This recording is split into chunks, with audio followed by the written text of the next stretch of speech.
Samoa e matalasi Ua sio mia elesami Atu mangalanu lawala Mea I pia o tangata La usa moa ea Mea tua elo Pahavai e monilea Lea oro malo talilangi Samoa e ai malo au whaatasi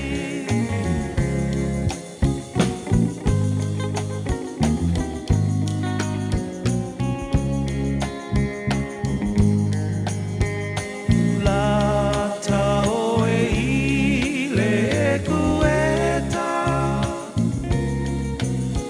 E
Ngā ole Radio Samoa se furulima iwa toru a mo e tautuaina oe I launga ngana fitu aso le vai aso.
langa I le lalolangi uma I o tau au nātu I le I male fia. O mai o tau I ona luma male alanga fia. I o tau ulu atu I ona whaitatoa male vi inga, ma ona lotoa male pese. I o tau vi atu I a teia, I o tau whamanu atu e lona swafa. Le tabama manai o mātua lau sulatai au sing-singi. Se I o mātua whamanu I lau swafa ma mātua pese o vi inga. I le nei tai au o le tai au fau ma le tai au sing-singi. O le nei aso wa e a mai. Mātua mata le aso fau I le vi inga ma le whamanu I ante o le nei tai au. Wa mātua ulu whale ai ma le loto fia I o lotoa. Ia ma mātu whaane ne I ante oe, ma mātu tau lau siri ese, ma mātu whape atu e pa ia lava oe le atua ma mana, o le atua ma malu, o le atua siri ese ma le matau tia. E le ai lava ma se e tusa ma oe, e pule au oe I mea ma lava, e le li liu fo I o lo lofa e tu mauno wha maoni ma lo wanga le lei e o lava, le ngata anga o mea ma lava. O le tua oe so I fua lava ma le vavau e o le whamavau. O le tua oe la eile vi ingo le malu o le tua oe pulu le mata ngo fie. Whaftaita male nia so fau e mai. Ma lau mea lofa le o la fau a mata maua. O la lofa o a momoli mtaite mai le folaunga le tino. Lele o malei fo mai an tapa au ma inga wa le whae fo I whangunga le lei o au aura. Ia ma e wha popol ni aso ro latu si fua mo le matu ni yola. Matu o li el nias fo reile. Was fultasia ya sol masino aprila matu follow on to sanga fa malo fa te tele lava tama e me uma wa fa mo mato ole mato malango ni yaso lo matu tua o matu tu inati o alfa mo mole se te mai le follow nga fa nei ma du ia fa vole fa ngai male tino le nei so fo e mai lo fa ge fo nei matu fa nau ia ole as mo muli o onga ole nei fo I vai te mo tu sanga o matu yai leo pui la to le paolo lo lofa fa mri foi I fai wala fa ngai malim te matai fa ya onga longa fa mala o ina na mato fa nau mato te mana tu pele te no pele sa mor mato te talo te malo fangela te no e fa vai ante oi ia manui ona te tai manui o mato ainga mana yo mato te ngata o mai sa mor fa pena fo iso se tafa o nei ke lope o ala lam papa a wain fa mri fo de nia te no ni sila lo mato no fo mama wain o na fo te talo mo te no uma ole nei lalo langi matu te talo pe mantua le tu mal mulpanga mar tampo inga na ia matua sino le tunu I maluma o te malawa ni yaso ia wa mata fo te tau sui mali tau le malulu matou te walau ia maru te pela tau le paolo o au ma wai pela lato se fu lau le tino ia sili lava ele anganga me uma lava la fa matou faia ni so fo mai matou faia lava ni fo ile vi inga ia te oe te ma fa muni mai ele tu already sa mona ni yaso a toa wa matou wole wa matou walau I nei mea malava e ala le swafa manu malo Yusu Kiriso lo matua di mara matua whaola. Amen.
So mātou te whaafetai o le vi inga le tua langina la whaipese le korisi whaafai au I malua o le tautomo o le Samoas for lima e wa tolu ha mo sa o le mai mo le tātou proklame malua le tai au e nai seko le.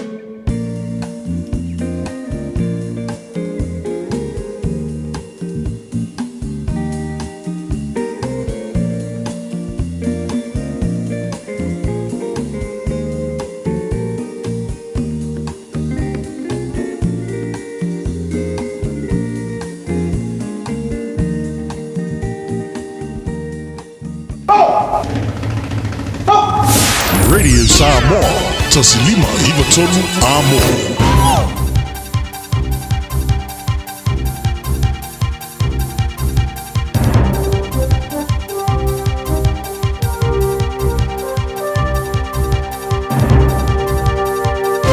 In this update, ACT leader David Seymour remains unconvinced New Zealand's done with the now buried Treaty Principles Bill. The vastly unpopular legislation was voted down at its second reading in Parliament yesterday, with only ACT supporting it. Scathing words were shared, labelling the bill as an assault on history and rights, while Seymour made a last-ditch attempt at garnering more support. He says he'd been having discussions with his coalition partners right up to the second reading. I put it to them that they don't actually have a reason to oppose the bill, so maybe they should support it. For whatever reason, they're not prepared to do that. But ultimately, it's up to the people to judge. Seymour says ACT will explore other tactics to push the bill's intentions forward at the next election. Upholding a rules-based trading system has been deemed critical for New Zealand. Our government's hoping a trading bloc can be established in response to the recent spate of US tariffs. Export New Zealand Executive Director Joshua Tan says it's too early to tell if a trading bloc will help. Whether it's an active trading bloc or whether it's ongoing conversations around what barriers we can eliminate and what relationships we can build up, that's where the opportunity lies, where our government's focus should be. The White House says the total tariffs on most Chinese goods is now actually 145%. Meanwhile, the EU has paused retaliatory tariffs against the US following Trump's decision to temporarily lower most tariffs on countries to 10%.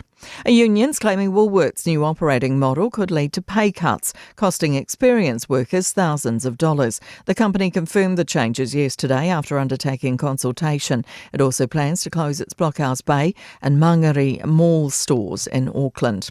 Winston Peters will be blowing out 80 candles today while he leads a cross-party delegation. It's a milestone birthday for the Deputy Prime Minister, who can also tick off 50 years in politics this year. That's news. In sport, four-time defending champions Penrith have slumped to a fifth consecutive NRL League loss after the Dolphins beat them 30-12. No side in the 117-year history of the Premiership has recovered from a one-win, five-loss start to secure the title. 89-year-old Gary Player has delivered the honorary opening tee shot at the 89th Masters, alongside fellow former champions 85-year-old Jack Nicklaus and 75-year-old Tom Watson. Player was ready with a quip for the occasion. The fairway gets a little more narrow every year.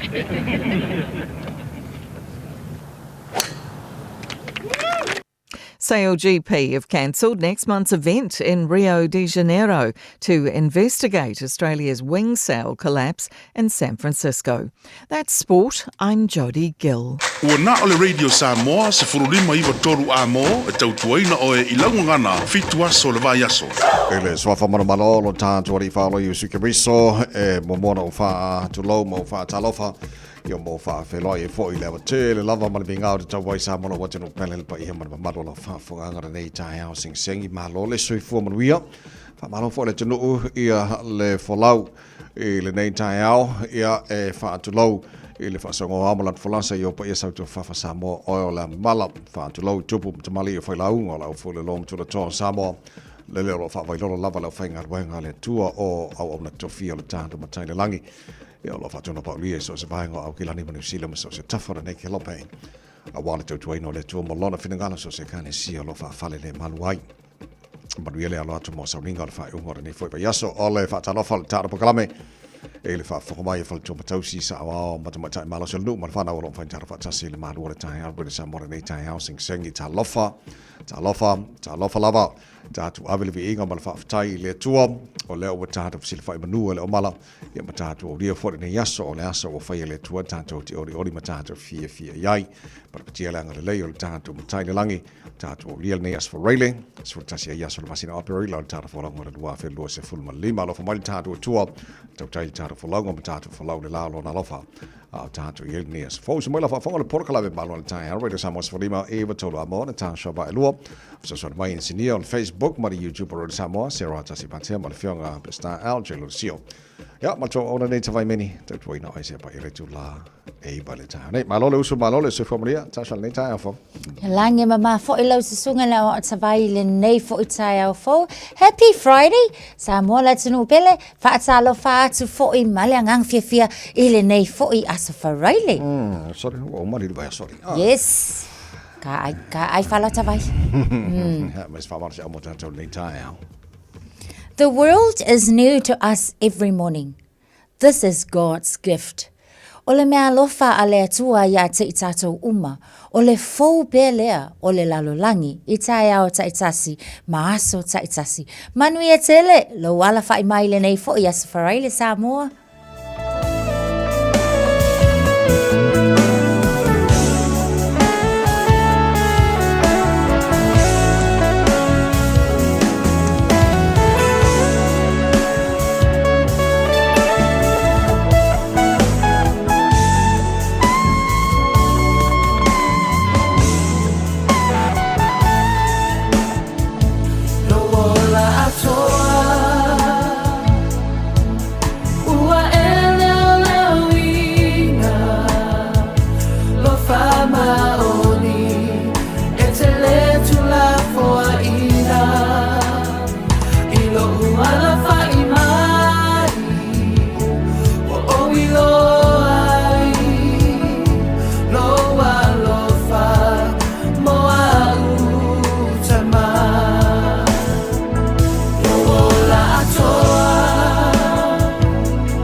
Hala Voyager be whamaoni loa lofa walawa matatoina na whamanatu ai tātou le whamaoni ma le lei siri ese o tātou tua le ai ma se upu se se o le pese le lau whalongolongo te le lor whaafonga le tunu wai lau whalongolongo wa se lau lima supa pasenge whamaoni o me umoro i tono le pese ia karsi e whamanatu mai mo tātou le nei tahe au oi ena leo sui fula te umo le tātou wola o ko whawhama maku momoia ngā pō ia sa tau mate le ete pe tātou te au rilingi kai au ia tono ini singa ko whawha o le au lia mani nei tahe au ia o le atunu o le ua whaatala whamai ia ma whaafonga mani nei tahe au Ya marka ko wola nei tai fo pi here li ya ta tu fo la wola il fa ma oni ma le yo ta tu ni aso ka ko sa padi ya malo lava ya nai minuto fo ona fa nga solo fo lo ta musika su i fe filo si fa fi filo tno le nei fo tai fo ya fa ma si fo ya wala lo si tu manga ro ngora nei tai fa ma lo si mai fo weki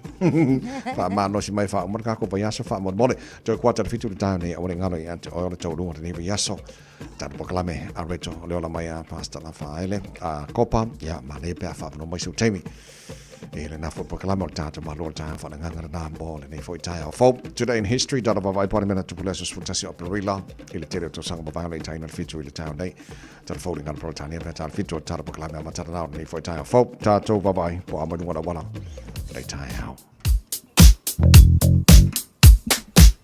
Waili poti mo tātou avta avale nei fo tai au le amatanga fo yo whamalanga inga ia o lo o light po o lo o ma lava nunga o le ala tele ile nei fo taimi tai au aso wharaile ia e mai wina lava pe ye tele lava fo I ina ma le tai au o le aso wharaile la tau ia tau lava o le avta avale ia manu ia tele le amata ina fo yo whainga malanga ile nei fo tai au mai se fo I la tau o le na ua toe ta liu fo I mauta malawa mai angaluenga le po malo le wha malo losi tau ina ia tau nu malamanuia whainga malanga le nei tai au radio Samoa malana malu o le tai au ina ua se fululua minute te aile tulai ono.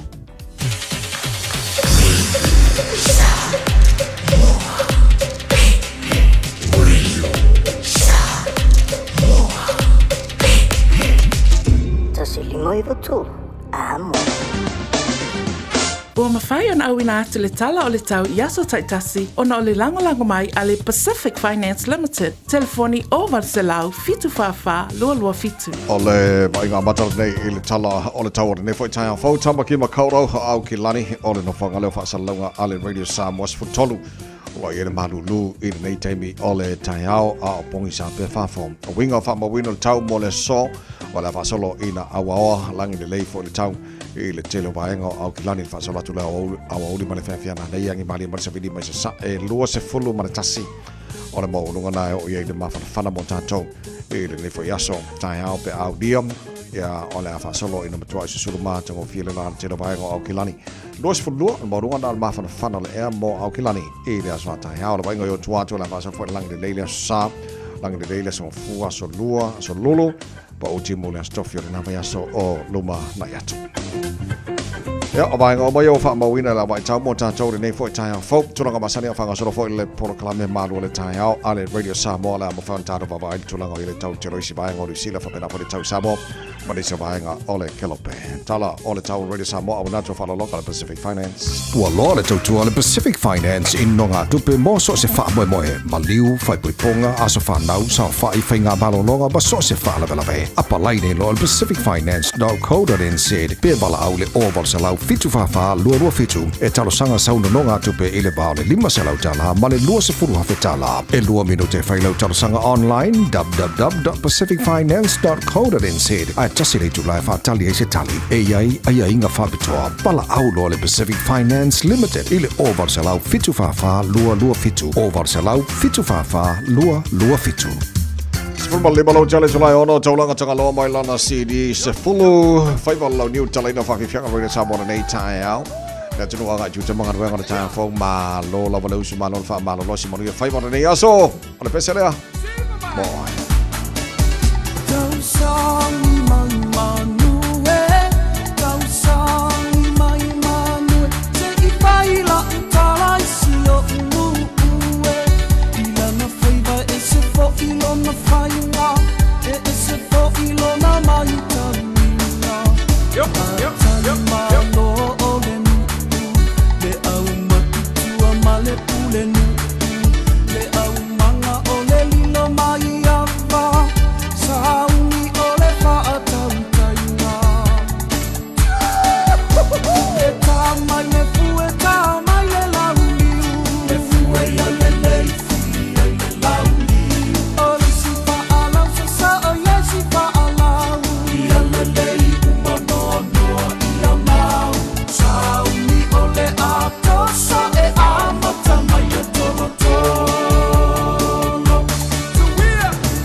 Tosilua tolofa. Shuhu. Mangaya langa mahalo siale juice zuka. Lo su tasi wate le tulai hono la fa fonga le prokala be malo le tai hao. Really somos for lima iwa tolua mo o no for name titula tu ata. Le fa talo fa mai le tunu le tai hao. Sole le sau soli la oscadi le sau wai mo kwa mo ki a fa te ingala o le titula tu William Apisala. O la fa fonga mai Perth Australia fa mai o la ua salpo la ki le luan pa beau. Mo la to. O le no titilo ato fa talo fa mai le nga o putamuli ato kwata ile fa o le va nai o i Brisbane Australia o lo te fa bo mai fa talo mai fa tai a Mosa o la fa talo fa mai Melbourne wa by Perth Brisbane Melbourne o lo te fa talo fa mai i Nathan Levy o la fa mai o Sydney Australia. Wow. Se vai sa Australia le sa wa ya lo e fo ya lo ma le maro la tino ya lo mai sa mo so ya Maria Nansen ma lo la por si fo mo rio la mai ma fa tas mai e Australia ya ma se fo le maro la tino so sa o kilani mo sila lo ta fa tas ele nei tai fo vi ele lo fo le tua fa te le lava le ngato te talo ta po enga ya fa tas mai fo ta po kalame ya ana fo mai le tua ma tau tai tara folau mo nei aso ka ko folau mo le fifia ka ko pepese ma ala langa ina le mana le tua o ka ko bawani aso ma lo lava o ana nafi ile parlemento New Zealand mo le sifia le tunu o ala papa o isi vai ngalo lang na makua ko ila lo popo ai le whaitaunga lona lua o le pili le Treaty Principles Bill ia ala whaipule le Political Act ia David Seymour ua makua kuwai lua i paki uma ngā o anga whaipule o le sfutasi ia lesa lango ina le pili o le siko ke le uma whaipule uma paki uma ia whase fua o lavaranga le tu fatasinga foi le o palota ia na palota ina sui uma le palemene po fai pule foi le palemene e se lau se fulu malelua mai sa watula ia o ila tau lava ia na palota mai le national fasu valu ila tau na palota la tau te ena ia le nei foi toi fai tau ngaluna lua le pili le nei fa penala male party le leipa mai sa watu tolu sul fa ila tau sa palota ina la tau te le langolango ina Saule Green se fulu lima le au whai o la tau palota na o le act lava la pe sau no atu tawai se fulu kasi la tau palota lona winga na o la tau lava sa lango ia o nai party la ite o lava foi i le New Zealand First e so avalu i la tau sa palota ia male te party Māori e ono i la tau sa la tau te ena ia le nei foi tau mawhainga sa tau mwhai e foi ia le sunga ia David Seymour. E wi lava la ina ua whaalea o ngā ina. Ai olo o ku mau pera ka ofio ka māloa lea. Ina ia toi, o le ako e sa ili seisi au wala. E mawhaia ia ona toi wha ofi mai. Ia le nei fo ipili i to tono le palemene i se taimi o lumanai. O le nei vaenga tau e lua, o le mea moni even though o le pāsia whai tonga lona lua fo lele. O le pili lea David Seymour ua makua i popular ia David Seymour le ngata New Zealand laulangi ato o le wingo le tala mo le o le langa i mea i vevesi ia le loto i fale o a mesana tatu Māori wa ana le fai David Seymour pili lea e makua i le ku vai lua Māori i le vaenga le ke e anga iai ia wa fai malako haka i kongo le yeah wa te lo tasi le vaenga o lo fa penana nga i le palemene New Zealand e fai sea o inga o ma o fai pule o mai le ngata o le vaenga o te Party Māori ia na fia foi ma fai pule Māori o le Labour la tau ia mal te Lois Party so ana le fai ala ma le tusia e David Seymour e le pili len tal noina e le fai ona tupu ia ko inga me fa pe foi le o mkoa i vesi fa solo ako kusa o mkoa inga epo e David Seymour le file o tona palemene o le tulanga la na ia ma le fa fo mai le atu ma le simaenga o le pili lea wa le van fa mai le national na tu te le lango ina ele alu ele goes through the second reading ia le alana hapena ma tau na son nafi ia tu langa na ia David Seymour ko ka penga mai Ie, ko fa malo si mai. Ia. So ele lo pola le si wala nga le na mau le ya David Seymour. Ole ato ti lo pola ne si ko nga enko le aro ka penga mai si va nga fo i. E ko fa nga e poide le file mo on para menga usina. Ai le fo, ata va. Ia tau ia le fo. Ia wa alu file mo ai lava fo i malu tanga tasi se me.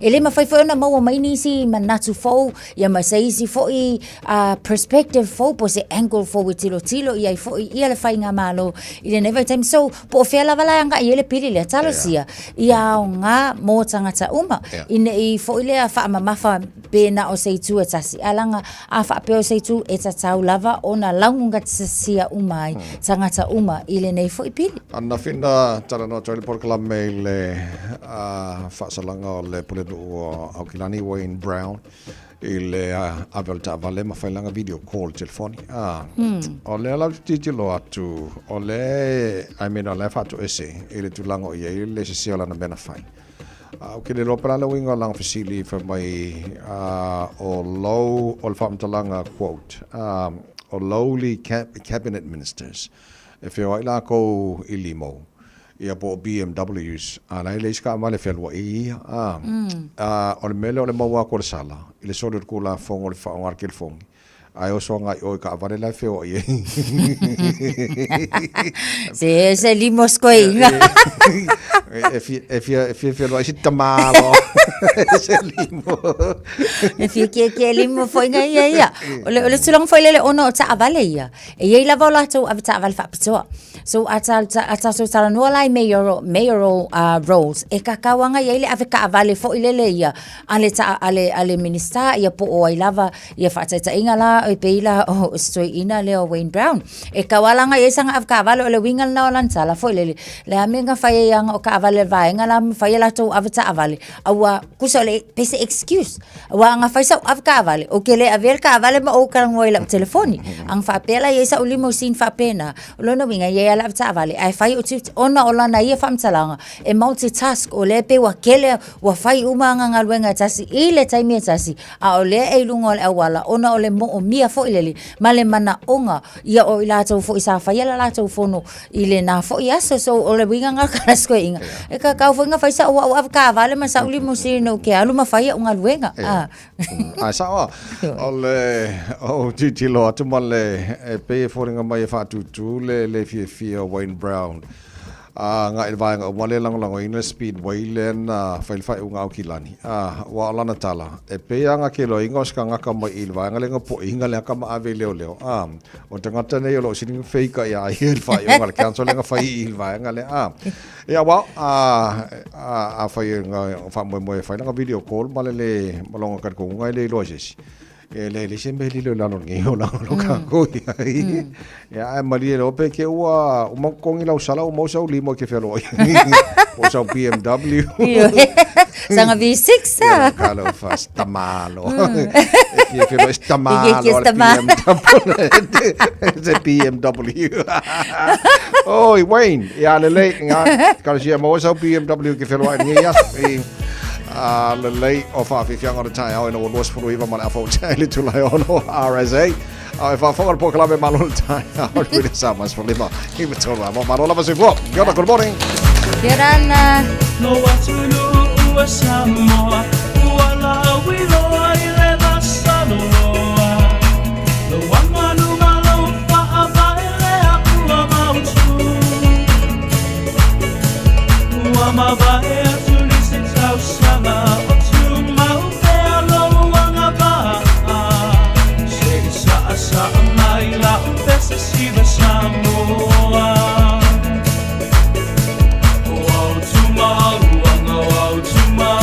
e lo ai o le samoa lava tau si le lei ai awale pa tamala o tu mau Samoa lava tau silelei ae awale pa atamala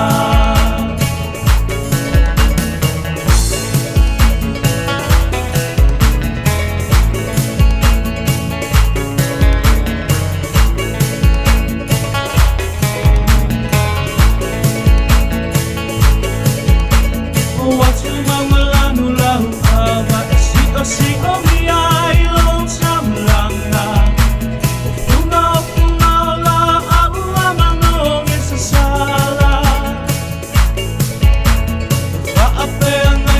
Langi, e wha e whio ana Lo watu nubu e Samoa e pele nei anganga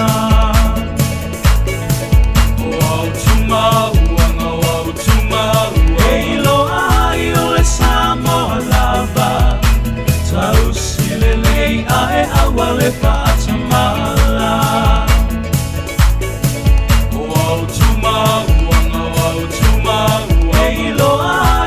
Samoa lava tau silelei ae awale pa atamala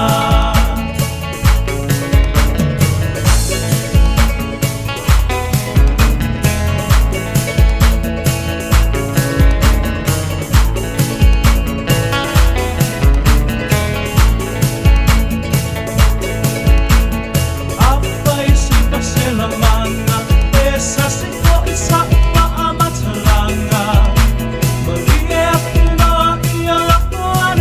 Maria,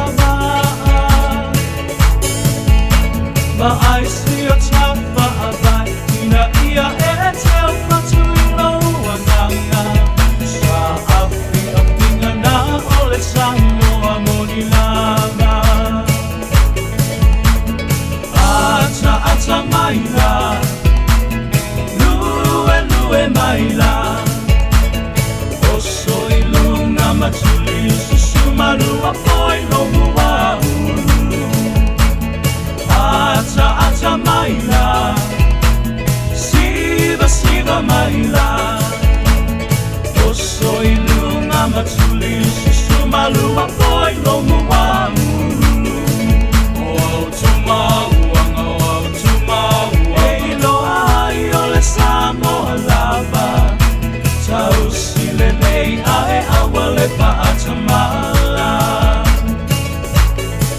o tumauanga o tumauanga e loa i ole Samoa lava tau sile nei ae awale pa atamala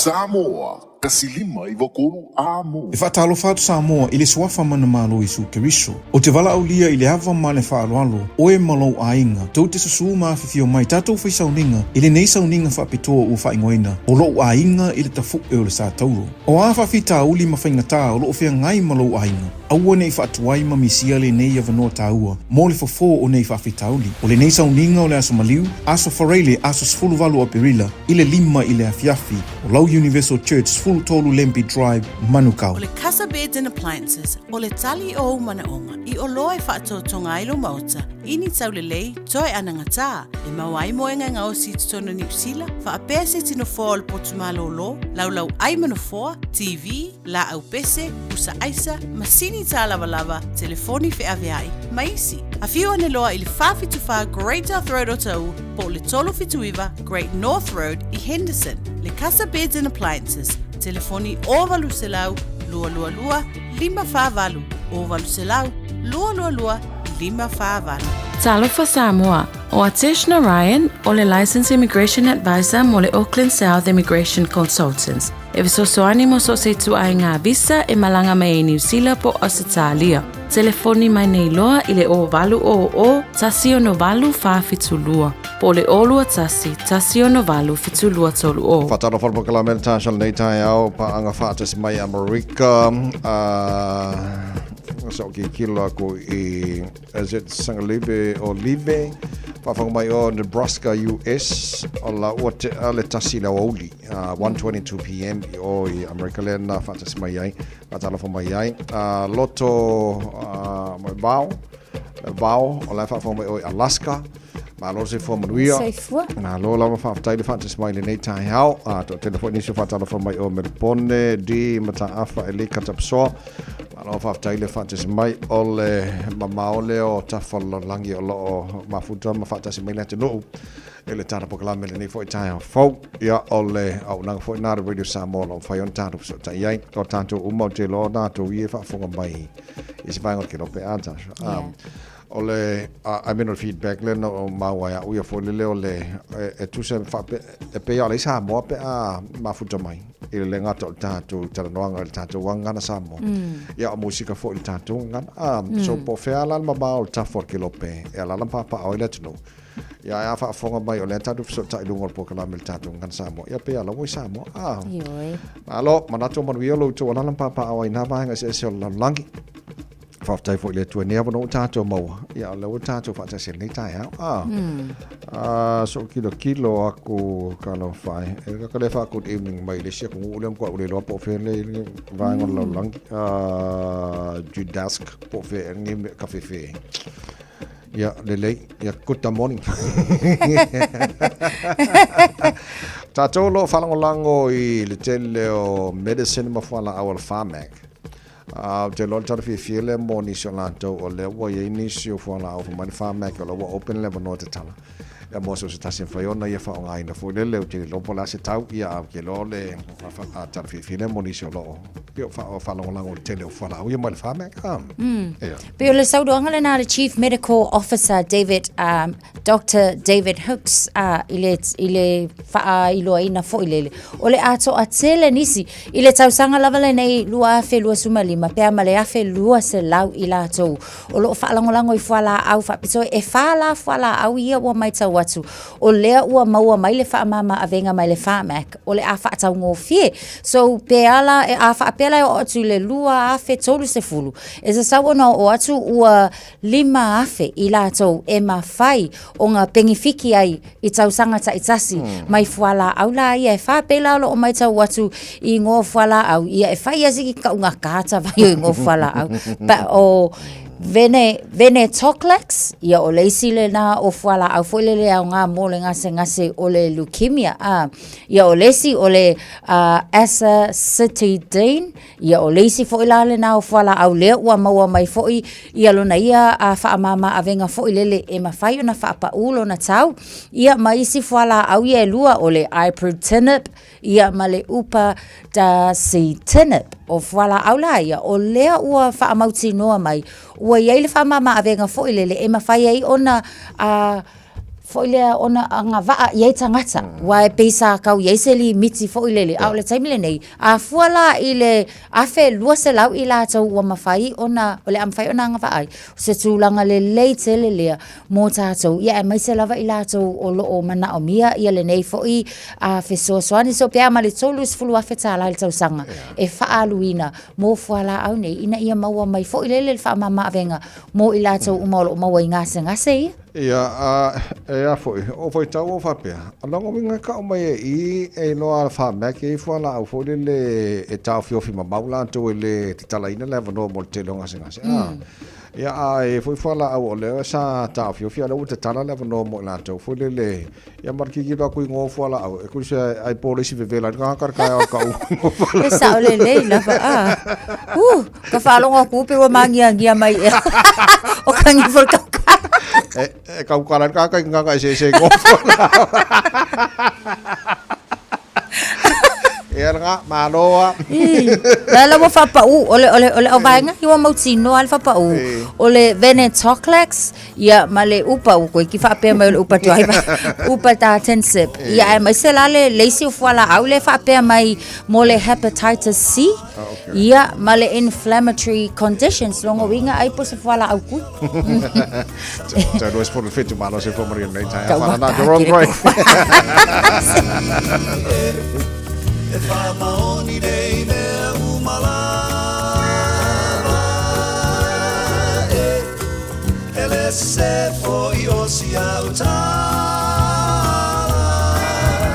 o mea umaia watu tupu ai ua moi lo tato atu nu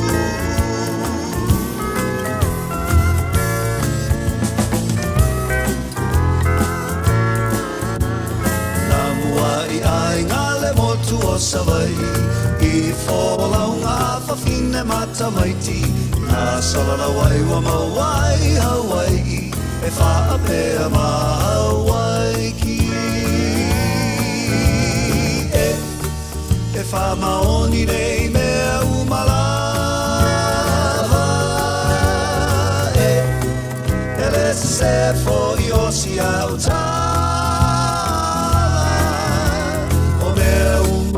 watu tupu ai ua moa ilo tato watu nu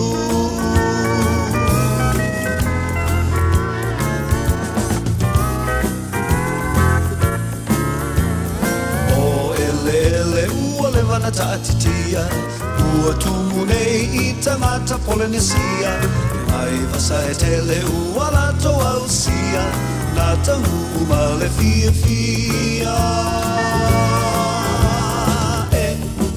E whamaoni nei mea umalava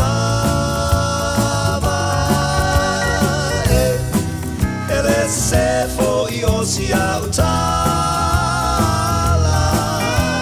O mea umaia watu tupu Ai ua moa ilo tato watu nu E whamaoni nei mea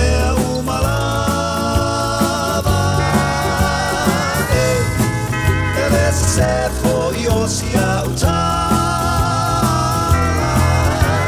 O mea umaia watu tupu Ai ua moa ilo tato watu nu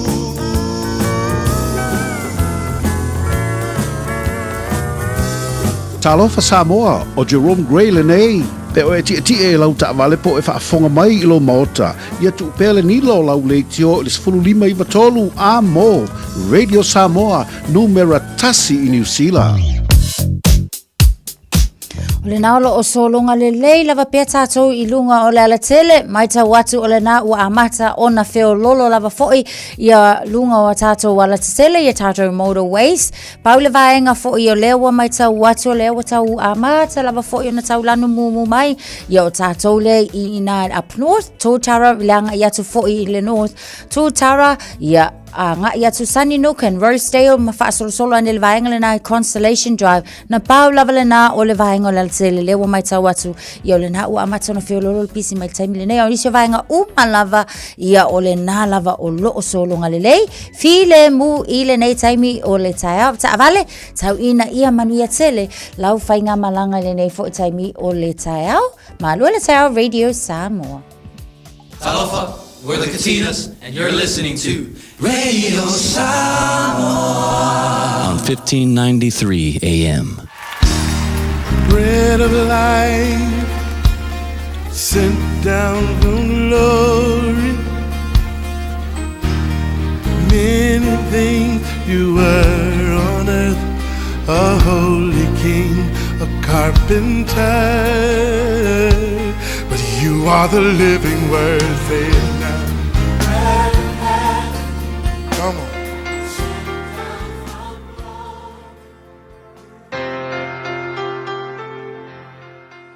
Alor sei fo manuel tatu tunu ia ile amatanga fo le yaso te fi lava mai tatu pol kalame o la retole o la fa filo ai te o ma fai ona mai mo ma fa fonga tatu pol kalame o le yoane to lu fe petol sfulu ono e fa pea fetalenga Yesu o le fa tua ile alo wo ia te ia le ola e fa vau a o le ele fa tua ile alo ele iloa e ia le ola a o le to sa o le tua o lo o yona lunga.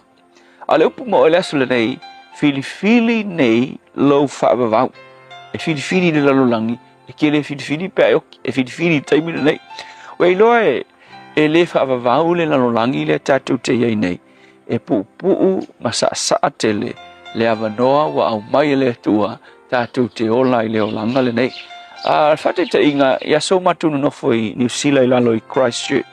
E tele o fie kole ni len savali ke lu faya u savali fa tami lo milo lo e ke savali ala le area level le mato ngai menata o Bromley Woolston e o ke fai u ele woso ele mengai fa no tanu te tele ala talata mai mato fale e o kai folo alu le mu e mo mata me fo o ma fa manatu tangat ku se la tu wata ai la so se ma e tau sanga ke vai ku tau sanga tangata ela vea umaya age group SS o le o lunga fitu sfuru balu sfuru pe a umi isi o le iva sfuru e o lalo ifo lua sfuru fa solo mai lalo e le ai se tau sanga e ke le ba ai I no winga le mea o maya te tatu al mela si me manga o vai e le ai ma se singo va ai me ma singo ki kilo ai a tono o ia ingisima ai le ai ma se tangata ngo vai ku yon kausanga e o se lau tausanga e ngaka u mai fai lalo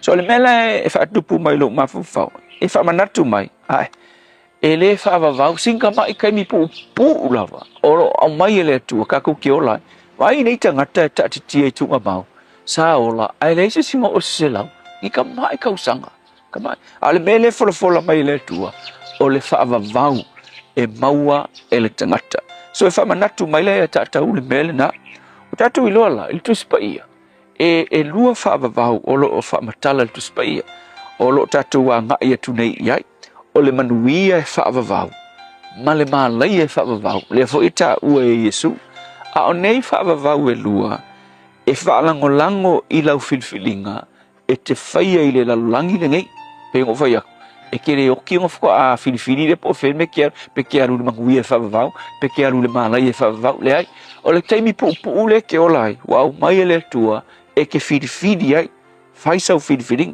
o nisi tangata fai mai ai ia si ka ko woki o nga tatu I loa le pe sa o ia mea pe ia se me ka o se ola fa vau ia pe se me ka o se malai e fa va ke mangkua mata lo malisto ina kalango fa sama no lesias a fe melan talete ari past ingi ke ua e fa fengi ku ko fa maongi ngei e ka ko ku mai le se o le fa va le se malai e fa va o ta le o fa ai fa makala fa fe la ngi ke oki ku ese umala me ku ese fa ku ese si ka ku le reality ai me sa e ku fa fe la pe ki oki ku e ki pula se oli male mala e fa va male afi le ke anga e ma fa ko e fa so feeling mai me la nga fa ko e silia lo ska a oyola awa ala le se o le fa va le sa le se mo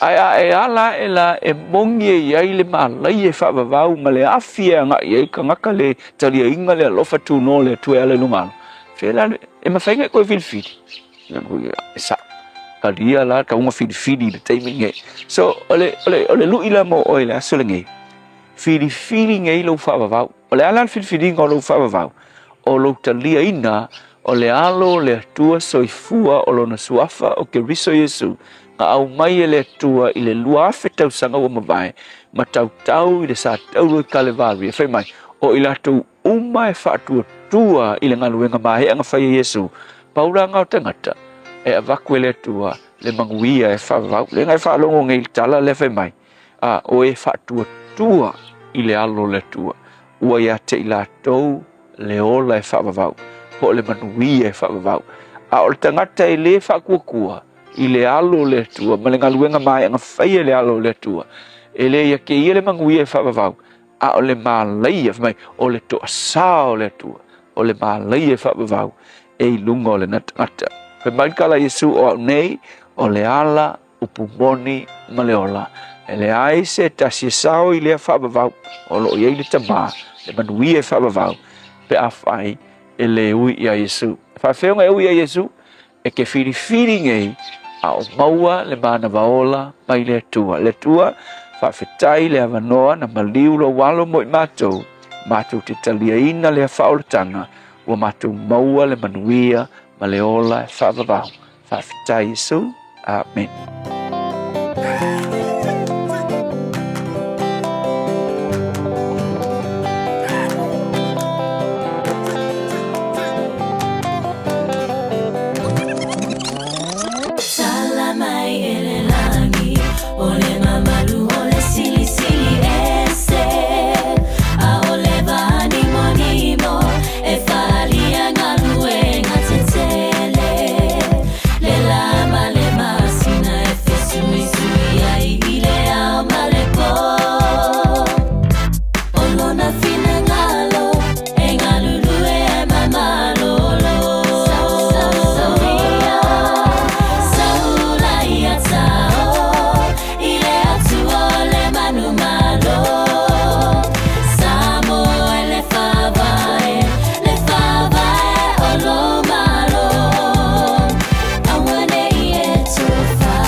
Fui, fua,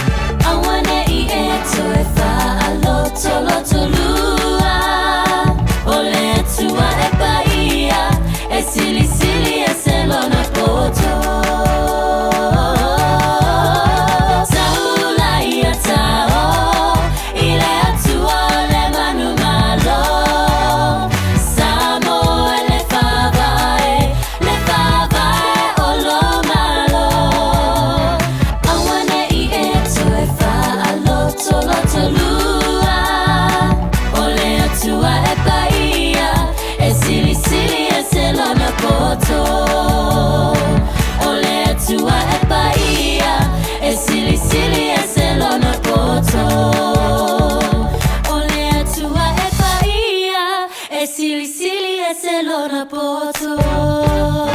Any Grace wal bese tala mai langi fa mai el proclame a reto le ola mai a pastor la fa copa fa te tele la sunga fa fengainga pastor la fa copa mol penina tato a reto le ola nei tai ama nei foi va yaso to maduele fa ora nei foi va yaso to e ono minuto lo jora tale ole tula fitu le aso sfultasi o aperila pangna ko burni aso to sanga bo vai aso se fulutasi. Sorry. Se fulutasi o perila le tasiva o le aso na ulua I fausia ai se submarine mua lava e se tangata suafa ya John Philip Holland. So o le nei submarine sa whaingoina o le USS Holland po o lona winga o le United States ship. Ma o le nei lava ana ulu wai whaongaina mataliaina e le Navy ale malo tele o Amerika ma o latou whaongaina ai. Tasi iwa ono tasi se tasi o tai I longa fo ia e maise le tala whaasolopita o le lalolangi le susunga le na ia Adolf Eichmann o le tai o le Nazi ia lea na whaatanuina lo na whaamasinonga te tonu o Jerusalema ma o le aso foi o le ulua I taimi lea na whaapenauna iai se whaasalanga oti na whaatinoina e le whaamasinonga I to tonu o Israelu mo le taimi mua. Tau sanga te siva fituiva se tasi foi o tai lau I loa foi lo na ingoa I pulenga sawa Idi Amin o le aso na ia tu ua ai Uganda ai sola ese mai to tonu le malo ina ua ia e le Tanzania ia le vaenga le na malato wanga ia tu ai foi I Kampala ia onisi o vaenga I mea na tupule nei aso tau sanga mawai.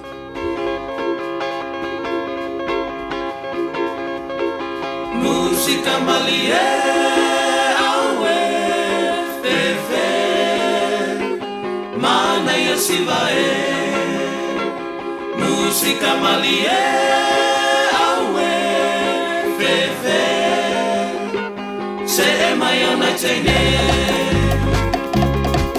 Musulmai la pese malie Ata mai mai siva mai fata mati so Le mai lua au ale pa o Jesu ha imiti fala lolo Awala e teita fali la pera peo se tama mai Mexico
Talafalava o Awolapi Mariner, Mau Belo Litio, Ile Radio Samoa Tasilima Ivatolu Amo. O le Ardas Travel, o le company numera tasi le taungo fio pasese mo Malanga inga i Samoa whapea le malanga bai i Samoa i New Zealand ei. A whea de loa i le ofisa o le Ardas Travel, tasi valu lima Great South Road i Marurua. Pe vili mai i le telefoni tolu iwa lua o wha o o. Tolu iwa lua o wha o o mo le Ardas Travel.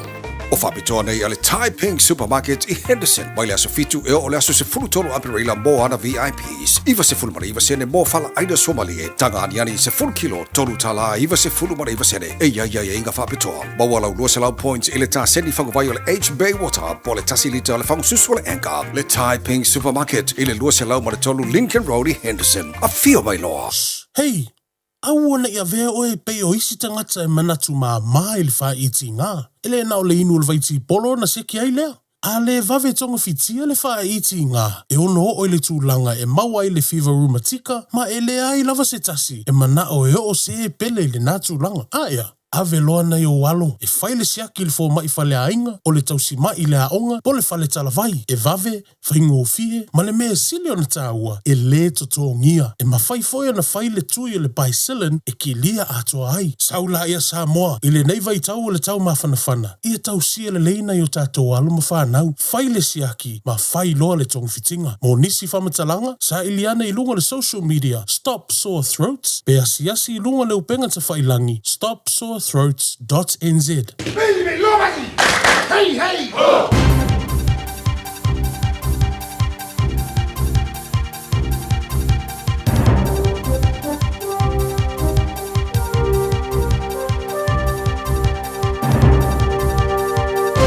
In this update, Donald Trump says he's keen to secure new trade deals with all countries, including China. The US president's temporarily lowered most tariffs to 10%, with the EU responding with its own pause on retaliatory action. But tariffs on Chinese goods have now reached 145%. Trump says there will be difficulties in the short term, but his officials are working to secure deals. The biggest problem they have is they don't have enough time in the day. Everybody wants to come and make a deal. And we're working with a lot of different countries, and it's all going to work out very well. The Treaty Principles Bill has been overthrown, but the discourse around it may not have ended. The controversial legislation was voted down at its second reading in Parliament yesterday by all but the ACT Party. ACT leader David Seymour says the party will take another strategy to pursue its agenda that could look the same or slightly different. The next steps we take on this journey will be clear to people before the election so they can make up their mind if they want to jump on the journey too. Meanwhile, Te Pāti Māori co-leader Rawiri Waititi says while this battle was won, people need to be vigilant about other harmful policies coming out of this government. We must always be on our game to ensure that we don't allow similar bills to pass that have similar consequences. Concern from residents in Christchurch's Littleton over air emissions coming from a cruise ship in port. Environment Canterbury's confirmed it's received a number of inquiries and is monitoring the discharge. Littleton Port Company says it's monitoring emissions at several locations around the port and has been in touch with Auckland's wealthiest schools has spent close to $4 million on a Coromandel farm. St Kentigern plans to use the 413-hectare Wilson Bay farm as a third campus alongside its Remuera and Pakuranga grounds. The board says it will remain a working farm, but students will be able to undertake scientific studies, prepare for agricultural careers and enjoy water sports there too. That's news. In sports, SailGP have cancelled next month's event in Rio de Janeiro after Australia's wing sail collapse in San Francisco. The organisation has identified a defect across the fleet of F-50 foiling catamarans and intend to investigate the issue in time for the New York regatta in June. The malfunction is due to the bonding of the core material, which could compromise the structural integrity of the sail under force. Full-time defending champions Penrith have slumped to a fifth consecutive NRL League loss after the Dolphins beat them for the first time 30-12. There's currently a three-way tie for the lead in the opening round of the 89th Masters Golf Major. Corey Connors, Tyrrell Hatton and Justin Rose are all at 3 under par. Connors is in the clubhouse. That's sport. I'm Jodie Gill. Ua na ole Radio Samoa se furulima iwa toru a mo e tautuaina o e ilangungana fitua so le vai aso. Lo wa amata la fo yona tele ni vai ngola tele o pisi le taimile nei lo mai ta watu le tatu Northern Motorway northbound lo mai ta watu la wa pisi mai Saninuk anga yatu Tortaraville male anga yatu fo ilale na I Takapuna on the southbound le anga yatu fo ilale na anga ile taulanga mai ta watu fe lo ma pisi le vai ngale na mai Constellation Drive anga yane Onera Road ia male anga yatu ilunga fo ile tatu Central Motorway Junction State Highway 1 Southern Motorway lo mai watu faisi pisa le southbound na my Green Lane fa solo ane Ellerslie Panmure Mount Wellington maleanga I mai foi I nei Manukau le time le nei fa penani so vaenga na Sylvia Park and Princess Street off ramps o le na wa pisi mai le time le nei on the northbound o ofio lolo lava foi vaenga le na Market Road and Julius Ave State Highway Suma Leono lo mai watu city bound ia wa fai foi pisi mai te aratu anga iatu I Rosebank ia ma Waterview on the westbound lo mai watu Westgate and Henderson ila time ile nei State Highway Lewis Fulu southbound mai le vaenga na Mayoro Street to Hillsborough maleanga I mai I Manukau o le na wo feo lolo ma mata ona pisi ia o le na o le mu Queenstown Road ile time ile nei northbound from Wiri to State Highway Lewis Fulu male State Highway 1 ile interchange o le na fo wa mata ona pisi ia mai se fo ile pasi o le vaenga na Puinui and Lambie Drive va ainga na mo tato afta vale time ile nei o taiao tautua na le saunga le mo ma ia manuia tele lau whainga malanga 5 minuti te aile tu lai fitu. Na alofa Samoa, wa ule nei o kasu ti alu, a wale suia le ngila ura ule kio.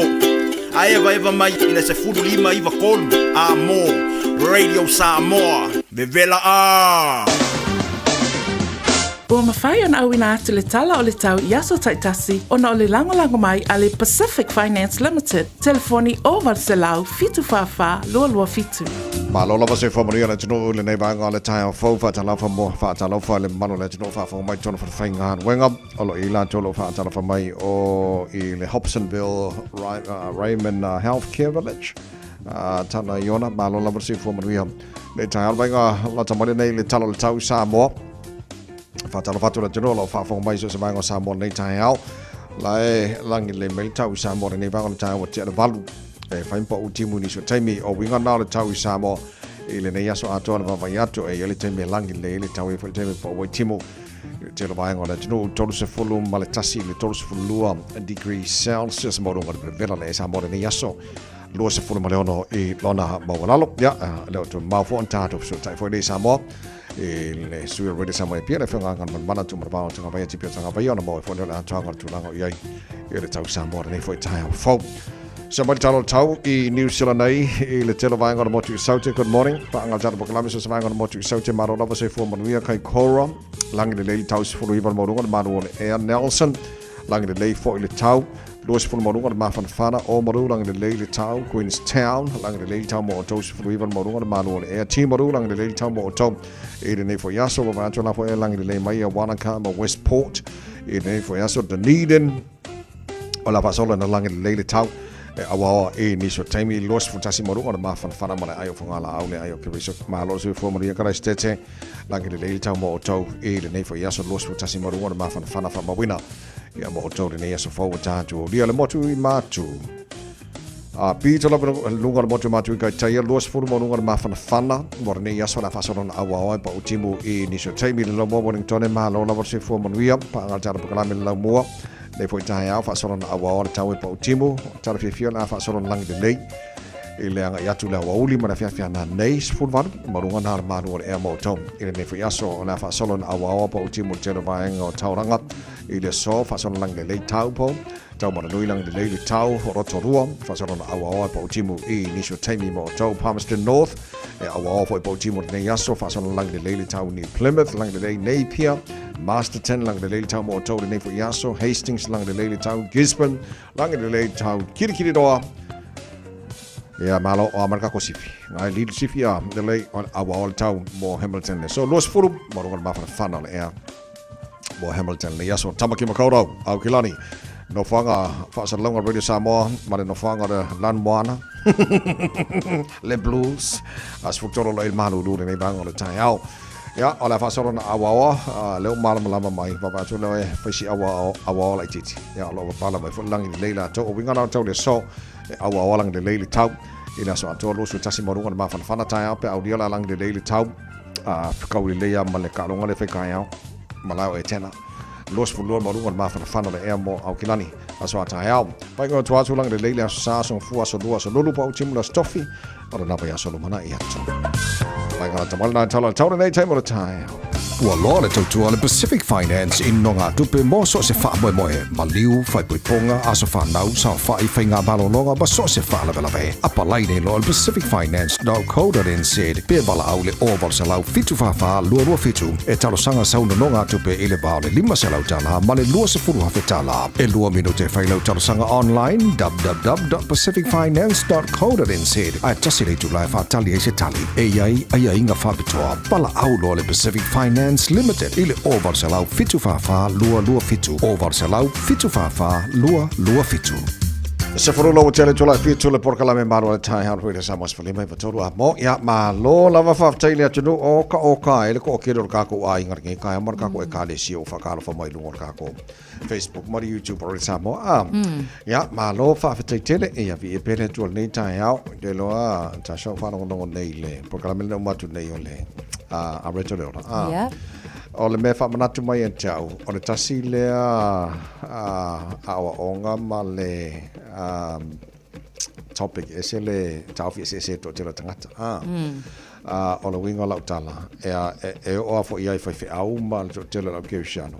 Ese se umata le tonu al tulanga lea e te tauna whai filifili ngā tangata, ai le ioti. E te tauna e loa lo whaavavau. Pe se oli e whaavavau, pe ola e whaavavau. A o e soi fua. Ia wale wha mai stangata, ele se mela akala ngoi fua ngā me whakai roa pe aoki a. Fasili la lena mai nei le sunga ia pasta la whaere kopa fo lele. E wha whiana whailau filifilinga wa eoki. Ia men, parkasi ngā vaenga fo e kaung fasilingi a. E mo whainga whaisi siau filifilinga pe ao mai le oki. E pol mea aoki lo wa umar kai minga mai le tu ia ki oe. E whailau whiwhiringa. O le wingora tala fwoi lele wa e ale fwoi whawho mali tō tele le tunu. O tele fwoi ese umai a karko ungo ngā. Ia kako whawhonga fwoi lana ke leo maliu. Ia kau inga ia mausa ungo fwanga ku mau le langi. E pe lai kau mai e. A ko ngā koe alo wha ilea kua whaini. A ko ngā ise sea mongolongo lua mo oe lunga. Ia e mena whisiri umai e whisiri ngi. Ia ai o le au ngā le tai au. Whailau whiwhiringa manu le te soifua maola. E whapenga fwoi kai a. E le alo ka ola ngai fwoi lunga whonga e le. Ala waka i loa. E le mega kianga i po le ala kai meo mai le oki. Wal mea fwoi ngā ka kere whewheka i ka le oki. Ia wala ka kero ala ka kero le mea nga i a. Sa o le tawai. O le whiwhiringa e mai le, o le whiwhiringa sa o loto. Wale wa iai a ka kou iai le vaenga le nai pule le tangata. I le mea whiwhiringa, ia ke ula iai. A whai fwoi lau te le talton, a langa wa o te talton, wa o i loa le tu o te alu iai, o ia. Ma le, o le ala fwoi le na, o le fausia wa o whiwhiringa, ia maa ua mionga e whai. E fuala, a nga i le luma na i le ele mautino el to te leo tātou. Au ka ika, a whapela ka ke leiloa.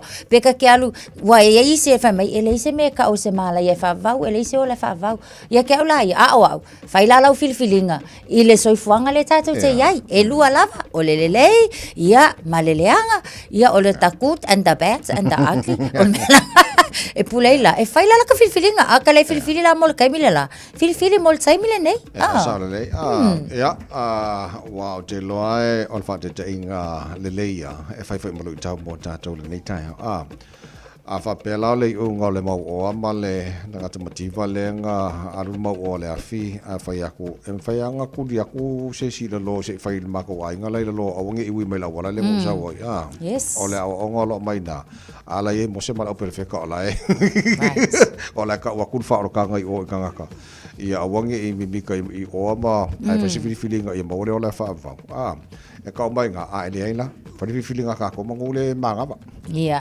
ai ia Dai ni ngoi, dai lue mai. Awa ka pungi role o ke se nele tua. Ia fase fua. Iyo e. Ia nei, ia ngofo la ima ma fa wangi o ngai ka fa maka ko maka upu sidi ngai ka po fe o ye lo finga ngano. Ia le o ngana o ye. Ia maka ko vai poi la ma ro pole blues pole mo na ka ya. Ka ko ilo.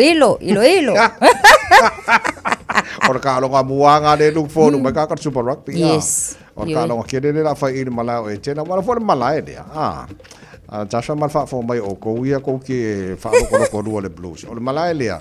Ele so nga vivingi ai ni mo fo la o ele ai. Ia fai se fai.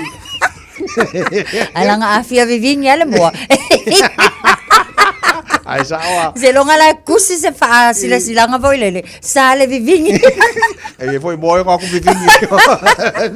Ya kaya la le ai le ko happen ko nga me va. Mana ka longo le fai ngon vas. Iyo e vai tele la fo ina ta longo lo mai ta watu. Ya e pe mai ta watu la ya afa pe fo la mata tu le NRL fo la to wale na mata na po. Yel vai ngala le na ta longo le Dolphins and Panthers. O ma wa fo ta longo le so I think le u wa tai before la le wa ma ko se mai el ka ko Dolphins la to ya. Ma ngai ta longo va ya to ele ku mama nga Dolphins le vai ngale. To lu se fulu ai. Ile se fulu lu ale Panthers. Ko fa ko ngoli Panthers e ko sangari. Yo le la so ai le se ta longa al tato Dragons and Titans. Yo na fa so ai lava le Broncos and Roosters le se ta longa o le Sharks la ma le Sea Eagles le se fo ta longa. Yo na fa solo mai le sto na yo tato Rapids and Cowboys o le Eels and Raiders. Aso sa le ta walunga se fa mo le ta po mai. Yo o le tato Alma Losi Warriors ma le Storm o le ata alo. Ile fiafi. Ia fa pena fola male Knights and West Tigers. Up the was. Fa malo si e ka ko. Malo. Wala va ngele ka pa. Yo ia e pula ma ko ka pa ma ko un sai mai o ko yo. Se faz ma ko fo fia. Ia. Awal pisa pe fa inga fa mol file mu de. Fa inga yo wa ki le pisa. Ko la langal ko la lo awal. Mana ia so tele na ta ngala fa ngaso. Iyo. So kaya ole ka le mo na le blues Yo ta vai pe ole a te ala ti la vala falfa ta yao ia ka ko ka longa le na fighter winner fai el malayo e tena ia langu moanga mai tatou alanga lang moanga uma vai ngala ata vai iyo pula la ka ia lang moanga o wale ka fua iyo ala ia le jo pono jana ngala fa ngasolo fa ngol vas Ikinga kama sanga le fa ngasolo le Masters US Masters lena tal no meni so tar pa angan nafi ma ya mo ya kama ko kama sanga le tanga te malo e fa ofu ile pelawela no me mata ke le ala players en ka alo mai ma nga e maloa fa ofu ya o ile pelawela me maka ya mama ko milionga ke lenga ke malo so I mean tasile me on major event ile fanga solongo ta longo tsa US Masters le ti of ngel kai se vai mo ki kilo ko por al mele we ko ruer vanga le lead mer ke ngel kai ya le on tu langa na ya e ni sta longa mon ta po ka ko nga ta so le na ta vai mon nei weekend go the Blues Moana. Moana. Ja, voor fit je wel je fit. Sila matana ile fela nuai. Tamole LCBL ole apa pia.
sole pano e mua mua. Hey, hey, hey, uasa o palalele. Hey, hey, hey, uana na yole asone. Maria la papo pona se moina la lotune.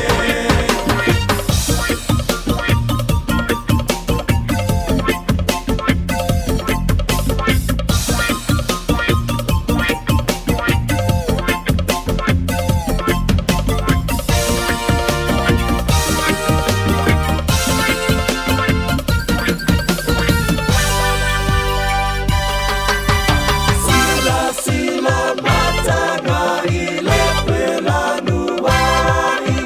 Tama ole LCBLA ole apa fia fiati. Tama sweta upanga mai sasa mai ai ote atama baba ai. Le maliero fusi ai tui mai tua oi sale pano i mua mua. Hey, hey, hey, uasa o palalele. Hey, hey, hey, uana na yole asone. Maria la papo pona se mai na la lotune.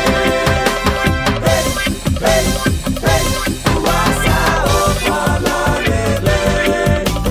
Hey, hey, hey, uana na yole asone. Maria la papo pona se mai na la lotune. Maria la papo pona se mai na la lotune. Maria la papo pona se mai na la lotune. Radio Samoa. Taslima Ivatolu. Amo. Just think a minute. It could change everything.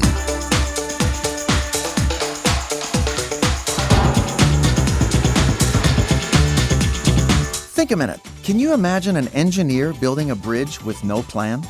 Someone said, if you fail to plan, you plan to fail. Success is no accident. It doesn't just magically happen. You have to plan for it to happen. As one guy put it, you must plan for a great future. After all, you have to spend the rest of your life there. We must have some kind of plan of what we want and how we'll get it.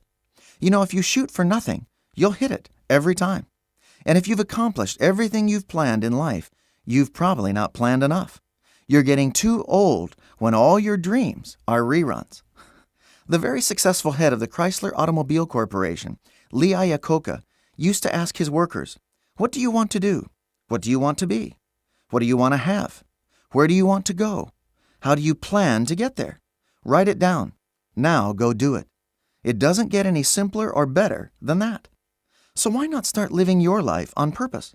First dream it, then do it. They say that 1 hour of planning will save you 3 hours of wasted time and work. Because with a plan, your work is working for you. Your plan will keep you in control of your life, moving ahead toward your goal of success and happiness. But after you plan your work, you have to work your plan. Discipline is what brings your dreams into real life. A dream with no discipline will just remain a dream. And a plan without work will be a plan that won't work. So today, why not ask the one who designed the plan for your success to take full charge of your life? He's also the one who has the power you need to make the plan start working. With his plan in hand every day, you'll go all the way to the life he wants you and your family to enjoy. Just think a minute. If you'd like a free CD of our top 40 programs, write to us on the internet at www.thinkaminute.com.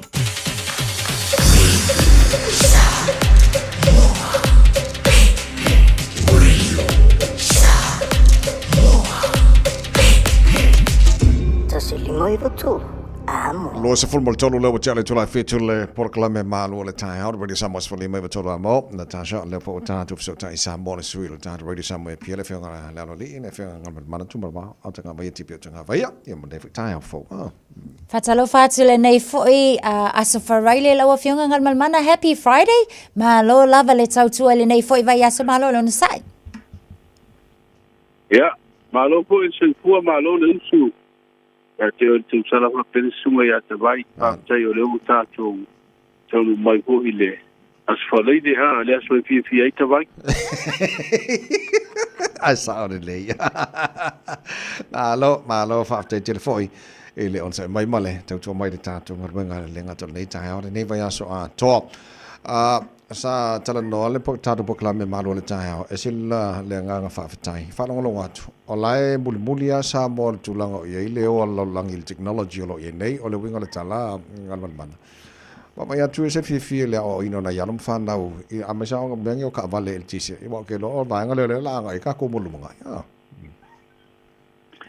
o tu langa na ia mo le tape na ngafol na le wa mat wa foi o le wa tatu lango ile fai ti o kasa paponi e fa le ngai nai le tatu langi le bebela fa tu kula iai e me sia o kasa ia o mai mo tava le ko nei e alu swap ma pensin ia pe o mena le wa una ia le tu langa le i tava le nei o le tise ia o le la wa alu ho ma so nia e pa ia o mai na ia leina o ina foi a o mai o ina te mai te win sinio a fio tavale mo tavale nei o le tise wa tu langa mo tino ai ya tonu polisi se furu por el luz furu te usanga pea o lumana ole a pero lo ver te o tavale nei o le tise a mai sa mo fa nga no winga la tau ta pena tu nei e o tu te mina wa o fa ti fa nga ino ta vale ni ya lu de pensini ma fa nga ye swau ia a wa le fo itanga te wa ina mai lo to ma fiti mai lo ka le pe afio ta tu ta vale ni te va ya mar ma ngal ka le pe ya mar menga ma le poco hoire de ko a ko ro so am ko le yer ka le tengo le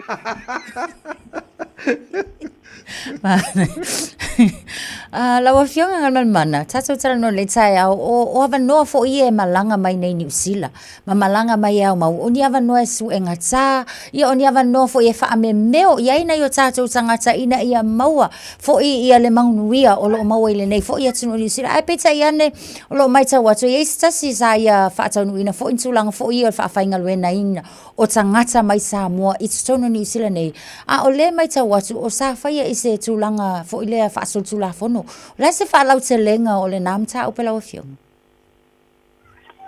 ia ba al vaso ne wa si di mai meta o pusa la o le fa i umai New Zealand fa si no ngai da ia te ro a o le meta o pu ia la o baba ai ai e pe o le sa ngai mai tanga tele o no fo sala nei i le tatu o tunu uma fa tino ile sa i no tama tele e va tu inai e va tu lai visa ia malanga hoia sias na batule na fa fa nga nga ya ta tu te lo ma ya ngol bisa ta pau o le bisa sia si le foi na ya o nga le foi na fa nga ya o le la ya ile le no le wa tu lo fa nga no ya wa le fa pe mo le company ko ne bari fa ya ma sa pa i tanga ta wa tu mo nga ya ma le tu pe ho le o mai so sani ho ina ya ngai ya le tu langa na sa ye no foi sa i ni no foi na ba ngo malanga inga no sila o tu langa foi le o fasili men ta pula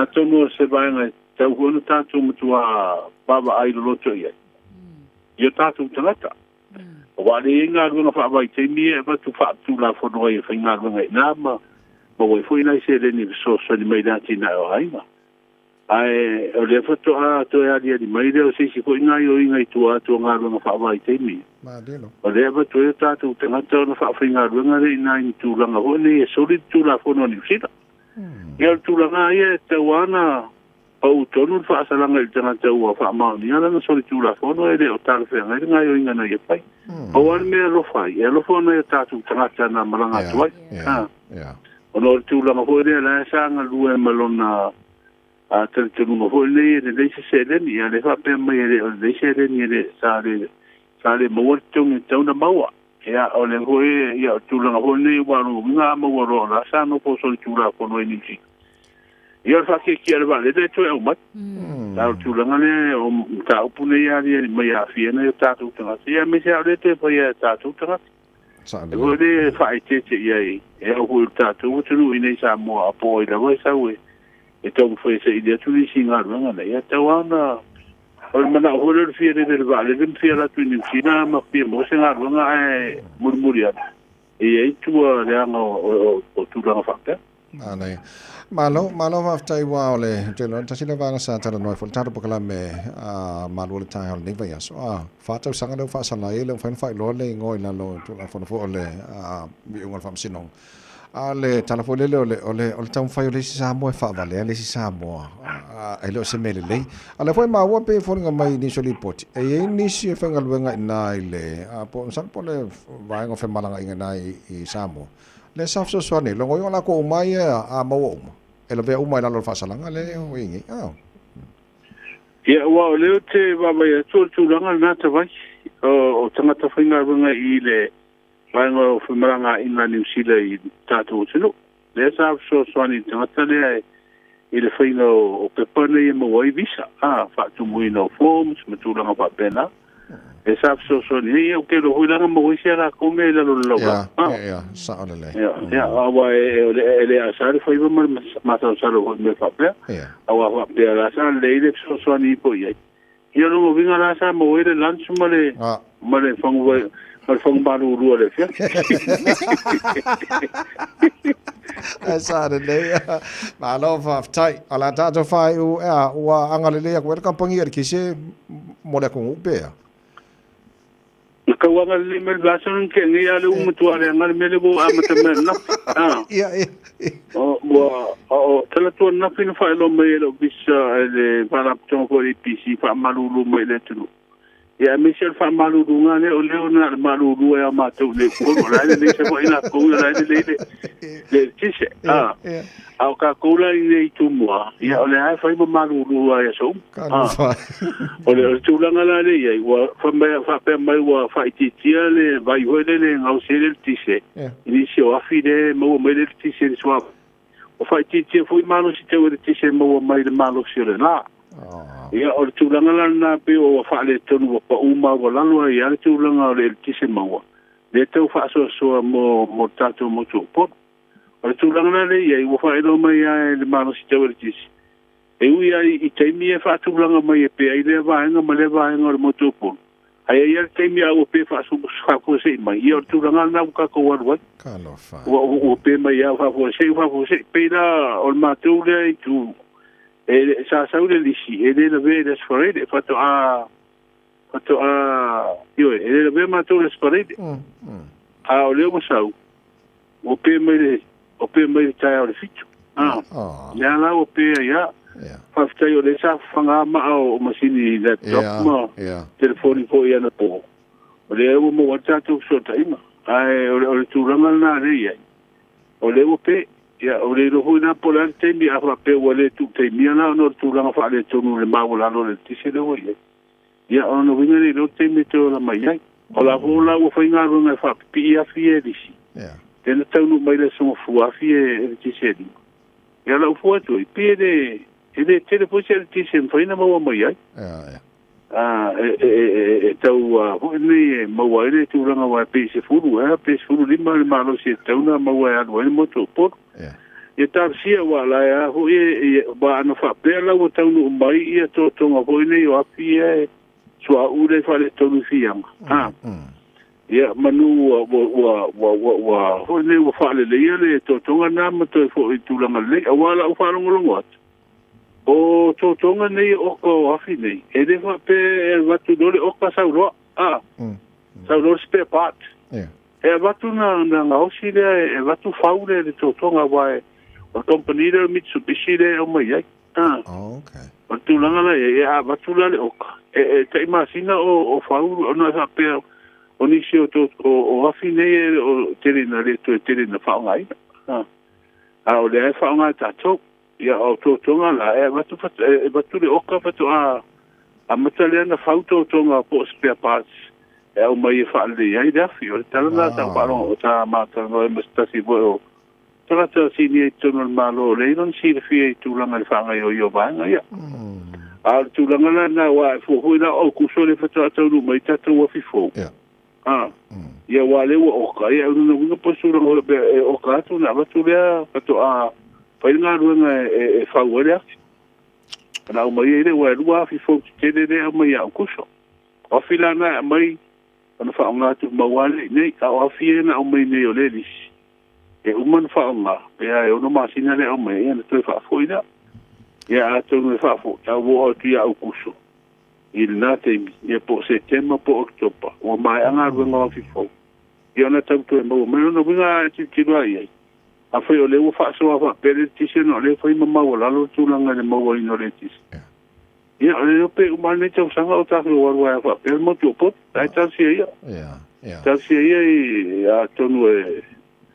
A foi ni e este me e fatino ise nga runga mo e fa pe mo fa puisia e tu langa la masadia ya e o tala na le tisere ya po o vai tu to tele tanga to o ini se ta tu malanga mai ku fa foi ya foi malo lo ma e o de fien no fu po mo yo fa nga pa tel malo se wala le pa se ya malo ya pi sa ona malo ya na le dua yo se vai wala o la pa wa ya de sa lo ko po ma la okay ya o vai tu na wa le fa le tu no pa wa le yo ya fia no po le po pe fa pe o le sa o ta fa wa lu pe po sa mai le pa malo lava le sa e fa time mole fa lo tele no nei vanga yo le nei fo tai hamba fa ngor va ya so lava tu lava no se fa lo ta pedang foi ya wal tau lunga lau tu mo taru tala mai sa mo pe tala van fa bol mo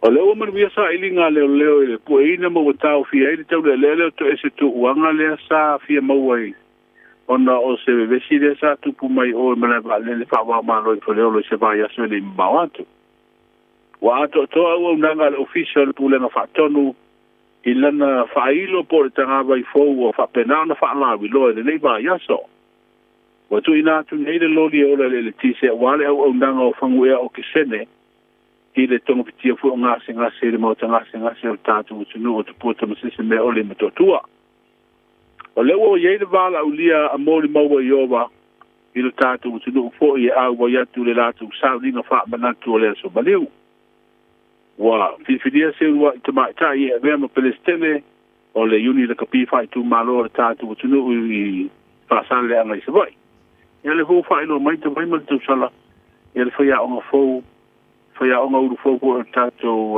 mam samo te na fa la wi le so na na ya malo la tino mal fa mai la fa lo chele taru na ele tau lunga la nanga le fianga ngam man pa tan fa lu ta nei le ai tato chele fa to fa nei ta ya mo dio mal tau le nei fo ta ya mal fa ngon vas o le ye fa tuanga o timu mo ma fa lo fa malu si pe mo lo fo no mo tato no o wingo le tau mo le yas freile o o sa video le meta polu o lo ofiti ai per tatu tunu ma fi ai sa mo yao ma timu inicio temi pe tai se vai no pe ma ma le e o lo to to pe I ma tu o sa mo i le vai nga ya polu ma sa vai le yas freile e au o inicio temi ma timu to lu ba solo ai le o uli ka pe wila ma fai ti le ono yai ino fuanga ma o lunga ia tala na le tau le ai fa tuanga lo fa malu si ai na fo no umma wati munga ma fa ya ai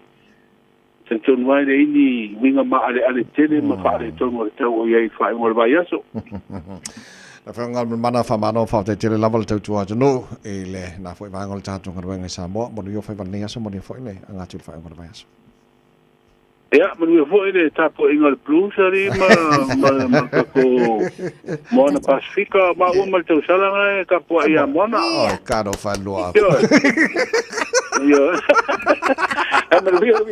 Of te uso la fatu mania vale nei tai au. Le fe ngal mana tu mana. Tanga mai tipi tanga vai Zero Radio Samoa pia. Ya mar fa tele nei vai ngana mo tato nei tai au ona watu tato tala fa tele.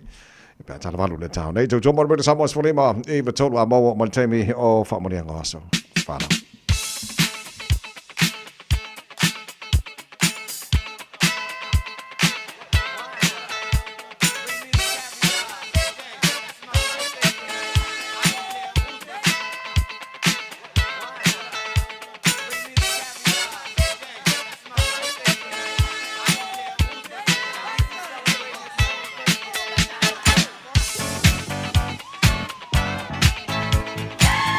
Newas wada wala so for Royal Days for Tasio Aprila matalo telefoni tolu fitu tasi lima iba tolu ole emaili on air at radiosamoa.co.nz. Bo wala vanolu on Facebook mari YouTube are Radio Samoa iba tau malo si for Maria Leita yao. Malo se fu alang babala funga da ota bai benji male kausara ya tasha malo se fu alang balu vaselua. No. Ya, abnole mo tama. Pasai bolo abagoa bombo boliaku lo faanga lekinga nge ainga ya kai bari pebika la songe akoele bar sukasion kausanga ya lo fale ko fa poponis kausanga skele kai bari pebika wa ka va ka ko ainga abese lo faanga o usom faanga o kuangange lo paangal fa penganga asa pekrai leva ese par kualo fa ban gfalo abese ter ba forao lo paanga ke bari ba fushi bahalen lo paanga ya la pa cho failo borani te ban gfalo lo paanga ya ibukau ala fa ma mantra ban gfalo apel ainga poco ba beka ukala ainga umakako apel kai bari singabe ba farkua ya bese ya baguia was farau kai bari pebika a ese cerco inga pa bangaro kai bari ya ro fanga bakuia ka chefo yerbia fa kai la bata vai bro avoa ta la vai ta mo ni la vale nei ta fa se kia lo mako le nei ta fa mo ngai na ya olo ye ta so fa mani anga lunga api folinga fa mani anga mai te pora muli talo yoelu fa mani atu la so fa na wo Joel yoelu fa mani fa manu atu lo wanganga ile tua fa fitai ma vi ia le li wa e au le mailu se fulu lima tausanga so anga le onga male lotu fa pea au fusu anga joe fa mua le li ona manuia le o mea uma o fuafuanga ia e mawala lo fai so se tasi fia mau se swani manuia lo se fulu lima tausanga joe pui oi au Yehova so se mea o e yai alofa mo oele uma joe o lalonga fauma te pora. Leisa tato whaamanianga mai lava fo ia te pora muli talo yoelu. Whaamaniatu la sa whanau Princess Queen or Margaret R.U. wa atua le tolus fulu tau sanga le so. Enjoy your special day. Fia oe ya Yehova mawai lo malosi o lo whaanga mo oe o lalo ngā whau ma te pora Margaret R.U. Leisa whaamanianga e au mai ia penitito amituana ai o le whaamanuianga mo le aso soifua le susunga ia penitito le tofu amituana ai o le aso le nei ua atoa ai le fase fulufito tausanga ia vi ia i pea le atua o alo whaanga mai lau whanau ia Caleb le tofu amituana ai ma Joshua le tofu amituana ai whapea fo i au ainga umai Samoa ma Amerika Samoa whapea au ainga i Ausitalia ma New Zealand. Lungal tatou emaili le na over ayatu ya. Olo ia le whaamanianga i lunga le emaili mai a Seu Kaisala. Lo wanganga e whaamanu atu ia Yehova le nei tai au. Ua atua le grandson Dallas Kaisala le se fulu lima le nei o na tausanga. Lau te talo i le atua ia so uma ia foa i pea ia te oe le maalosi ma le poto. Ma ia pui pea ia te oe so se mea e te alu iai. Ma whaamanuia ia te oe ise se mea e te whaia. We are so proud of the young man you've become. Keep striving to the best version of yourself. Love you always. Alofa anga to you from your Nana Paulina Apulu Kaisala and kids from Riwa. Aunties Neve and Tulili, your cousins George, Mamoe, Telesia Neve, Francis, Konia, Noah, Azalea, and Alea. Hugs and kisses from your faves, Auntie Sue and Prince Penny. Les family ang lahat yung pamayatulong alta YouTube Paulo Falanico family atulong nas foto sang altama ya taimali utu tapu manaya fa taile tu swifu wa dia maini tu sang tele alafatu children and grandchildren fa bea yeltina ya Elizabeth Falanico mani tele lava ya lo swifu ne so pe for les family ang Hannah Moore Ezekiel. Yep. E whamanu atu la sa soifua o Taimalie utu Paulo Falanico. Manuia lo wa sa soifua brother. Alo faanga o Hana and longo alii male whanau whaapele tina matua i awa ainga. Naya, ya, lele, pe au ka kounga. Yeah. Oh, sorry. Naya le se e las wharaile. E pisi fo, ili as wharaile ri. So la ka fe. Ya, lele, le tino whamana tuto wa soifua. Spana ora nei aso.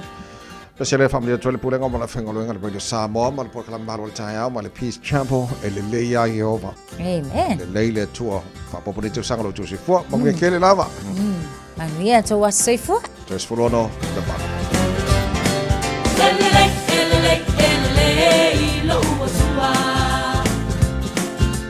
Sa o zonu onsa ile lofa fa ape o atumonga.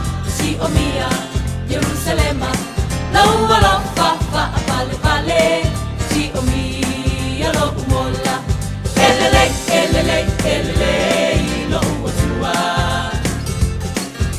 sa o zonu onsa ile lo fa ape o atumanga si o mia Jerusalema lo wala fa vale si o mia Yellow wola, elele Yehova, va ulo na alofa, elele Yehova, va ulo na alofa, elele lo tua. Nganga eliwa ina lo uola e ua mata mofie walele mea uma taluana e fa atontonu o uala elele lo uatua lo nganga eliwa ina lo uola e ua mata mofie walele mea uma taluana eva atontonu o uala elele Yehova eva ava ulo na alofa elele Yehova eva ava ulo na alofa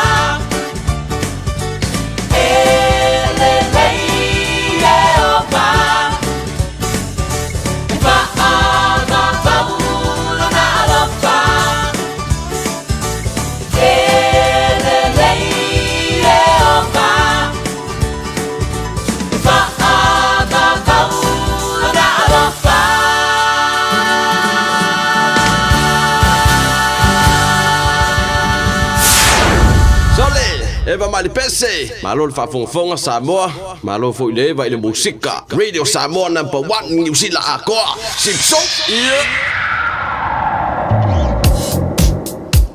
Nunga le waka kotahi alo ma lava fo i le tele o nisi o vaenga o le ala tele le taimi le nei. Nai vaenga la iti lava fo i alo mai tawato le na e faisi feo lolo ia mata fo i ona mamafa le Traffic State Highway Luas Fulu, Southern Motorway, Southwestern Motorway le na alo mai tawato, faisi feo lolo i nai Queenstown Road maleanga ia tu Hillsborough, northbound alo mai tawato le amatatu le Wiri anga ia nei Lambie Drive ia malitato interchange le nai lungo le State Highway 1. State Highway Suma Leono, faisi mamafa mai vaenga City Bound Patiki Road on ramp o lo mai tawatu iai, Rosebank Road off ramp o le na fo lo iai nai Poloka ia maleanga ia nela nai Waterview Tunnel, Great North Road interchange o le na fo lo le mulava i le taimi le nei, mai se le anga iatu i le Central Motorway Junction, westbound o lo mai tawatu se vangnal vaenga na lata to St. Luke's Road and Lincoln Road off ramp ia le na o lo faisi mamafa le taimi le nei. Northern Motorway northbound o lo mai tawatu ia vaenga masani hia le foina Molmawatu, Saninuk, Totara Vale anga iatu i Takapuna o le nao o mamafa le taimi le nei. Southbound city bound moderate mai nai Constellation Drive ia manga iatu Onera Road whapena fo i Esmond Road on ramp le taimi le nei. Lincoln Road city bound ia o le nao o valu minute ia le taimi whaatulanga ina mo tatou aveta vale tapena ma fo whainga malanga tau ina ia saunga le mu ma tau nu manuia le whainga malanga le nei taimi o le tai amalu le tai au Radio Samoa. Tasi lima I watolu amo. Radio Samoa. Huge news about Little Chicken! Popeye's all-breast chicken nuggets are finally here! Nuggets the way they used to be. 100% chicken breast, 12-hour marinated, and covered in their signature shattered crunch. Try Popeye's world-famous nuggets today. Love that chicken from Popeyes. Talofa Samoa. I mawhai na fisosoani atu Dr. Chen pe a whai te a fie le mai suka. Tōta mawalunga le maua se whanau. Mai sela, whatunga o, ti ngā le ua po tuli. Whaalusi le tino puta, kānesa, ma le tino mangeso. Maua fo I le kulini fulunifo mo nifo ti ngā. Ma toi whaafi lesi ai lau mānama. Tele nisi o loa e fisosoani lo soifua maloloina. A fio ane loa eva ai Dr. Chen. I le tuatusi lua ono Great South Road, Orahuhu. Telefoni lua fitu ono tolu tolu fitu fitu extension numero lua.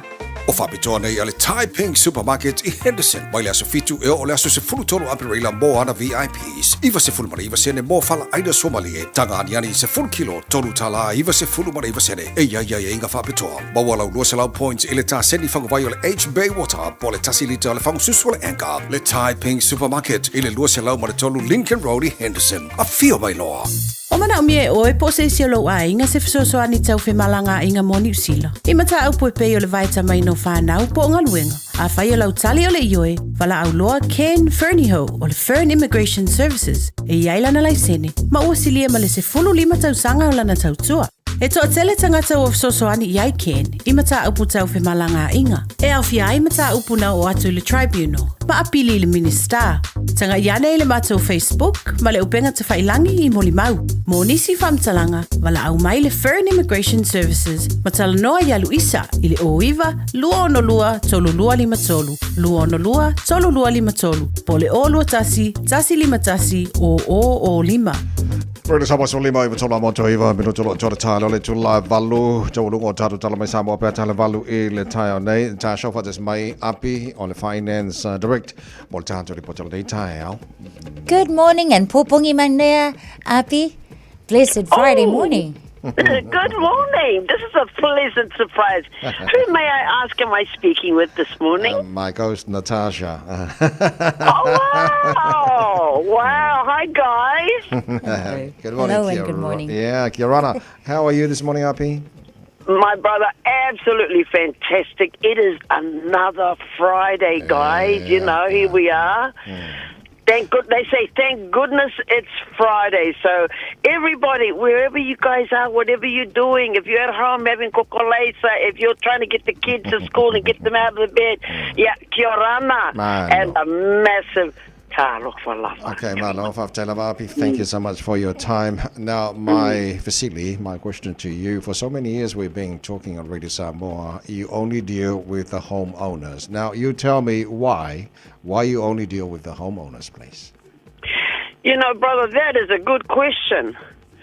Families, if you are listening to me right now, you might be driving on your way to work. You might be taking the kids, but listen to what I've got to say. Because that's a good question that brothers ask me. Why? Here's why, family.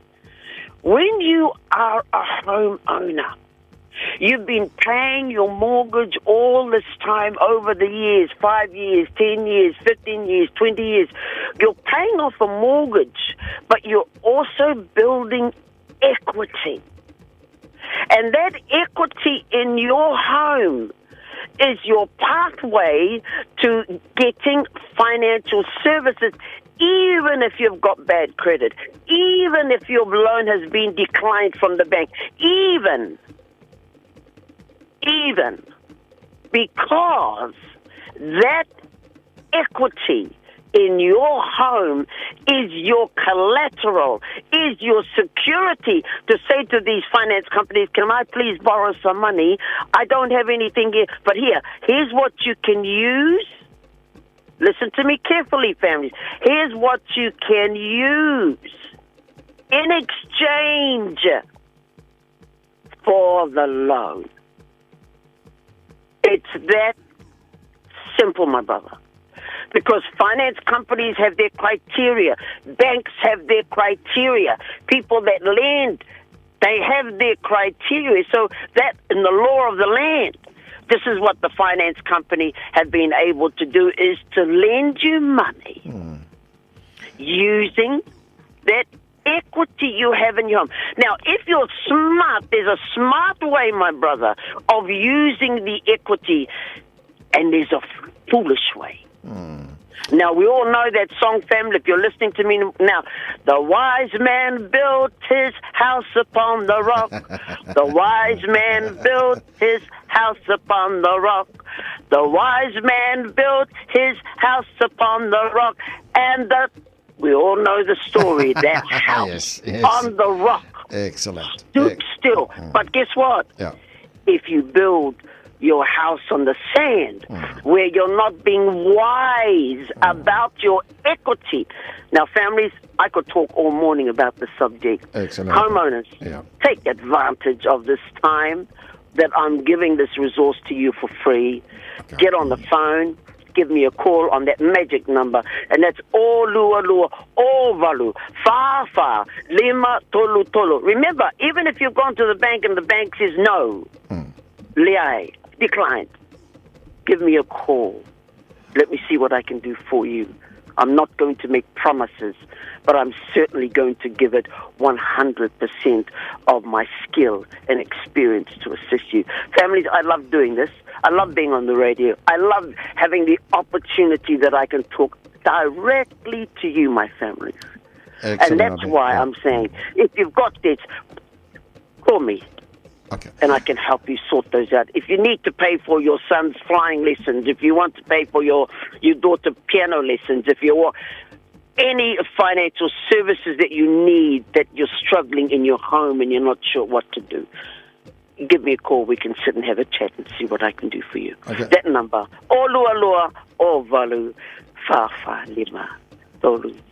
Father Tailava, thank you so much, Abi. You have a safe weekend. Thank you, my brother. Father Tailava, Abi, Ole Finance Direct, Ole Natwa Matu.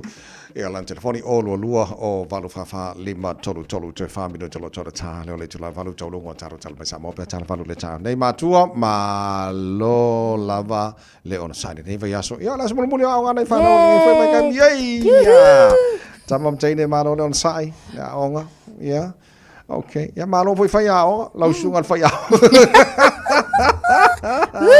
ana va fia mo fa ya o ngala fa se ma lo nga kana fa ma lo lava on sai alo fa tai foi nei matua da lau su te pena nei fa na u le tai au ya wala ia Malo lava. Malo fa malo si at samai tif se fa mal mole. No fo le fale ma fai lau mea onga. Ya wo fo le so ona tafao fa mal mole. Ai sa le. Ya le malo lo la onga ko anga fa malo skingo fa mal mole. To anga fa malo stino and eat healthy, please. Yes. Stay healthy. Ya, oleh afal cara fa Palestina ele suatu fa ya onga mo. Aya. Fa ne fa yaso. Aya, au tapua il moana. Sau ka ko. Ko ke ma Alu ai. ye ka ko.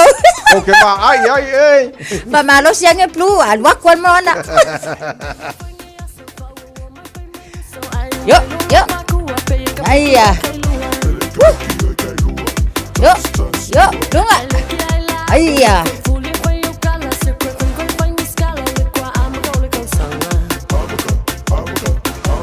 Aya, ngai skalamu.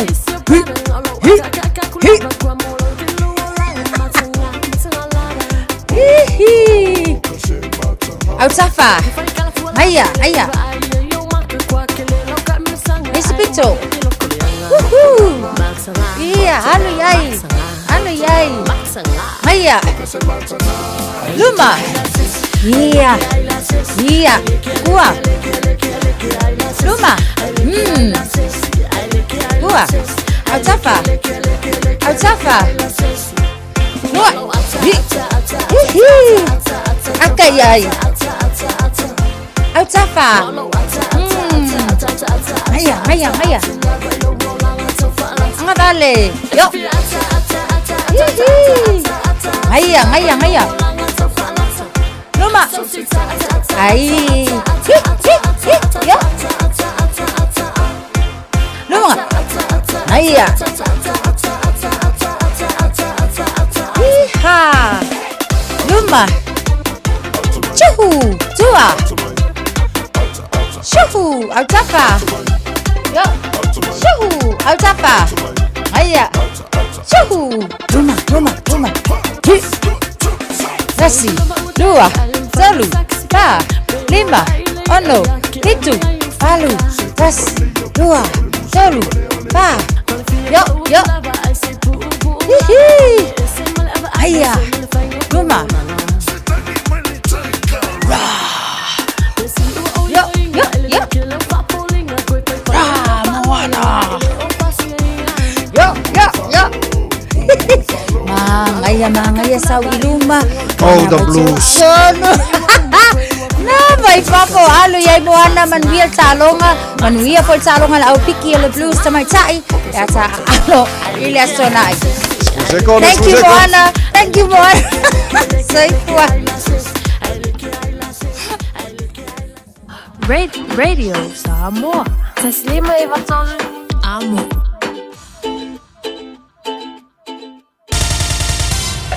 Usi mai alau whaafafonga. Telefon mai Samoa ya so taitasi. Wa au mai mo oe ona o le langlango mai a le talofa voucher.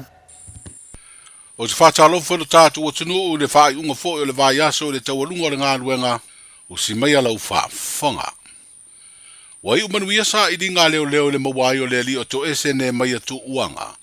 Le ana whaatanuina le whaamsinonga se tusi sai e sa i di ai. Ona o le leo o atu ilo na whaamsinonga. Peitai o se vai aso e le ima mau atu sa fia mawai fo i leo i se suenga. E mafua i se vevesi sa tula i mai de malai wa lele whaavao malo i whaleolo. Lea o loo masalomia sa umia i lea tangata se la au malosi, po o se whana sa ia whaapapa. O le po na po le afo le valu na pu e na i leo to ese. Mai whaapea mai se mori mau, o se whaletari malo i si usenga, na maua o whaamautu wai to ese. E peo na si le fio le vevesi le malai wa lele whaleolo lo lau manu i eile suafo le ua pu e na nei matao fia leo. O se tasi leo mafua anga o le whaai unga le pulenga o malai wa lele. E whaia se ngā luenga e su e umai ta vale a whea lea malai wa lele tere o le tātu o tano. Peitai o tau fia lea ngā luenga ona o mafua anga wha le tūla whano. O savalia neile se fulu ono tau sanga. Talu na whatuina le malo le ofisa o le pulenga whatonu po le regulator. Ma whao ngā aila na urua i tanga vai po se loko. Peitai ua whaalia le te mai te pule whatonu. E lei ato toa i lea tanga vai au nanga umalo o whatino. E lea ofisa o le malo. Le stofil nei vai aso na whaalawi lo ai. Le tanga vai po le local phone. A lea au nanga taua le malo e peo na sa whai ai se tau vanga. E sa idi ai se atatusi e avea matanga vai e whai ma wha ilo. E wha matalai au nanga uma le ofisa o le pulenga whatonu o Samoa. Na malu ai le ata na tusia le sunga ia sani tango, mai le fio anga o malie, o lo ngalue nei le ofisa le fono au faitu la fono, sa ia mau ai le fai longa tupe, e afe lima se lauta la. O le sauninga whalau i loa le tanga vai le ofisa o le malo, o le urua i tiu te lea, o le sui fai pule o vaa o fono ti, le tō wha mau usi osi pue mai, talu o na whidiwhidia le masino i anuari o le nei tausanga, e a vea ma minsta o mtanga aruenga o feso o ta inga, ma wha amatalanga wha teknolosi, e au whiai le ofisa o le pule wha tonu. Opu masanya le tunu, o le aso ma le filinga, o le aso foi ma le mtai ngatina.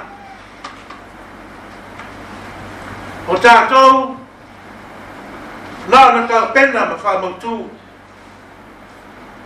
au le li,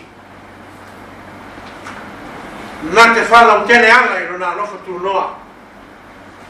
Ka tesi ai ma le musunga no ngā nganga paia, ina ia sto longa le lei ma sitia ngā ruenga o lo tau whai.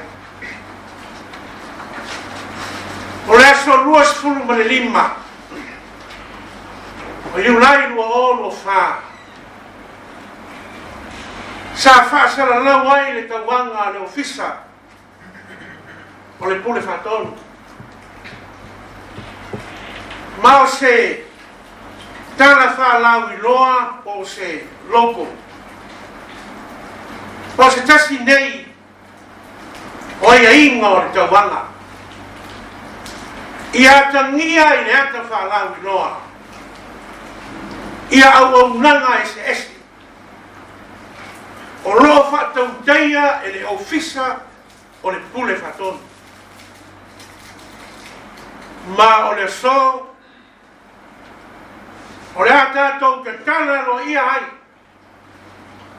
ma mata o na whaunga ina, le logo fau, e pe o na iai le wha moe o le nektai au. O le logo, po le wha ino o le ata tala ina, o lo ata ngia ai au nanga, po fusi o ala leo. O nanga tau ele tise, ai maise o nanga tau wharimere. Awa o nanga maia, o lo i lano o le wawaina, a le ofisa o le pule whatono. O lanu foi o whaungaina, o le lanu moana, o le lanu mumu, e whapea foi ma le lanu pai. Na filifilia mai lunga o lanu, o le fua tātou tunu, o le tanga mai o le tātou malo Samoa. Le fionga le minstau mtanga aruenga o feso ta inga ma wha mtalanga teknolosi, e au fiai le ofisa o le pule whatonu, le tō wha mau si osi pue mai.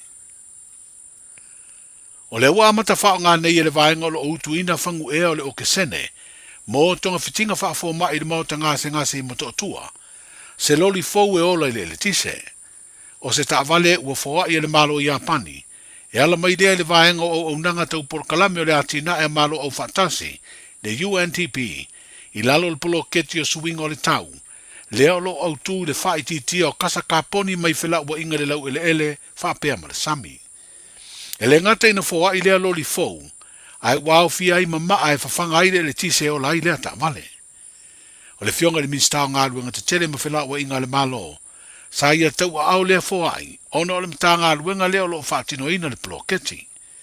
O le whai o lea foa ai ua tau alunga iei nisi o sauninga, sa whanga solo le nei vaa yaso na whaalawi lo ai, le ta iala le whaonga ino au wala o whela ua inga le ele ma le sami, e ole le ele tise, o se tau mo whainga e whaititi ai kasa kaponi e pua ina atu le osone, ma mafu ai le vevela lo langi. O se tasi o vaenga o lea poloketi, o le awa o ina o whaia onga o matata ese la tau te awa o atu, to mai o le insinia o afi o ta vale o le tise.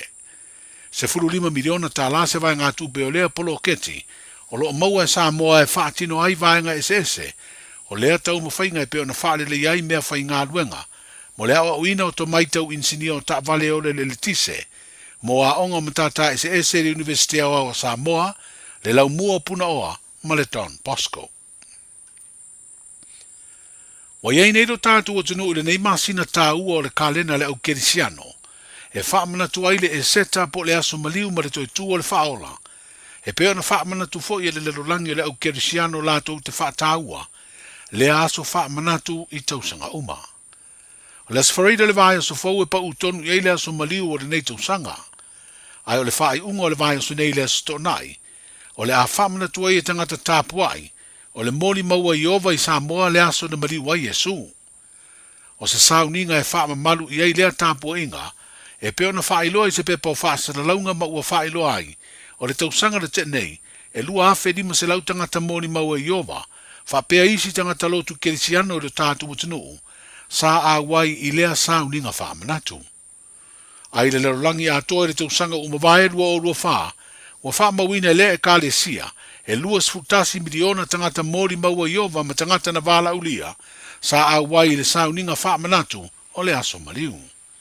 Wa vala ulia i lea tāpua inga ro tātu utinu, e a wai le latu sauninga whaamanatu o le a whia le fiafia le stona i nei, mai se furutasi no whanga mori maua i ova o le a whia ai, e lua i savai a iwa i le motu au ponu. I le nei vai tau o le fina wina o le tau o le si tio avanu o tutusa o li ima te mai tai, i so se tau tua ma se au nanga, ai mai se o le tu o le ola o wina. O le ua mori ma wina le ati na o le tālonga le kapi sa moa le au si ai e se te mai tai, mo le teimi mua mua, o le tau aveina o le tofinga pelestene mo le uni le kapi fai tu malo, a whaasare le anga i lo tātou motu tele i se la fai.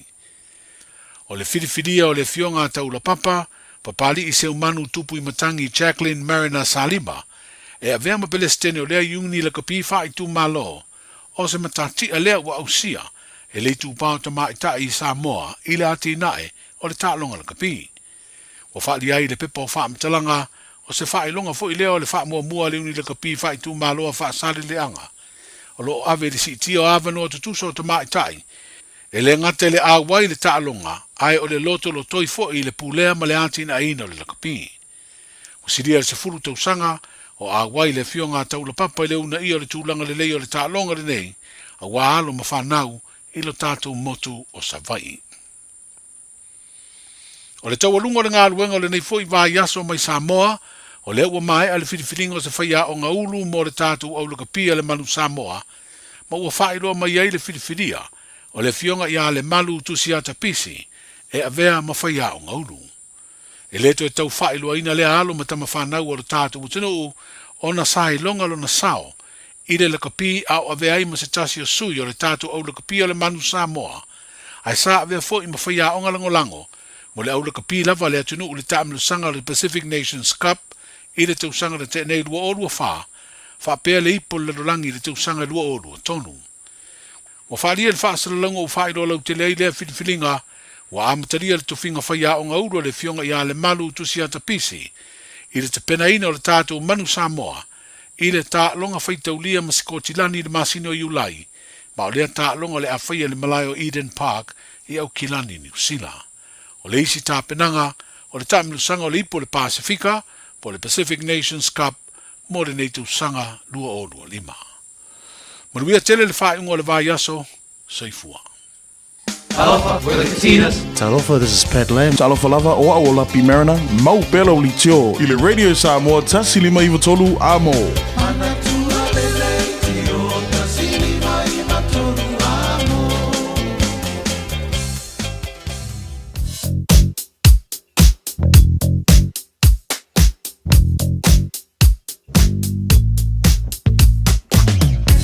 Le poti lata mai lunga o le awala nei te malatai so le ai. E manga ya mo ia lunga le awala li e manga i o le pisi. Ai flow. Kusa le ai masema ngo titira nga pawana manga lo ke ba ko le mumu mai. Na le pasia to tip top corner ngai o Mount Wellington on ramp. Il State Highway 1 city bound. Pawana manga lo ke ba ko le poloka mai male Alice Lee Penrose on ramp. O vaenga uma, a mata mai o Drury, Babakura, Te Kanini, Manurewa, Marukau, Te Irirangi, East Tamaki, Solo Kwai High Brook. Lai mo i IPC, a lai flow li le yarangi kai manga, yeso le, ia a o lunga fo la le Highway Luas Furu ai. makua sekia sole na power ba nga daw titi do le fasi poro kana kikia o le pasi mai Hillsborough on ramp le foi fo mai foi la sa moto voi pa nga ba nga ke ba ko le fasi poro ka mai le ba nga otherwise seki ka ko highways purono seki mangaia ngai ngi ka yao North Shore mananga mai North Shore nga taulanga kilang I le taulanga kilang oka ka ba ngai fo ya na o le va mai atu I le va Glenfield ma Northcote e pona ba nga na polo ka nei time time mananga mai North Shore o isi ba nga o mana sem ka ba nga yo so de malo after vale ya song le mo fe malanga inga o le nei yaso Talo fa Samoa wa ule nei o kasu tialu a wale suia ngila wa le kio a eva mai ina se fudu lima iva kolu amo Radio Samoa vevela Ua mawhai ana au ina atu le tala o le tau I aso taitasi ona o le lango mai a le Pacific Finance Limited. Telefoni o Valselau fitu whawha lua fitu. Malola whawhtaina tino I lau mai mōma lau whawhanga mai le nei taimi o le tai ao le wainga lata mai I le tala o le tau wawa atu Samoa la toa mai a le tau I Samoa e tu mawinga langi ni leo le tau le atino o I le taimi pa oi timo I niso wainga I Samoa o leo te wawa atu o le vevela ne vanga le tau o tele iwa I Samoa. Lua se fulman lima le wele vevela ne vai ngona tai au ya panga uma lava tara pakalame te le yo tonu fatara fo mal tai au ala fatu nei tai fo ma we lava weekend ya mal fa boy mo ya bavenga fo il fa fitau le edkise kalo fai malo lava don sai ya se tara pa vai tulang il tau Australia good day mate malo se fo maria panga uma lava tara pakalame so se vai nga Australia lo o fai mai mom fa fonga mai ai va vai atu fai simaru lu tere la mo Canberra ono no yel malulu 6 degrees ono yel malulu ne bangor tai hao vai over popole ka ko on sa yel malulu ne bangor ka wa ke malai fu mai ola am ko fa so ko sulu de la yang of vela no la yamale e mo to lo se fitu e lona mo runga sini Australia mangel malulu tai hao fu ono olo yel ne bangor tai hao ola fa so fo de sulu ma tango fila la mo to o ka e ko vela fo lo se fu balu le moru ngal vela bo to le so melpone to tele pa angal tara paklame fa tara fo mai nil tai au melpone la ma ngai al ma ro le tai au sfulono lo yele ne va ngor tai au sa po ke le ngo ko ala fa solo awa le tau le so ato lo sfulo mo ru ngal ma fa ma wina mo melpone e le nes for radio tatu yai the Brisbane Australia good morning sfulo yele ma ro le ma ngai al ma ro le tai au ai ala fa solo awa pa una wanga di so temi lua se fun marvado le maurunga o ele vela fa mawina mo Brisbane le so o lo mane foi madu al tai Perth Australia de sa fa tala fa mai ni si ne le vaveau la fa solo in awa foi pa uti mo ni so taimi fa si vela le mo to todos fu tolu ya le maurunga le vela mo ne foi yaso la foi mana el madu le era ne vango le tai Adelaide la fa solo foi na susul matango fila la le so ato vela foi le los fruiva lona maurunga fruiva maurunga le era mo le madu le era mo Hobart ola matene na awawa o isi vaenga ia Darwin la fa sona awawa pa timu ni so temi todos futasi mo donga vela fa mo wina mo ne as for really so vaenga mana Australia ma tulanga ia le tau mo le so o mai le talo le tau ile no fanga fa sala radio Samoa se futfa olo ia le malulu ne vanga le tau I tamaki makaura au kilani pa ia to le fa mo mai tai au awawa le se me pole ai o le famela wa tau awa fa solo ina langi de lei ni so taimi lo so tase morunga na ma fa fa ma wina mo okilani o le nes for really tai up audio da fa solo langi de lei le tau fia la ka polo e ma la usava va le tai au lo so lo morunga ma fa ma wina mo okilani tai au o la fa solo langi de lei fo la so sa so fu so lu so lulu o timo la stofia na va ya solo mana ya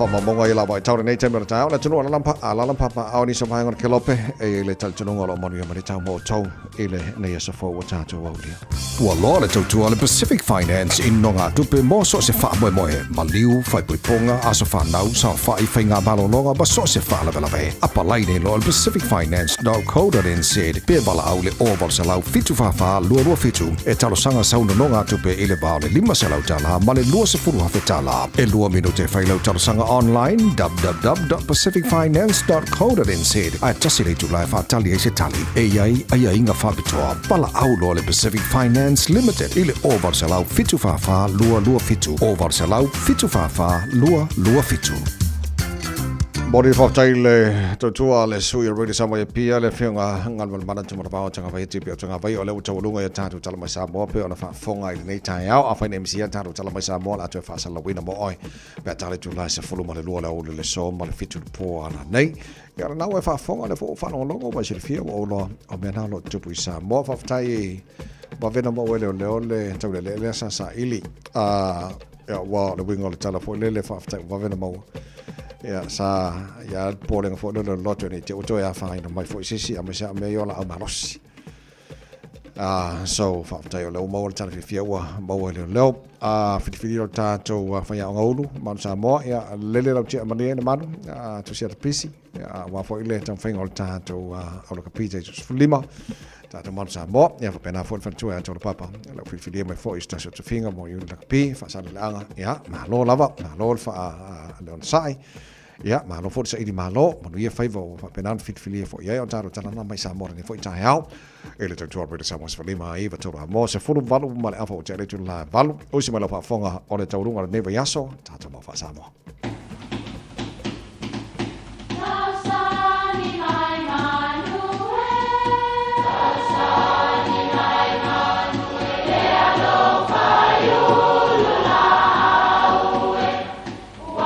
E o whanga manu i ululu o la au, awa e whawhanga i funga o la au. A o le tangata, e whawhanga i upu matala. O le mawhileo o alanga upu mamuanga ngana Samoa maona whaapongai, e a fua i lona si o mianga. O lona lea sao i le whaatufunganga o le iloa whaale aso, mai le tautua se ia o ina pule. O alanga upu mamuanga ngana, ua lanto mamanuina le tō whamanino a Samoa, mana tua foi, e tāo fitau muli le atunu. O te mua i taia a uma mantaloloa e pei o le upu i le ngata i fale.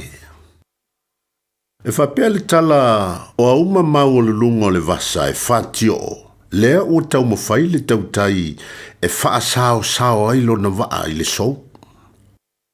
O nei upu, e masani o na whao ngae tu la fale. E wha tu lo wai pa ia mamamalu mawalo lunga ua poto.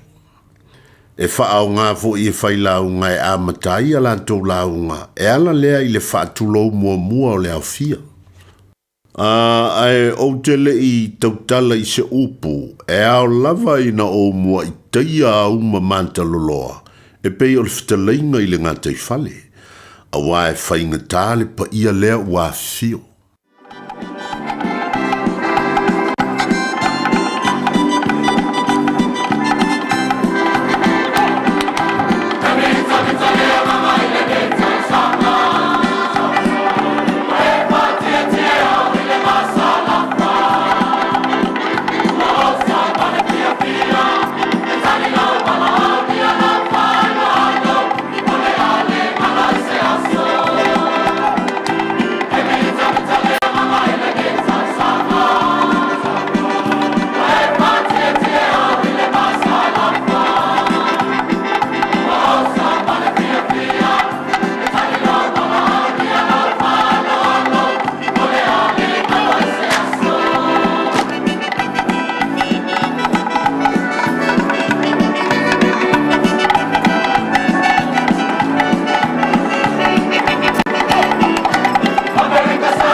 ua. O le si fufonga Samoa, Radio Samoa, tasilima iwa tolu a mo. Se kia Radio Samoa. Aua ni avealo popole vale ma mafau ngai le mafai ai ona whaatau no ul fai poiponga alo walo po o sau tafaonga. E mawhai e api o le Finance Direct Limited, ona fisosoani e whaatino au fuafuanga, au aloa e tito e whaatali. Ai wala au loa api o le Finance Direct Limited, i le olu alua, o walu whaafaa, 5 Olu alua, o walu whaafaa, 5 Mo se fisosoani mo sau tafaonga, po o se whaipoiponga a se tasi o le whanau. Talofa, wa o Salmasinga, fale lua, Tim Toidolo, o le loia Samoa. Whapitua la o unanga I mta uputau immigration, pepa malanga, tangata overstayers, so stoi ngā visa, hapena foi le taxation, po tu la fono tau la fonga, whai foi on o tau aveina mta upu whaal tu la fono I Samoa. Whaman mole vidi mai numera, o iwa lua ono o tasi lua lua, o iwa lua ono o tasi lua lua, whaftai.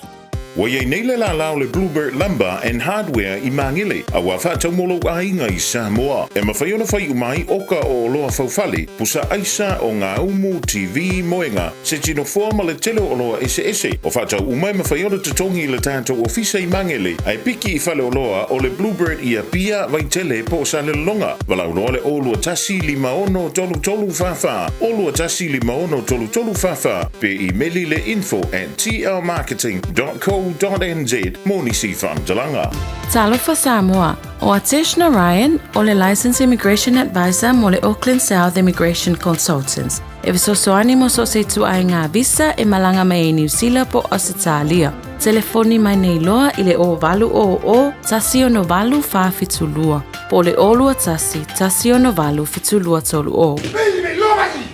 Hey, hey! Oh, no, ue Samoa, wai la le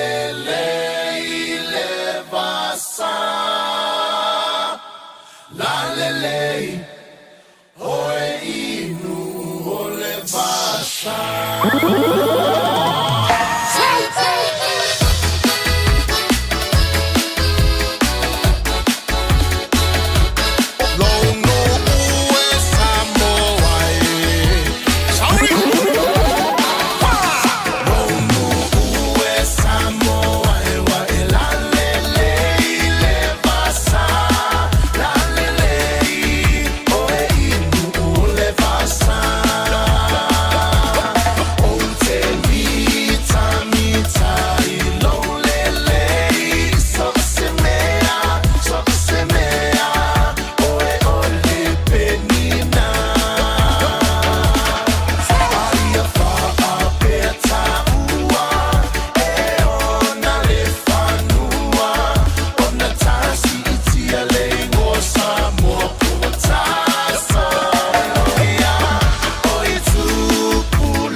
teine Samoa ia mala mala male taina o le sua le palua vama le sula tonga ia mana tua o tupulanga talavo ine ia so se mana o faalia le malu e tile fa Samoa wana o le nanu fa mole mole so te filo malu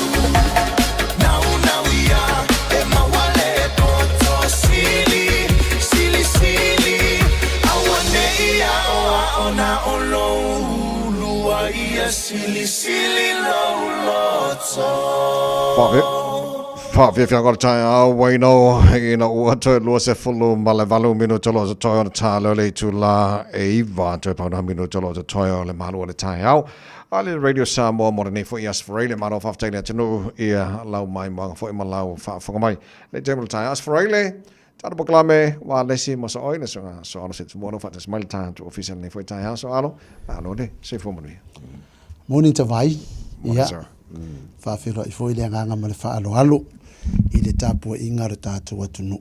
Ia ta mama tina matua me se le au lango le kio Samoa ia mo lo usu po I vai o mata vai o maruru le me. Marures. Ba no. Ia avia le mo ma fa sangi le tu lo na lo fa le fo wa mo se fo la le le no ia mo se fo mo ia. Ia pa se ma ko wola fo ia wa fo las fraile la ko. Ai, ko le asor kup. Asor kup. Musa ya sor kupulo venga venga la mole pay. Ya sor kupure au le maroro ai masila au fe sori de free market. Esa le. Okay, lo que ngo fonge mo ata so ano. Esa ore le option no ngal vaso no teatro nei. El body fest foi ngai fana. Ya mo la ngo mi bika I mako wa o ngai mai kai mako piko. A le o ai o mai fai un so le. Wa so la o mangi chau ke ni. Mo ma fa ko ya oi. Fa kai la. Masa mo kwa evon te. Ele yo o la so fa le. Ko e ko ia ai fa fikai o fa ka nguinga le lima su kausa yes ia man ko foi la ka vai la fa nga sa o ma second hand on me ngor ki fa ki mu so ki nga le ngam ia fa fikai fa ko ma no le second hand ko ka fa so piko ai ma lor kausa ka o lima su kausa ia ma ia I mean le la ta amatel ta po kala men nei ta ha o te loe te le avaenga tauna whawhtaia ai o leo te maua te perform le matua o ngā Kengel Kalamana. O le pe ano whalongo lea se si meilea o ngā Robert Louis Stevenson. O le lasa la te wasia tai le Auckland Girls Club. O le alala na te perform ia Kengel Kalamana. Se whawhiwhiela o ngā lea Robert Louis a peo whawhongo mai nei tae ia lo whātik whaia o ngā ma nei whanau foi. Ai o le tawalungo ia me uma. Wale ngata I umanu ia whamoi mua nei whanau. Whamanu ina le te loa o ngā I whailonga foi lele. Ai awea le whaamua I nai I e nā saina le ngasua le tae au. O tautai o le. Yes. Le vaenga. Yes. Ia mantuala. E mo I watu a mai sa mo sa ni usile nei. Ia ai o lima sul tau sanga tau tua men tu ela ngai faia o ngama pela sia sikaka rumo ko ya ko su ia nga maka waru a ko swali vadi na ko ma wheelchair ona ko ma to su e manga ko kele o ka mama kua o e foi na mo malai tono le faiva fa faia onga pela o Hillary ka lo ka mo le lua Francis okay oi mara ko ingo ko ya vi fai avarunga le ko ya vi ia ua msalu kai o va su ka sanga le foi so I fua ia walange msal poli mo riva ngo mo riva fi kuta vai ama ko wo I wedding kongel malanga le papati au I kai ko mara mana ko ingo ko ya vi malo ediu samwet ia o so I fua pe ke masalo lo si ko ke ora ko o fa wa pera ko nga ruenga fa ya onga ia ka vole ko e ko ngi kura wa o pension ia Pia de manga ye fa loko la ri de e sangi pension ko sangi na kokong e ala le fa nga dwe e manga ko ila ko mo malai pe fola ngai kaimi de ya lo fola ur sa o ka wangu champing ya me ko so e ki nga fa mar ko ka wangu ala ingwa so pa la me o ke fa ya o ka ma ko esa fa ya o ya so ya de uma ko pension ngi si so de ele fa vai so le ingwa kama so ya lango le ingwa fa ya o ya ba ko lo fa anga ye ma ku o e mo malai nga ya to su ya mo nga ya mele o fa ilang fo long ya nga ku ya vi Samuel ya o le duo Francis ya marco akelo ina ko le maua o ngis a fai o ma di diu ya ma wol ma pusanga ma ro nga ku ma o e o lo finga o pe ya fa fo ro pelo ko so e fo fai pe ko me nga fai ko anga sala mo wala fo la mari yesu va so de ma ne fa tai wa e ta wa ma sa no fa tu langa le fo le wa ole autule ole Polyfesta netu sanga legacy tu sa ola to na mo malai ya ole o ngalwenga mamele umala to fa le o fa wa never tell me for e sunga fa ya ongolo yai ya so tar si le lo folele ia fa awa wai pe ia ma ia atange per matang of foi o tu manga Pacifica tono au kilani ia ai me siala e foi marco la lo ko ia a ko fai me fa pe o si pedi ko fai fa do pe ko ngi venue o ko se kuma sai ke le nga yeso ai sa ya a ver fa malo sunga se Terry le mo ya on director le ASB Polyfest Malato team ya malo ya wow tamali uma malo mo yo samo ya ka pu ke mi ka uma ya ya ka ko ka pu ya fai le fai vol fe po wa ale ka pu ya fai vo e o lo ka yulu ya kai mo kadi fo de vai nga ai ko nga ya e ulle ai sa le ya karsia ya lo foi for malo i fongi midio nga se i ka u fa le ya ki de ngi so vai ya ma wa tasia le me ya al tau al tato le tio fo le so alo ya na langona o talinga fo ia le tu mo so mai na tanga fo sa felo e le na malanga tu ai fo ma fo le wa fiu ki ya kula ko Facebook u ngole o le Radio Samoa wole ya ya fa maru du wale fa maru du ya o le Radio Samoa ma ko e wale al ka kai o fa lo a fa mai ya la singa la pasi nga kai mu fangua a o ke o fo fa la kai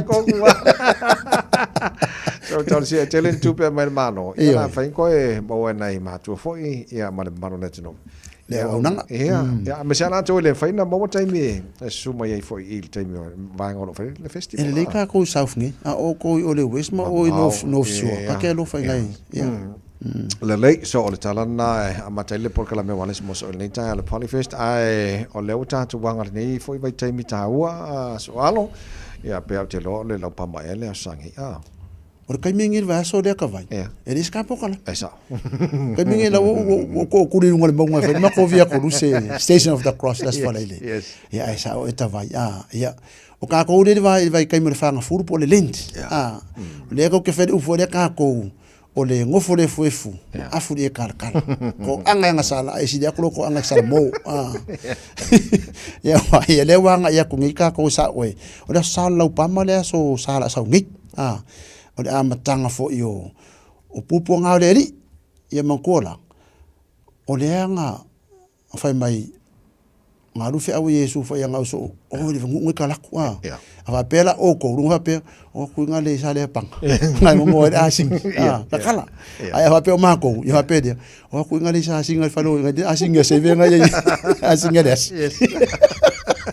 ai fai fo la sing fa le lo ke fa des ia fai fo la fa me dia por ofie so mut ia o kala nga ales ia le fa nga a sing ila ia so e nga mafinga wa ai sa mele va ese so sai se mangu maro si mo runga pe so fongwa va ku le ku ai avel a singi fai mai o a singi is a sign of humility and peaceful no vinga e fi de mu e anga maru ia ka vai e me no fa Yesu male ko avel a singi pinka ka we riska yin ka kanwa e ko lu se ne pa ko a singi ia o e fa no ngo mai fa pia e fo pe do ka ko so o su e dungo internet ya ko a singi ma ko a singi ma ai do fa fa ang a singi ke mau le ngar fo ringa ngar ko se pa ko o me ano fa le ku sa o le nga o nganga i de ke ki e o Yesu mana ia au te lope sa tata no fo ne va su mai ia ole lau pama ole te mi fa mana toile malanga fa tu po Yesu e lo no wa ia ka ka lo fo la ele la fo la au o fu mo ve uma ala langa Aleluia o sana manuia le fio mai le halo le tua ia mulu o la ko fo en ko ala lang fa sa ko no lang fa mai ya o sana le halo tavita next minute ina fa sa ta ruia o ka ko ia ele ki o ses e pe wa ngal fe o le lang wala ma pe lang fo ngal lang wala fe ia wa ia ang fasili dia era ia ngi sila wa ole pama na au le pama le fa pen fa ngai o mo ko ke ko nga pama la pa la nga pam o le date palm o le makuikuia ia ai onga nga pau o la au e o le vai o le pama ma le afoi ma le maki palm and fig tree le la sauloa Yesu fia ai a ko kengia le maki ele fu le maki ia pe fo linga nga le ngai wa ia o le asosa le fa ma ngira sa la pama o fa le ko Yesu i do ngu ia asonga fua mala so lua o Holy Week la sa ngai ka vai ko ke manga ko ngakwa i le anga ia ko le iong popuanga asola e le fa menga sa Yesu o kengia le maki le fua ia ro ko kuri fo fa fini ma ke ki le sa fa ka ula ko me ko le fa le sa pe la o i nga renga fe kai do ka ngaka i fo ngale Yesu oi wa fia pule sa kuri ka fa le ka bul pule nga ro nga se fa su le mela la ingi do ma Yesu ia de la ye asonga fua so lulu le me ka o le Spy Wednesday o le Spy Wednesday fa ko sa ya yuka o le spider ia o me la fa mai de ir kala no ka ko o le me sa fe nga fo o me sa va ro i fe en kwai de la e ina so lulu le o le Spy Wednesday e male monti feste de o ka penga ku Yesu da fo i de murmurunga vai lang au so ia male ko e sa winga fo le la sapa de ko ku ula le aska kait ese manga de kadi wala ki ang sa kadi Oscar fa so mule sis pour ko me ngai maria de manga ia de la sapa se yo ula va de va vea os fali mo ko la vea de fa fika ya Yesu ia pe ke ia mai de va vea unga mo Yesu po ako ai mo de so me de ka fo ngale inga mo pe o ko ma ro ele fa ko fea le mo singa ku ra se kasi ka ma fu kai ia se yo ula va nga po isa le uri ko le uri ka vai mo ko fia ru ka me de but that's about the Holy Week yes ole mai le no pama ia me nga significant on lo pama e ole pam le ko la ole tate pam ko le tate ese manga ye pe a fa mango fa ka me fa ibi o tate ko no me fa ye ku ka menga e yo ko wa nga e la ko significant fa pe nga fo ila wai so area del Middle East de la kwale i makola ole awala ngoso ko Yesu o ia le area ne o ia manukau ala ko pato i manukau ka me i pete fa ke peta lia peta Jerusalem ia fo ringa nga ia ai o le ka ko fa ko le la inga ko mo pe yo mana ai wa mo ko e mangingo fo ile ka o le Holy Week la ko ka ta no nei tai ia te lo ai ta te le i fa to fa nei tai ma ko kala ngo po ile va nga fo lo tu spa ia wo fo ma tu fa ta wa tu spa ia na po i sa ka o ko e te mantua la o le pauta le si tu man pauta le si tu ai o nga to sa ta ro ke viso kala ngol sa ta ro yo te lo fa sa langa le ro ma ye te mi o ka ka ya sala ya to o do ko wa do sa ka ai er ka ka sa ro sa ta ro ele ya fo ele sang sala ya le nga lue e sui umaka ko wang sala ka ko ngala e lo ngol tana fo le ole ato anga ole lofa sit e ole tu ia man fa tanga mo tatu o le kali nga le ku mo ka ko me lo nga lo maliu nga ka ko kali mo le ku ia o le sala mo muri yanga fa le ku ai le fa ia ku la vai se me la fa ala au mai ka mai sa mo fa nga lu nga le visa Video le bawa le pui lo. Fai ko fai pui. O fai ka mai mai fori. Ya pese a lo fai se wala fa la mo si la ko inga so. Legala. Alo, so fa malo fa tai o te lo le ta sa fo le ta proclame. Dira. Ya mo le tunu wa nga tu mo le asu ma di na fa asu mo ni a le ska proclame le fa asu ia ka se ia manuel asu ma di mo. Ia fa penga fo ka ko mal mang nga ko mang ko la fa mai ia le isa ia. O nga fa lava la foi malolo ai ka ko. O mangua o ia o ka ko se kula fong. O momo o nga amio valere fa ngi. Ya. Sawa. Vai mo le foi lo fa ngai. Na sunga mare a inga le nga tule. Ile ya so maliu me se holy week. Fa pena foi mo le to fa ngai tapo inga ta to no. Yes. Per kala o ma vai nga la kungu. Fa penga ma vai nga le kai vai ko iku vai ko skus. Ma vai nga ka war ko spa ia. Ma vai nga ka vika. Ya il mangwe kongo pa mo moka fa penga kongo le maru. Ya me se mo ko fa le ai kai kasi mangwe nge ya so ko vai. Do fa ku ka ko kungu. Alo fa tai ma dia foi le samaliu nga sunga man fa tua man ai ya man e kanisia ya ka ko kai da vai. Ai so alo se tu mo mal tara proclame wale se mo so oi. Tatu wanga tu mo le Holy Week le nama yaso lo mana manu tele le seta le malo le no Crichton family.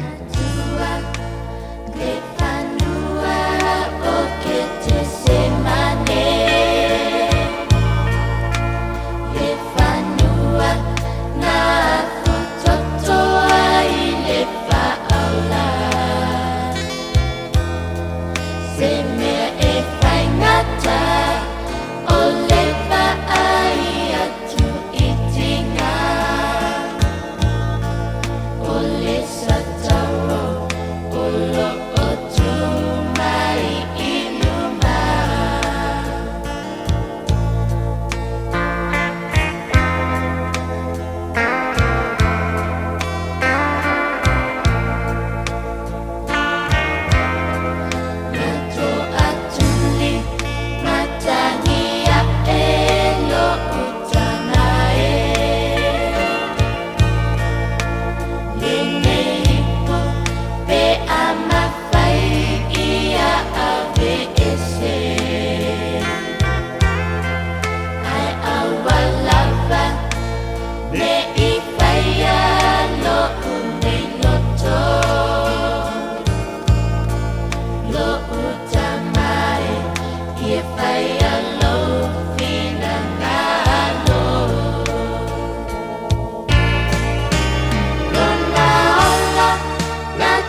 lava matatoi upura nā pese mamone tuai le au o le eseta ia po le aso maliwa o tātou angatu le vaiaso pa ia le Holy Week o le nā vaiaso lumanai o le whawhonga le tautua Radio Samoa Sfalima Eva Tolu a mo vai whalelei o lo tele lava SIM cards le tātou company Digicel le ngata whaina e whaonga i nei Samoa ia au lo mofo ia bundles o data se whaina whaonga la wifi ki alo i lungo Facebook mai si vanga o maa sunga ni pure no whate mai ia mo tātou li poti o le fwoi tai au na whianga la pepe whamalo whaftai non sai mai whaftai multei malo soi fo ia whawhelo ia tulo sunga le hoa au tawai le nei tai melo tai au whatalo whatu fo i pa anga le tātou pokalame malo lava le ala usu i au mutiute ia o whianga ia i fo ia mai sa nei mātua ia o te loa na ua ta pena foi ni matua tu ang alfana ia wala so mo bulin nei o ang alfana ia ora no we no desti luva ia so le la ia o tam fai foi fa tu mo le pantry ia tu mo ia ai matulang fa pena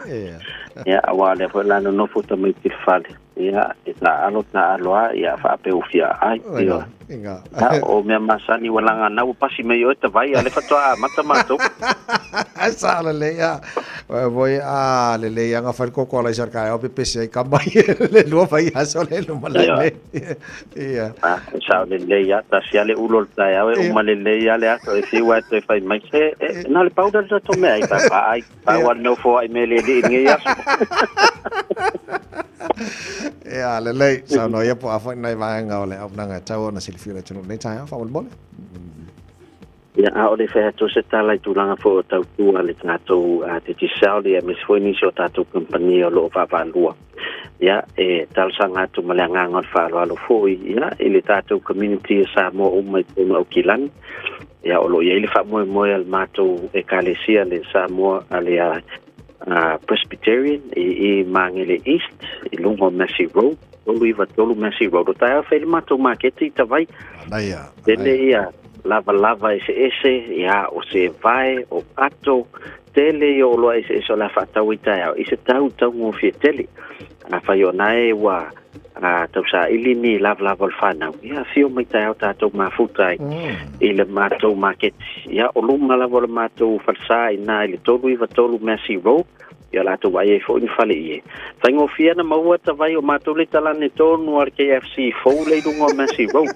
yes o mana fai lau fatau e alu lo KFC e fai sau fasilinga malosi ai a tio mai tai o tatou mafutai tele ia o loa tau ngo fia maua lava lua tala lima tala se fulu tala tele foi ofu fo la fa peona pa ule tau a lelo su mai tai ta le iva a mata ia sei longa e mai a uma ia matou oloa ia na mai a foi leo de matou maketi le aso a tai au ia ele le foi lo fa so tai mai ia a fai foi de mana e fa tino sau fo ai masia matou e kalesia le Presbyterian St. Mark's Presbyterian in Mangere East ia uma tu atu la u telefon ia e fai ona fa so tai me tu langa fa pena ia ai tavaiole o le wa matal tatou apitoa fo i o le tatou Easter ia e na ia tatou telefoni fo ia wa whaafanoa mai company ia e pai foi ona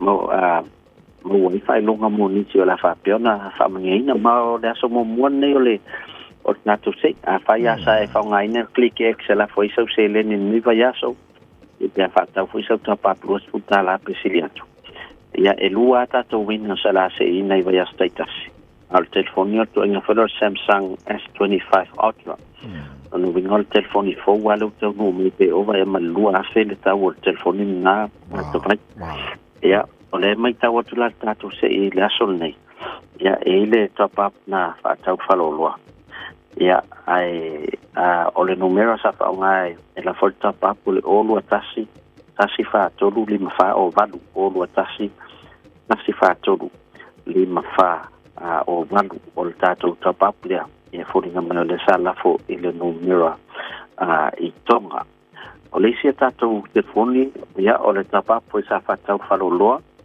ia ma o le numero sa fa pea o na fa ngai vili nai le la fo ina top up lea o le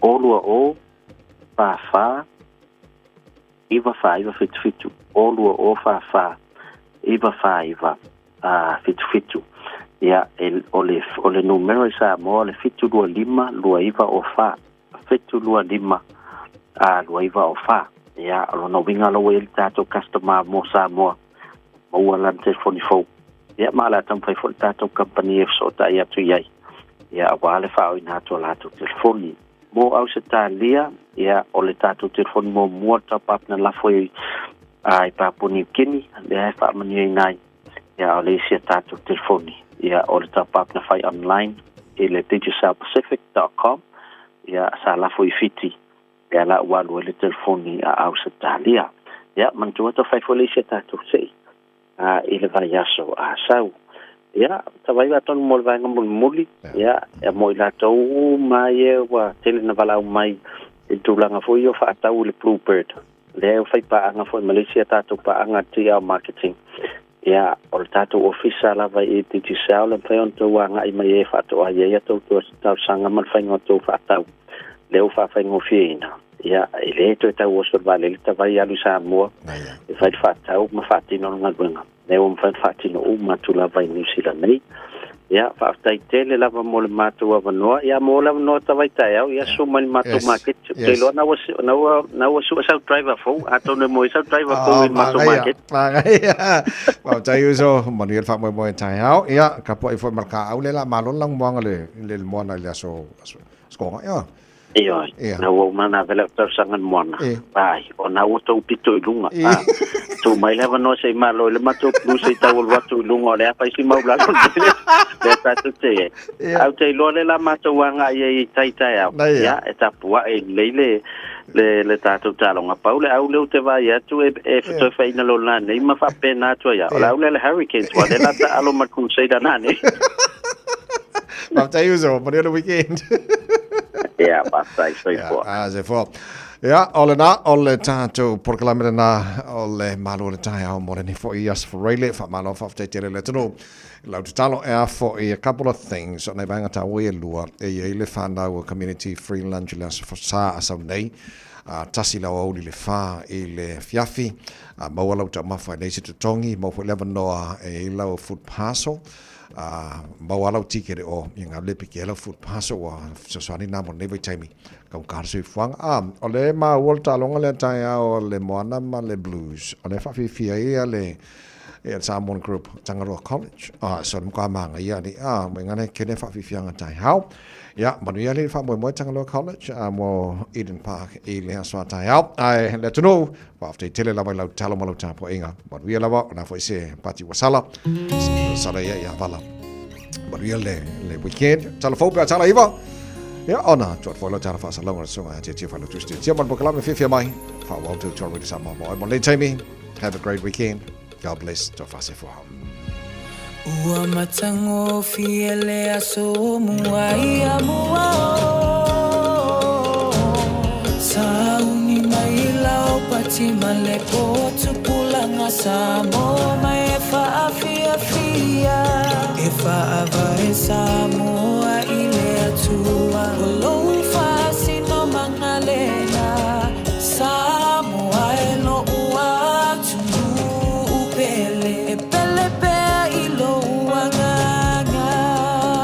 tupulanga samo mai fa fia mole au mai moa amane de la usiva mafali o winga tausa fia se mai ala ia tenge samo taulele ai ia neloa ole samo o te mita ile vasa loloa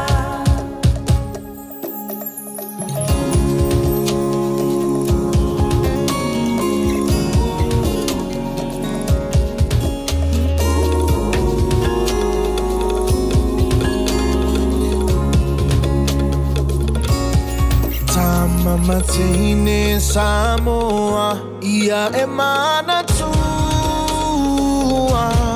Malu e mafita o ainga Ai mise o matua Aua o soulu mana I manuia E mawai o ele fi fia fia ia tu mawile tu mafina wi melele e sili le amo itamwa tu la masamo mai ai fa fia fia mole au mai moa fa amane ene elausi pa fa alio winga tau sa afia se e mayela ia teine sa motaulele ai ulia neloa e ule samoa o te mita i le basa loloa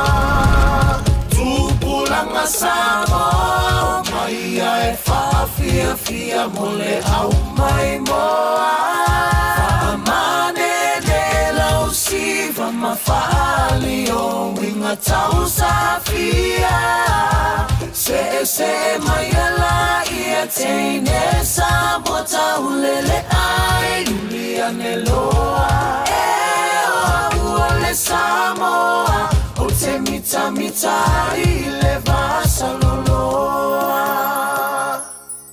e ule samoa o te mita i le vasa loloa.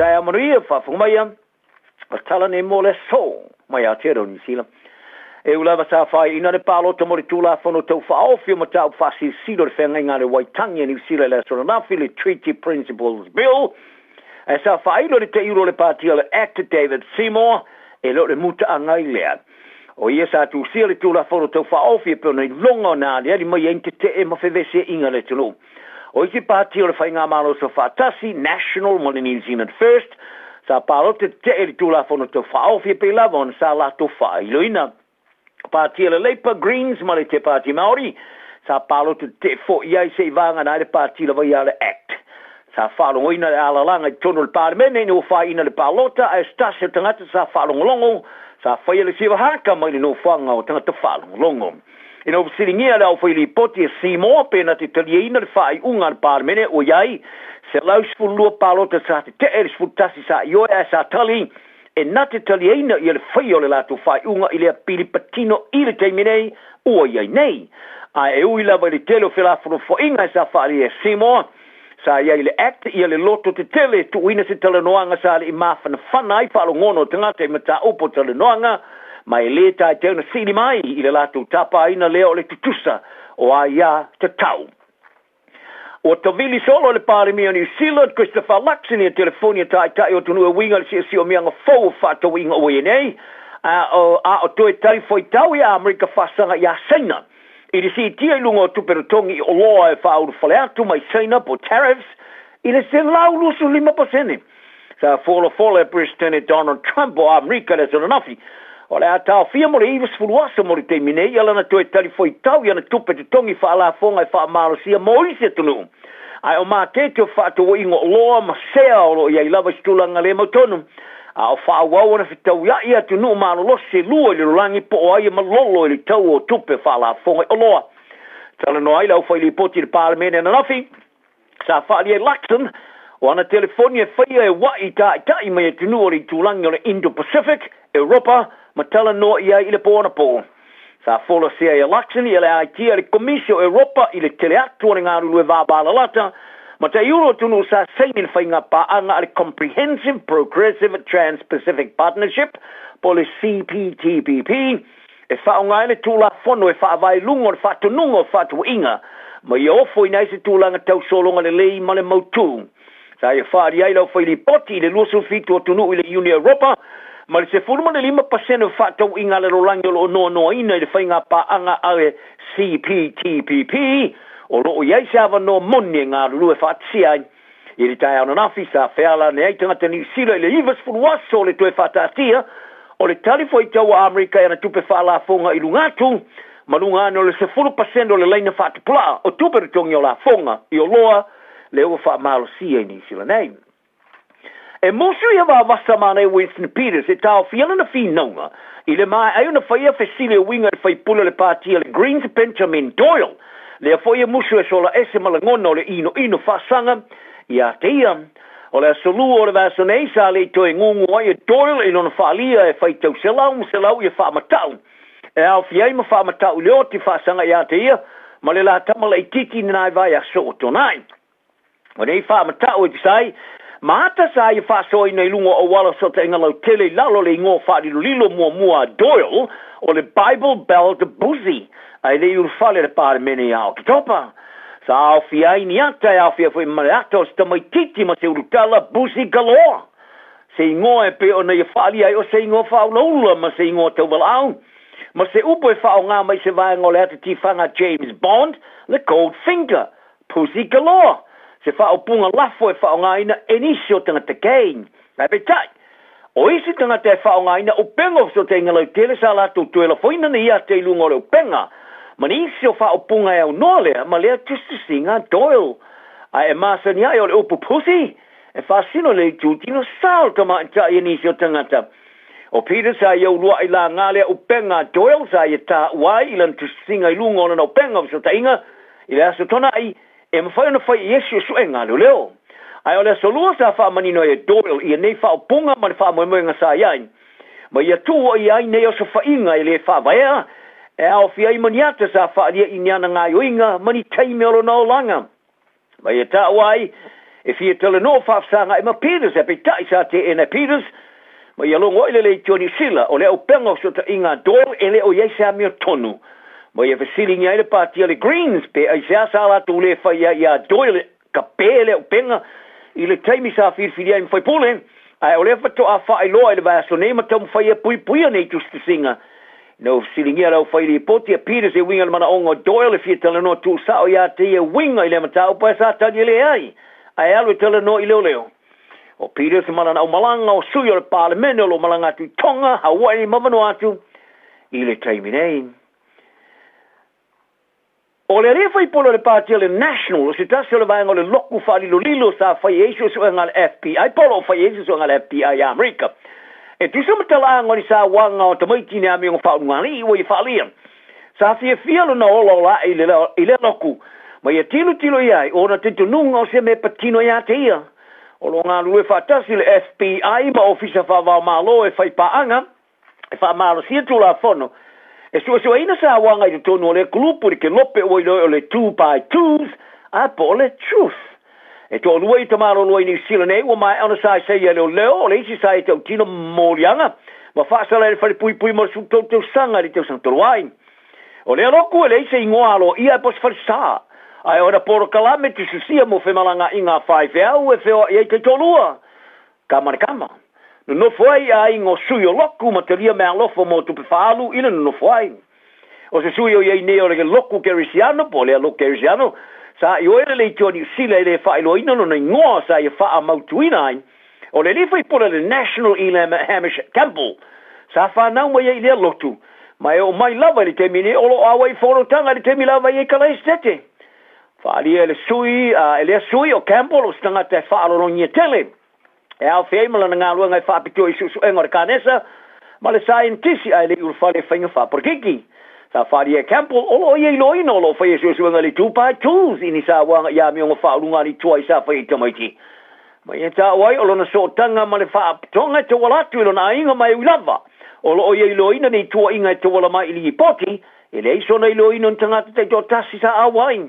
Whari e Campbell, o tua inga ni sa wanga ni a mionga whaurunga li, e po ni si a mionga matau tia whaia, e te tau lava na matua so ina mara ato toa ma whailo ina isa whai unga whaia iai.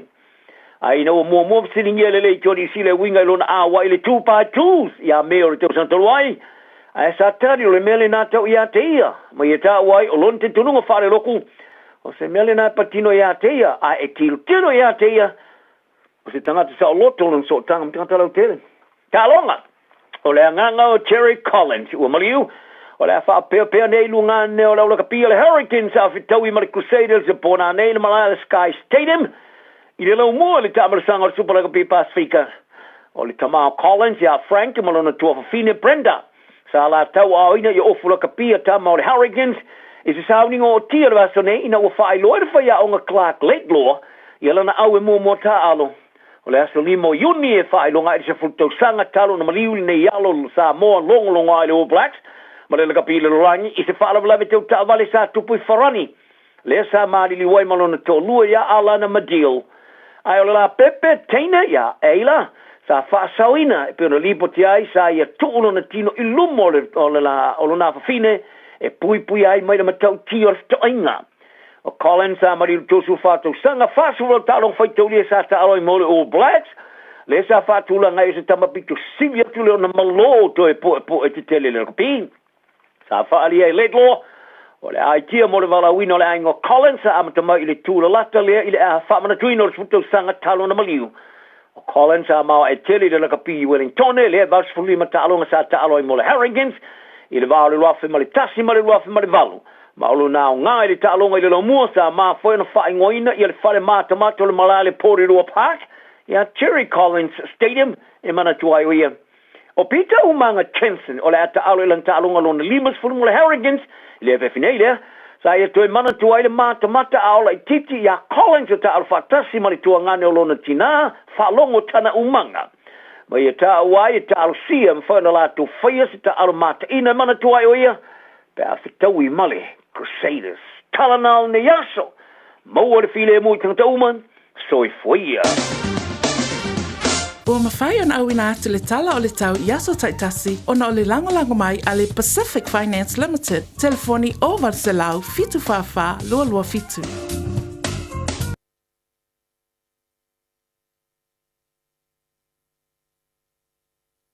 Ua loa le tautua le Pacific Finance in no ngā tupe mo so se wha moe moe, ma liu, whai puiponga, aso whanau, sa whai whai ngā balononga, ma so se wha lawe. Apa laine lo le pacificfinance.co.nz, pe wala au le oval sa lau fitu whawha lua fitu, e talo sanga sauna no ngā tupe i le bao le 5 se lau tala, ma le lua se furu hawhe tala. E lua minute whai lau talo sanga online, www.pacificfinance.co.nz, a tasi le tulai whatali e se tali, e iai inga whabitoa, pala au lo le Pacific Finance Limited ile oval salau fitu fafa lua fitu oval salau fitu fafa lua fitu.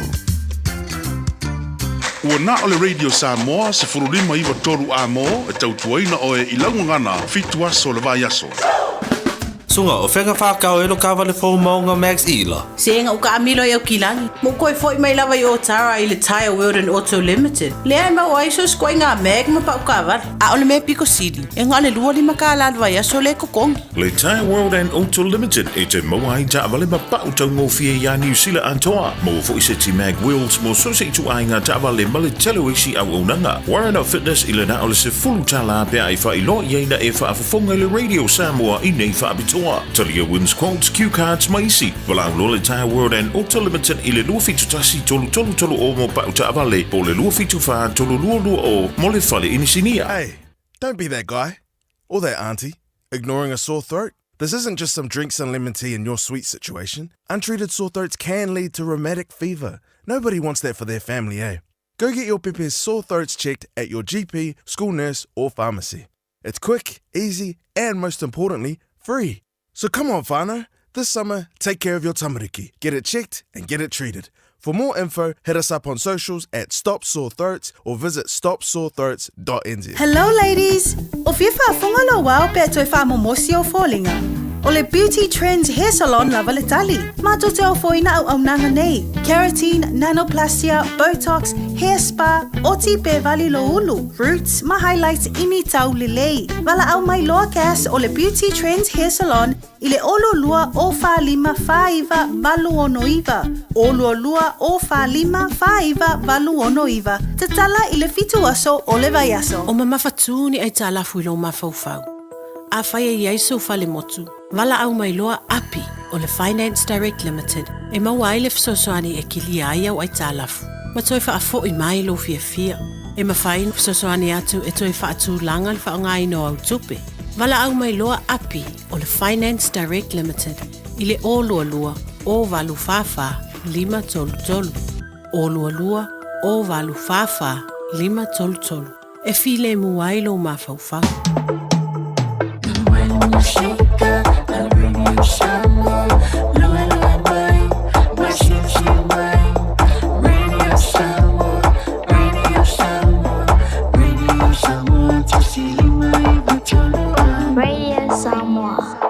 Faitauina le upo le poto no le tautua matavela linga Fusi and Sons Funeral Services I Mangele ma Samoa. I taimi o mawhatianga ma whaanoanoanga ona o le maliu. Mana tualingalinga Fusi and Sons malana au nanga o le a whaamama avenga atu mo oe ma le ainga. Wala au I le telefoni lua fitu lima tolu o fitu.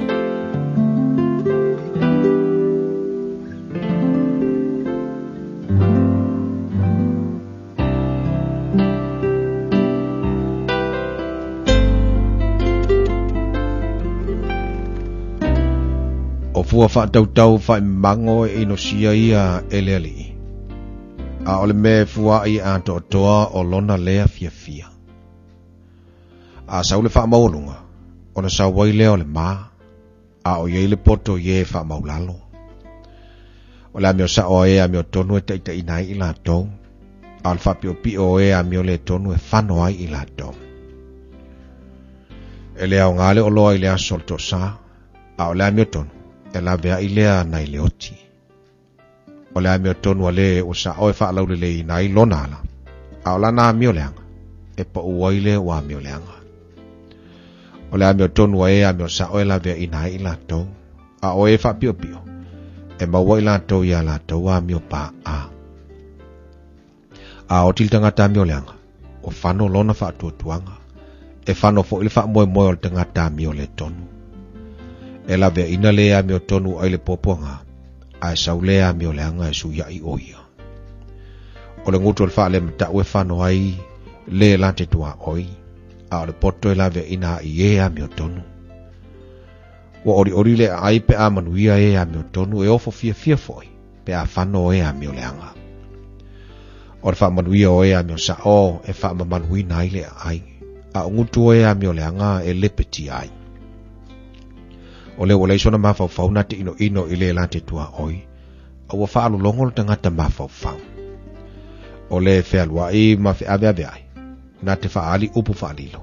A o le uloto wha maoni na te tanutanu ma I le upu. A le isa pule. Ua maala I le nu. A le tōtele whai pule. E saunga le muai. E matuati ngā ina le ua whai mamoni o le tangata ese. A o le ua ino I e whitangofi I lima mo isi. E file mu lava oia. E maua le mamalo le fine matangofi.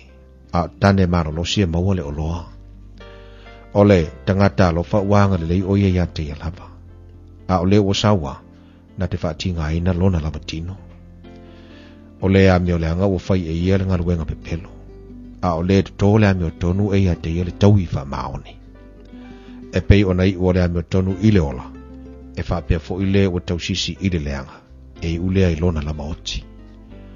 Wa inosia le li ie o whapio pi o lato loto. A oe o sa oa lato wamio e fia iai oia. E tango le lima I le lima ai le whaasa o ina le wamio leanga. A o le whanau wa e amio tonu e sao I lato. O le mama auro I le isu le pua. O le whafine la le leile o te amane mawhau whau. O le mana o e amio tonu wana ona leilea. A le whaatutuanga o ea mio leanga, e ulea le toa sa. O iai le na te whaasara lau inana mea, a ea tili ai ona mau mea. O iai fo ile o ta ofi ana mea siri ile mea o te tawai, a ea mativa ai o ia. E whaata mau ai ngai na le tangata mata mau, o ia fo i o le whaasusui nisi, e whaasusui na lava o ia. O le na te tau fia saito, e fetu uina o ia le nuu.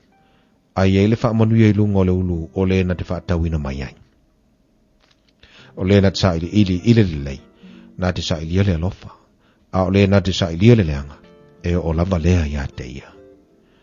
O le na te whaatua I lona o loa, e pa u lava o ia. A o e amio tonu, e tupu mahata ngō fie lato, pei o laula au. O le na te whaatinga ina lona ainga, e whai mona tofi le matangi, e au na fo ile vale, I le ua potolo na loto. O le fua o le ameo tonu le la au le ola lea. Balena te mawanganga. E poto ia. Whauta. Tauia le ameo tonu le laulangi. E siri fo ora tauia o le ameo leanga. Ma le anga sala. Ua awina atu le upu o le poto i le nei aso o no le langolango mai a linga Fusi and Sons Funeral Services. Ua mawhai o na tu whātasia ua unanga tāla whea ngai i ni tautau ngō fia tele. E fso soni atu ai, a o whea ngai oe ma le popole ma le whememea. E mori whātasia atu ai ma wha mai senga, ma wha mawhana whananga mai a linga Fusi and Sons mo a inga uma o Samoa ua whea le maliu ma le oti. Malau mai loa ia lingalinga Philip Fusi lingalinga, to ia whaapō lingalinga, to ngia si ulavea, pesusu mai i le Luas Fulvalu Canning Crescent i Mangele.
A day, 7 days a week. Radio Samoa streaming live on www.radiosamoa.co.nz.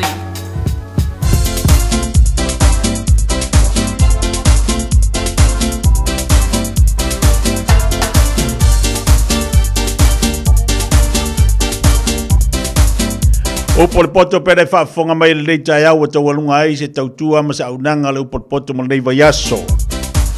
E le whataoto e lonu tau pe sumaltasia le fu amatari ai tatu pakalame mo lias falaile. Ea o le nganga fifia balanga whaatai le tātou a tunu nei vai aso atoa i le awanua o mwhai ona i te tala mai. Ia ai maisi foi o lau whaafonga nei po kalame tāua mō tātou i aso te itasi o le upo le poto. Ia manatu o le na ua fsosani atu lea whaamarisi au mō tātou le nei tai ao i le whianga le tātou atunu i tūte mangaluanga masani o i lātou le na ua ngai atu foi o lātou whaivalu filima pe ona ngā ruru e i le aso mle aso. Te walunga foi o a onga nei whanau mo nei vai aso vi ia lele. Malo atu foi nei mantua sa fai al nei tutu man nei ngaluenga man nei vai aso atoa. Fo ia le vi inga i le atua ina umu fai tatu toi patpati al nei aso. Au whauina peo tatu tiuta ma tatu ngā luenga. Ia, tawalunga lelo upol poto mo tatu le nei aso. Pafta i le atua molana upu fola. So sani telele mo tatu. Ia, whamalo atu le aunanga matau tua le sunga leo i tawai meni malpokalame mo tatu le nei tae au man nei vai aso atoa malfatua fai anatasha vai lua. Pera mafta bani tatu watu ni pokalame amata o le aso mle aso le tautua le Radio Samoa sifuma liba vitolo amo pe ole mafuta mai ai lunga o tatu pokalame i tai ao te tasi ya vi ia le li faftai e tau longo pe pokalame mo tatu i meolo tutupu i le kelope o meolo tutupu de ia tunu ia maso se vai ngalava ole na olo o tu na tuai na tatu pokalame mo tatu ya ale ngata foi le so sani le mo tatu Pamalo ato le sunga le amale au nanga matau tu mandei vai aso atoa. Tali wal po kala me fifia mai mo le nei aso muli mandei vai aso. Patalo fatu pa i mo lunga tatu watu le tai au malo se fo manuia. Malo fo langi mama se fo lau le nei tai au fo. Ile balai fo mai male fai mai lo tatu watu le matang ho fio le nei tai au. Iuin tatu dei va vai o so ele lai lo na no fanga masani ona sa no so ai. Ia e whaafatai lea tua o te ala militai au e maua le ola fou, e maua le ea fou, e maua le aso fou, e maua la ngona fou, manatu fou. O mea le tutongia, i le ai ma se se rengi abe ke ala kai whapea o. Ko kiki nge o alu e tapa mai lo uola. Se tu lon whaafonga tatu wa, tunu o lunga le tala foi dea. Ke ala militai au, mau tu leisi au unanga malisi tau tua te whaatiroina. Ono le alofo le tua. Te ala mai lal tae pe o so le whaafitai le atua mole o la fou, whaafitai le atua mole nei ea fou wa tamana vaina. Whaafitai le atua mole malosi wa tamo. Ua wai ke ala mai loka di tae au te whalonga e reo ato tolo malosi whapelo mafofo. So alua kua ili le whalo lola po makala si whakau masinga u malosi se i koe tapapa i lo malosi. Nganga e ala matai whalongo ina loa le swinga fo ua iei lau tino malo malosi au mai le tua ise le manga ia. Nganga e ala le kai au tit peke kaongo koe o mile longo po se alamu i kongolo whare a mesia ke ilo wola po lale tit a whapea maila a maila le ole longo e kare lima ngange ua kaun tap up de ai se ngā meo tap up ngā le mori e tap up Tale bodi e kokongi de pili. Nga ole ta vale utu de penisini. Na ole ta vale fo e toi suilo na maa. Ola tala fo ile fafta ile tua leu tatu tefta pa. Bangale se no le tua. Ele ma fai on tatu tefta pa ila le tai au. Tai mailo sui fu ma so wala vai. Tatu toi ma fu tai le nei tai au fo. Ole vai ile makau ki ole li. Fatalo fatu le pokala mel fifia ma le tai au. Ile mafutubali tatu watunu tamam tina matutua tu asin sina imota malawa fa aftaitele fa talo fa atu le pokalame lias fa lele to lungai li tatu maftanga ma lo fa afitai malau talo taimo laua anapongi ya malusi tia fo yo tam fanda wo tatu watunu iso o se tiute maso se faiva o to faiva lo filima ya ole olo a manuia i lava tiute mangaluenga tatu watunu ya me se fo na ya onga fana ele sidi ale ta ina lo tatu manai lo tapwa Mauni mafa mauni upole tunu yo o la auto tapo inga e no fono talo lava ia mapopo ale le fala la to maula le mudila au ale tapo inga bi ia le tu lo to soifua tua tali mai la finga luenga le tua ilea fata faitaulanga male fata faitaulanga fa talo fatu pokala me to te walunga foi se tua mal tatu maftanga leva yaso fa malo fa tai fa wino le vala wina o wa vea lava auto masuiva ayo le tua nei la lo langi lo tato iai ya wa lava o tu tiu mo tu faiva va la wina nga luenga le tua wa le tatu no pia iai nei atu no so se atu no ambesi tatu atu no samo le fai ngo fia foi o tu tiu te fa tai le nganga pa io le li o lo iai lana fesoasoani taitoluina ou tou maua le malosi o a faleagaga aua le tauasuina o le ipuvai o le ola i tonu so se faatafaitaulaga faamalo atu i uō ma paaga'ū ma lava le fiafia mai lenei taeao fea lava nai te mafuta mai ai so se atunuu malo le seifua lau lelei malo le lagi mamā ua mai o lenei taeao le asfalaile uiga o le taualo i ai matou le taeao nei e moni a o le lava e maua le aso a le afi faamalumanu mai le taeao tatou tele popole ai pe timu pe la pe faamalumanu pau le mea faafetai le atua le malosi ma le ola ua tatou maua apea fo'i lea ia o ato'ulu timuga faafetai le atua le timu o e aogā le timu e faasu'usua ai ou la'aulana totoi au tafolou fale e aogā fo'i le la e mafai ona e alu e te savali ia mafaina ia ua galuega e o fafolou fale ia ma e alu e te kolegi o le tele fo'i o aga e se le manai o foafoaga le ali'i ma galuega mamana le atua ae a paolo fo'i e mafai lona e alu i fafoefai lautoga la'au mafai ona e alu te savali mafai ona e alu e piki lau fanau le aʻoga pe a paolo e ke lea aua le mafai ona tatou faatinoina a le vaega silo ona tāu o le tatou fiafia o tatou tuai maua lenei aso ina ua se e malitavelo ati le o toe lua se fulu ma le valu minuta tale o le tulas fulu amata fo'i na fegasolo i le atunu i tiu te magaluega masani pe ona iai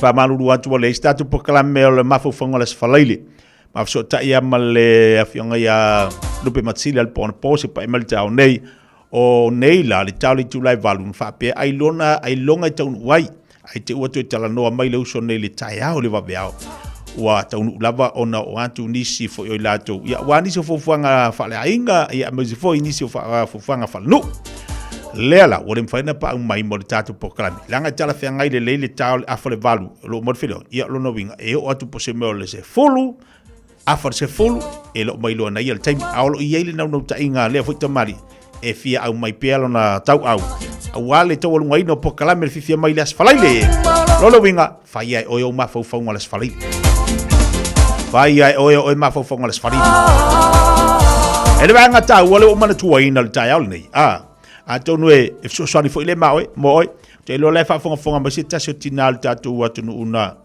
o le taeao na nafi ona ua galo ia te ua nafi ana nafi na o walu atu ai le fale le pekui le masani tatou ina i Otara tono le siopi le whaatau le telo panipopo e tono whailo tu pele le i al whaloloa lea le ta o le pekui e po lea e le ngorda i whaingoa e le wha o le tae ola nafi maari whatoa te ana le lai titi ala whalono na wala tu lai whaatau maini au pai whala fo ie e lua la au pai whala no usaumha o sau lola ia le o fesiri mamua ni pai fo o le tali yes o te tango atunga le pai makua mangai le vela le pa o le pai o sau ale la utabale tau le la utabale nafi o tango le vai le pai o mana o tango vai le pai o tango le ia ai le pai se tu lo de fa fonga le tu tole o ke kofa ko ngole o le kako kasta le pai kama fangale tole wa malu lua pes le fa ko ami malaisa o ko tango to e u fa lu le pai tu lo fa fonga le tu o le mekas a fa fola le pai o le pai ma wa ngai yo le bevela o fili ki lo ma fo pe fori manga fori nga mangi pai o leisi aso nga tu to tono le aisa nga vaku wa o nga mu ka fa bevela ko ku le mai atatu o ko fo ilo o fo ilo ana nafi o walu atu lo fa ilo le fa fina la tu mua ala la ma se tina o ma fa ka nga pai o fa ya tu lo le i le sainga e ka ngo taste de ya le pai ai lulu ma leu ya o fa ko ka ngo pai de pai e lulu ma leu e fo ringa mai o la ilo le sainga le mele ko pu e la le tina na tu na nafi bo man fa ta ulan pai o fa ya tu lo le il fa finge ko e vakula pai ko e mai lo tupe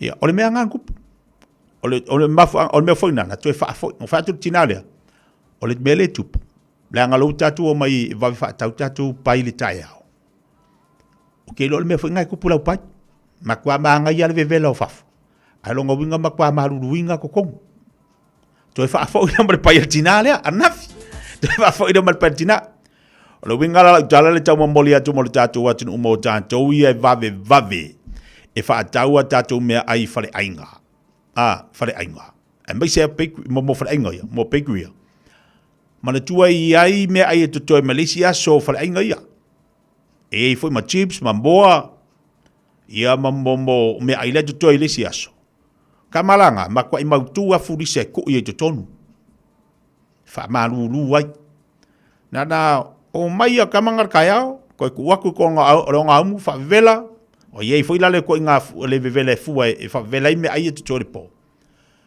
ia a mai lo le ia mo tatu ia veusu a le winga la utala le tau mbolia tu mo tatu watu tau tu na ma oe a e teri alu ese ai mai se tatu isu ngal wenga ma ai le leila me ai mai le leila me ai le weu so te fatau le asi me o ir falao e watu te atu ala mak pa mangi api o me ai o le pai e baka ko pai fo e mo steak and cheese o le mince and cheese o me ai fa pena o me ai na te tau ona tatu wa yai tatu tilo yai e ke longo fia le taste o le me ai ko koia ngafi ma le taste o le me ai e ma le me ai fo au te leilo ia te oepete tau sila fia le tūlanga o le a foi. O lau tofo le peisui, o le pai mai ana nafi. Ma lau tofo le pai o le pau nei, pai o le pau fau. Pai fau. Taba fo ingale ne te toi, e te longo fia le tu ainga peisui o le pai. Ua leva ona le tu, ala engo fau kon la isa. Ya, la se vaenga na ya watu mo tato le nei tai au.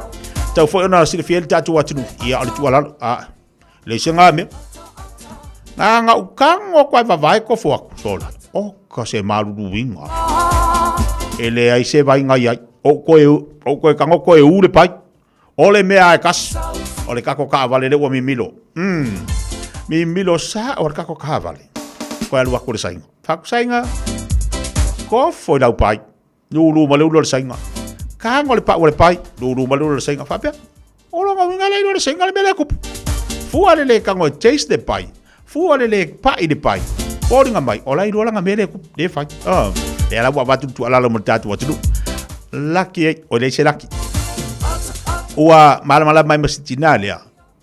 Ile ke la ko fa ka lo pai le kaio. E fa makal matina. Ole unga vinga mo la pai pe al mo ko fari. Ole lulu uru mal valvalu me mawa. Malo wika fa kala o ele wango koi. Ari ele ko so ngo fiel fa kala ari. Así que ufare le marca ko pai. Dai vanga na mo tatu watu de tau onda fa ilo atu mo tatu langa o mea ai. Ya awal so fo malo ina le mo tatu va ai le le tau ma. Taka te bela watu to lo so tasi minute tale o le tulas fulu. Tabalo fa fayaso. Especial tu mo oi. Mai se foto telo tatu watu na bateri tu bangalu ngalas fala ile. Ole Friday. Wakiki fakusa ole Friday. Mai sa pukir kaya mangir malu chaya savali. Ole ai to efe ai lava. Ole fuia ufa alata. Ile sikula ve ave a olo ile fa ato anga. Ole lupe la lele. Ole mo etofele. Ole mo uolele. Ma ufa a pepe. Le basa tele le taba e upa e pa. Lele atu isasa e mauna fulu atu muli e umbu pa auli.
Vai aso whawhiwhianga mo tātou le nei tai ao. Patalo watu nisi o tātou paanga le wai vai mai lunga tātou Facebook le tai o nei. Sulu mata mua malo, whaftai maftu mai lunga i le tātou pakarame nei pakulanga. Miu a mosa whatasi mai le nei fo tai ao malo le se fu maruia. Patalo whati o lofa Oprit. Sorry, te ka lofa ri. Malo le se fu maruia. Oi le ai. Ia a me e a sorry. Ngo walu e fo ile pap kere ia ke fia fu sul fsaing. Ela nga de tau no de fa fo. Ai o kere fia fu sul saing o ka. Pa wala be ka ko lu mata tu mata lai, ale si me mo pang pop. Kelo me ai tau fu tatu mata lai. Mata lo fati ya mi amosa malo si fu la de le tayao Martino. Alo fatu brother ya to emale no falo, ai mo si fu fatua. Malo si fu la de le nga tu muli fata si mai nai Brisbane Australia. After fit tu ya la tu Australia.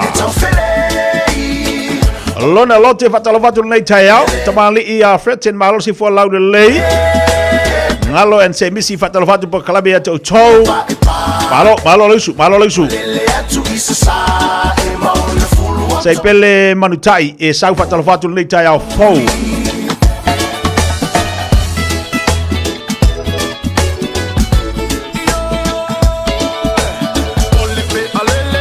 Lunga tato YouTube lo fatto si maia Queen Sam Leo. Allora se fu manuia lei taia vi mora aucuso sini au Italia le fu eva mai tato pokalame. Filomena fatto lo fatto lei taia. Allora sile brother lo fatto brother ya to emale ainga. Dia ngal wengal taia. Filomena le fatto si mai na Wellington fatto lo fatto pokalame ya to. Ah, ma di tau ma malu le wa yel swing al tau mo tanto.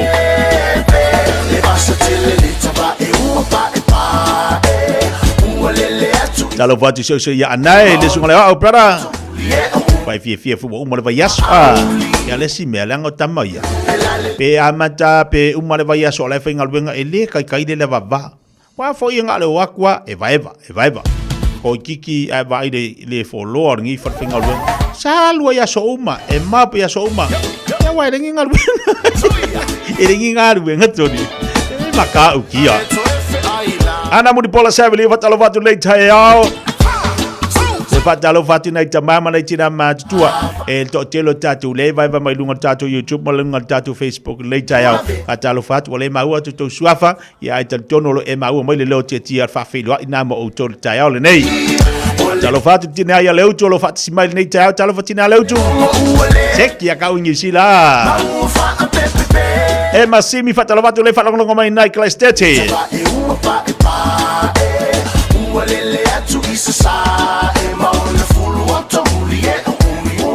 E diso tatu ai ngamalanga mai Samoa fa atalo fatu le pokala men lei taiao ava pe le fatu ai tau nu mai le nei atunu o ele swing le tau ya mato nei nusila o ele tau ya swing le tau ya mato nusila no winga au te fata mala tatu le mai le velo le la ia mai le velo le tau ya tatu Samoa ai fai de lei ya tatu o fu ia po la e fu tau ona ia ma vainga kokoki tatu ainga na wanga i mai nei tatu ainga malanga mai Samoa va ai de lea latu o la e tau ona fai mal tau malulu o iai ai lo le umalonga kufa le umuru au mal le ke sainga ma chips ale malanga nga ko wa kwala ia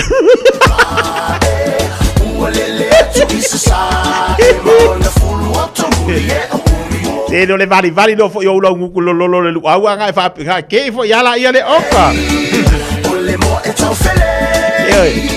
ai ngai ko fo ko fo lo bulu awa si malanga mai Samoa ngol lo mai oka kai manga iro mai Samoa ko e vali mai ia mai ofun malanga lo ai lo le salo fo yo lo ngu lo awa nga fu ina e fiwa kuri oe patalo patia ma falu for the team ma futu mai nei Hamilton ma lo si fu la de lei no a fa ta ma lo si fu mai Brisbane Australia Benedito ami tuanai ro patu lei taiao sina fa vi fianga por tatu wa tunu tatu we vai lei taiao fo fa ma lo tatu wa tunu de o lo ma futu mai Joyce football told me that talo to last follow fai Maria le Friday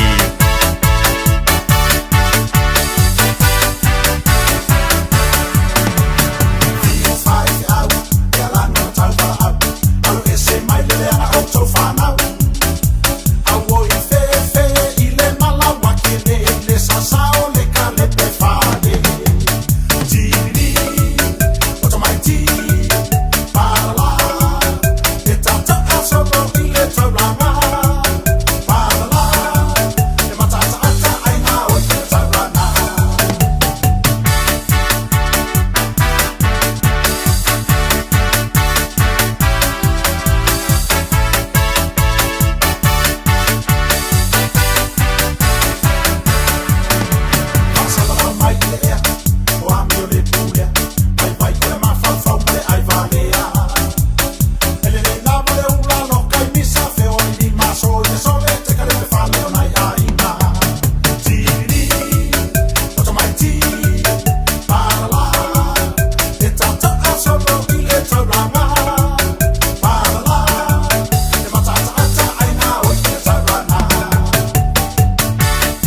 Miniti ay mautang Se fe puina Tiu sasa ile lau wesi Pau ole me fai iahi Ole fue ile lau ole naifi Ue me fai ile jau fa ambamba Ole fino lana fe Ai awale fai so E ai lana fe ile antele Fe Chaya ina Fe Fifie ile musika Fe Bala bala Fe ai lava lava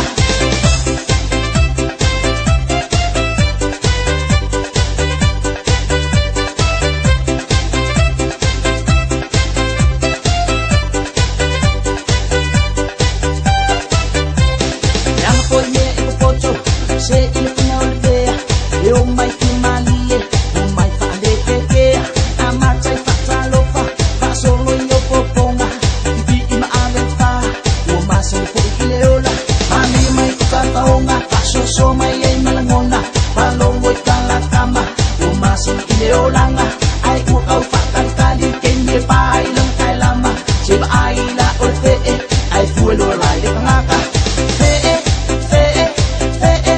Ina Fifia ile musika Bala bala Ai lava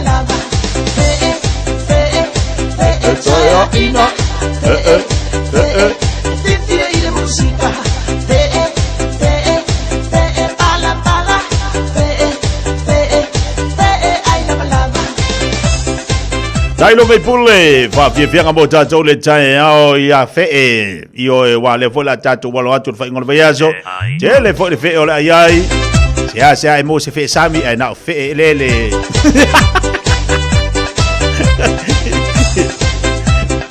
la telefone fe sa va vali ai ni fe tolofi Mani foi le olang wai ai foi le sekuanga al telefone yo fe tai valu la tu ave ai pau yo fe ele tai duo la tu ave a pipi ia to fa ngol vayaso e pipi ai lo fo il fale ti lo tete mo lo to lo le so tu Tiu sasa ile la wesi Pau ole me fai iahi ia tau fai te lo pipi au ta fa fe a be foi tato e fia ta le masini au ate so na pipi masini wale umai o lo se le ni ale tongi au pito ia ngale kasi de fe do ke lo me o masing ka alo Kama vai le ka alo ka masingi fai ka alo kupe o nga pipi ingal masi de fe nga yao nga ngai malo ko fu ko le selau kala alo ko male selau kala vai vai ala wo suma di la nga le fe ka singa fe o le fa se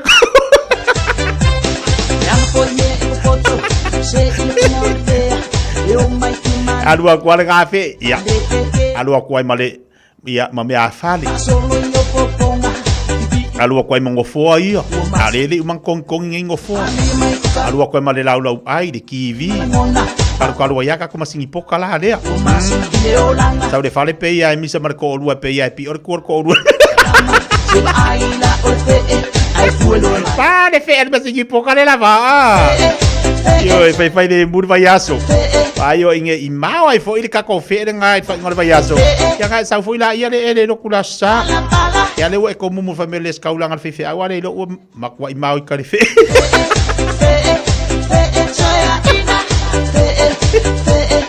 ya ka ko fina ye va mai ya za ole kala ale si fai pure nga ku kuila ko pela ko ka ko fe muy mai ya muy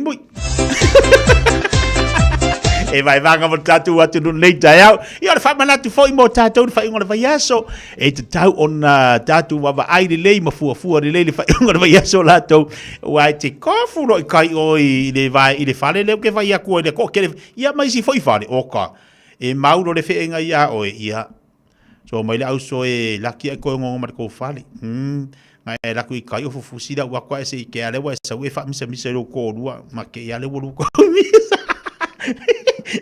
ele ia dizer vai que via missa agora via missa la ngai fusi fu amale fe atalo patologia Joseph para lo fatu morir le taiao siri la pua malo fatel mafto mai Poeline le fatu simai le vai ngale taiao ina Glendenberg malo se fola le wai ai foi de se wanga wai Ya, fatalo fatu ia leva unga po malo si fo manuia fa tele ma to ta to tua fa si mai nice omo i Samoa.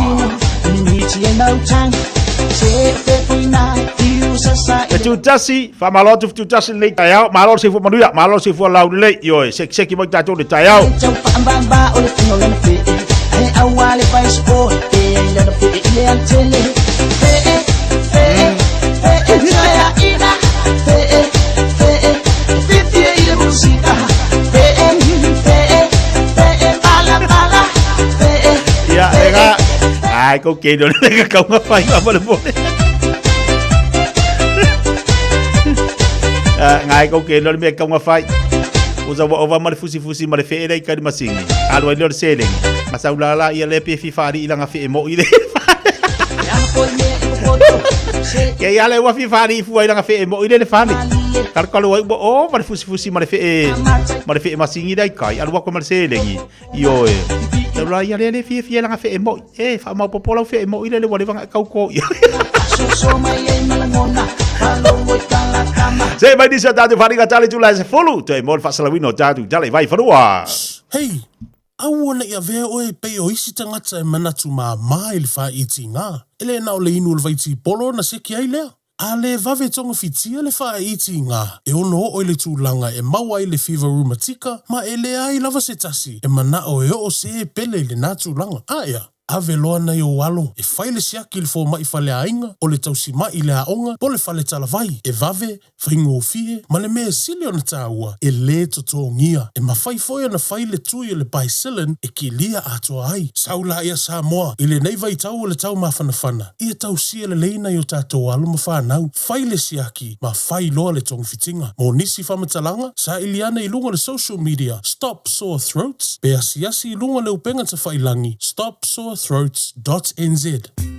Mo tupe wha moli Samoa mana tua lo le Pacific Easy. O lo wha awau pea le tātou wha matoa e nao le lima tala te tongi pea e wha ngā ina le Pacific Easy app. E wha tino ai au tupe wha moli mai lau telefoni wha mehai. O lo awanoa fo le tātou direct transfer. Ti posi mai ai au tupe le tātou account. Ma wha mali aina fasili lunga o telefoni. Ma wha tino la foino lau tupe ai ka wha matoa. Mo le tongi no pili o le vai. Mo li te o ngā tupe so se whale tupe Samoa. Pe le tongi nino no ngā tupe le nupi wha. Samoa House Corporation po le Samoa Land. Mo so se au nanga Samoa. O lo mawhai na wha tino uma e le tātou au nanga le Easy Pay. Maratua e lata le fitu se fulua tātou la la wa wha sopoli ai New Zealand. Wha peo tātou ofise tolu i o Tara o Tāhuhu Mamangele. Pe wha ngā le Pacific Easy app po le direct transfer. E wha sawa ilo teimi. Ai sili atu na wha sawa i nau tupe wa taunga tāle penisini. Mo nisa whamtalanga pala au le o varselau o tasi odo. Po numera masani au kilani. O le lua fitu ono fitu iwa fitu wha. Ma le lua fitu ono fitu iwa varu wha. Pacific Easy. O lau pa anga mo tupe wha mo moli Samoa.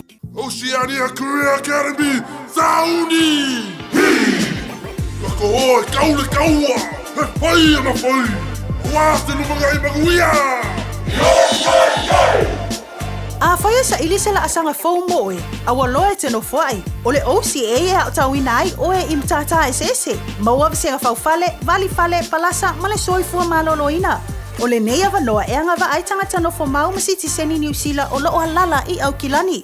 Le sitala nei loa I le OCA I le go.oca.nz/apply po le vili mai I le o varselau ono lua lua valo fitu tasi. O varselau ono lua lua valo fitu tasi.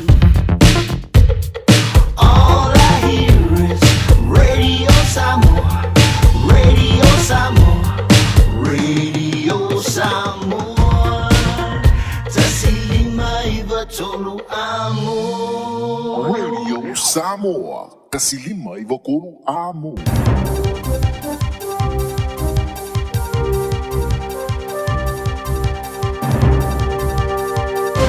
Taya Maria fa fumaya. Tala ne mole so. Mai atero New Zealand. E ulava sa fai ina le palo te mori tula fono tau fa ofio ma tau fasi sido le whenga ngā le Waitangi New Zealand le sona nafi le Treaty Principles Bill. E sa fai lo le te iro le pātia le Actor David Seymour e lo le muta angai lea. O ia sa tu sia le tula fono tau fa ofio pe nei longa nā le ali mai ente te e mawhewese inga le tulu. O isi pātia le whainga malo sa whātasi National mo le New Zealand First. Sa palo te e le tula fono tau fa ofio pe lavon sa lato whai loina. Pātia le Labour Greens ma le te pāti Māori, sa palo te fo ia se vanga na le parti la vai ale act sa falo ina ala langa tono le parlemene no fa ina le palota a sta se tangata sa falo longo sa fai le siva haka mai no fanga o tangata falo longo ina siringia la foi li poti si mo pena te ina le fai unga le parlemene o iai se laus fulu palota sa te eris futasi sa yo sa tali e nate tali ina ia le fai o le lato fai unga ile pili patino ile terminei o iai nei a e ui lava le telo filaforo fo inga sa fai e simo sa ia le act ia le loto te tele tu ina se tele noanga sa le imafana whanai palo ngono tangata i mata upo tele noanga mai le tai te una sili mai i le lato tapa ina leo le tutusa o a ia te tau. O tawili solo le paremia New Zealand, Christopher Luxon i telefonia tai o tunu e winga le si o mianga fau whato winga o ienei a o toe tari foi tau i Amerika whasanga i a Seina. I le si tia lungo tuperotongi o loa e whauru whale atu mai Seina po tariffs i le se lau lusu 5%. Sa fola President Donald Trump o Amerika le sona nafi. O le atao fia mo le iwas furuasa mo le te minei ala na toe tali foi tau i ana tuperotongi whaala fonga e wha marosia mo i se tunu. Ai o mā te te o whātua ingo loa ma sea o lo i ai lava stulanga le mautonu. A o whaawau ana whitau ia ia tu nuu mālo lo se lua i rolangi po o ai ma lolo i tau o tupe whala fonga o loa. Tala no ai lau whai li poti le parlemene na nafi. Sa whaali e Luxon o ana telefonia whaia e wai tai mai e tu nuu o li tūlangi o le Indo-Pacific, Europa, ma tala no i ai i le pōna pō. Sa fola sea e Luxon i le aitia le Komisio Europa i le teleatu o le ngāru lue vābala lata. Ma te euro tunu sa seinin whainga paanga ale Comprehensive Progressive Trans-Pacific Partnership po le CPTPP e whaonga ele tūla whono e whaavai lungo le whatonungo whatu inga ma i ofo i naise tūlanga tau solonga le lei ma le mautu. Sa e whaari ai lau whaili poti le luasu fitu o tunu i le Union Europa ma le se furuma le 5% o whatau inga le rolangi o no ina i le whainga paanga ale CPTPP o loo iai se awa no moni ngā ruru e whaatsia i ri tai ana nafi sa wheala ne ai tangata New Zealand i le ivas furuasa o le toe whaatatia o le talifo i tau a Amerika i ana tupe whaala fonga i lungatu ma lungano le se 4% o le leina whaatupula o tupe ritongi o la fonga i o loa le ua whaamalo sia i New Zealand nei. E mosu i awa wasa mana e Winston Peters e tau whiana na whinonga i le mai ai una whaia whesile winga le whaipula le pātia le Greens Benjamin Doyle le foi musu e sola ese malangono le ino fasanga ia teia o le solu o le vasonei sa le to ngungu ai Doyle ino na falia e fai tau selau ia fa matau e au fiai ma fa matau le oti fasanga ia teia ma le la tamala i tiki nai vai a so tonai o nei fa matau i sai mata sa ia fa so ina lungo o wala so te ngalo tele lalo le ngo fa di lilo mua Doyle o le Bible Belt Buzzy ai le ur fale le parlemene au ki topa. Sa au fia ini ata au fia fwe mariato sta mai titi ma se urutala busi galoa. Se ingo e pe o na ia fali ai o se ingo fau laula ma se ingo tau walau. Ma se upo e fau ngā mai se vai ngole ata ti whanga James Bond le Goldfinger. Pussy galore. Se fau punga lafo e fau ngā ina enisio tangata kein. Ai pe tai. O isi tangata e fau ngā ina upenga so te ingalau tele sa lato tuela foina na ia te ilunga le upenga. Man isi o wha o punga e au noa lea, ma lea tustu singa Doyle. A e masa ni ai o le upu pusi, e wha sino le tūtino sāl tama ta i nisi o tangata. O Peter sa i au lua i la ngā lea upenga Doyle sa i ta uai ilan tustu singa i lunga o na upenga so ta inga, i lea so tona ai, e ma whai ona whai yesu su e ngā leo. Ai o lea so lua sa wha manino e Doyle, i nei wha o punga man wha moemoenga sa iai. Ma ia tu o i ai nei o so wha inga i le wha vaea, e au fia i maniata sa whaaria i niana ngā yoinga, mani taime olo nao langa. Mai e ta wai, e fia tala no whaafsanga e ma Peters, e pe tai sa te ena Peters, mai alongo ile le Johnny Silla, o le au penga so ta inga Doyle, e le o yeisa mea tonu. Mai e fasili ngai le pātia le Greens, pe ai sa la tu le whaia i a Doyle, ka pe le au penga, i le taimi sa whirwhiria i mwhai pule, ai o le whato a whaai loa i le vaso nei ma tamu whaia pui nei tustu singa. No silingia lau whairi i poti a Peters e winga le mana ongo Doyle e fia tala no tu sao ia te e winga i le matau pa sa tani le ai. Ai alu e tala no i leo leo. O Peters e mana au malanga o sui o le parlemene o lo malanga atu Tonga, Hawaii, Mavanu atu. I le taimi nei. O le refa I polo le pātia le national, o se tasi o le vaenga o le loku whalilo lilo sa whai eisio so ngā FBI, polo whai eisio so ngā FBI Amerika. E tisa matala ngoni sa wanga o tamaiti ni ami o whaungali iwa I whalia. Sa fia lo na olo la I le loku, ma ia tilo iai, o na te tununga o se me patino ia te ia. O lo ngā lue whatasi le FBI ma ofisa whawao malo e whai paanga, e wha malo sia tula whono. E sua ina sa wanga I te tonu o le kulupu ke lope o le 2x2s, a po le truth. E tō lua I tamaro lua I New Zealand e, ua mai ana sa se ia leo leo, le isi sa I tau tino morianga, ma whaasala e whare pui mo su tau sanga I tau sang toluai. O le aloku e le isi ingoa alo ia pos whare saa. Ai ora poro kalame tu susia mo whemalanga I ngā whai whiau e whio I te tolua. Kama. No foi ai ngo sui o loku ma te ria mea lofo mo tupe whaalu ina no foi. O se sui o iei neo le loku kerisiano, po le loku kerisiano, sa I oere le tio New Zealand le whaelo ina no na ingoa sa I wha mautu inain, o le rewhai pora le National Elam Hamish Campbell, sa whanau mai iei le lotu, mai o mai lava le temi ne olo awai whorotanga le temi lava iei kala estete. Whaalia le sui, le sui o Campbell o stanga te whaalorongi e tele. E au whaimala na ngā lua ngai whapito I susu engore kānesa, ma le scientisi ai le ulwhale whainga whaporkiki. Sa wharia Campbell, olo iei loina olo whai susu enga le 2x2s ini sa wanga ia mionga whaurunga ni tua I sa whai tamaiti. Ma ia tā wai, olo na sotanga ma le whapitonga te walatu ilo na inga mai ulava. Olo iei loina ni tua inga te wala mai ili poti, ele iso na iloina ntangata te totasi sa awain. Wharia Campbell, o tua inga ni sa wanga ni a mionga whaunungali, e po nisi a mionga matau tia whaia, e te tau lava na matua iso ina mara ato toa ma whailo ina isa whai unga whaia iain. Ai na o mua siningi ele le kioni sile winga ilona a wai le 2x2s, ia meo le tau santaluai, a sa tari o le mele na tau ia te ia, ma ia ta wai o lon te tununga whare loku, o se mele na patino ia te ia, a e tilo ia te ia, o se tangata sa o loto lon so tanga mtangata lau tele. Ta longa!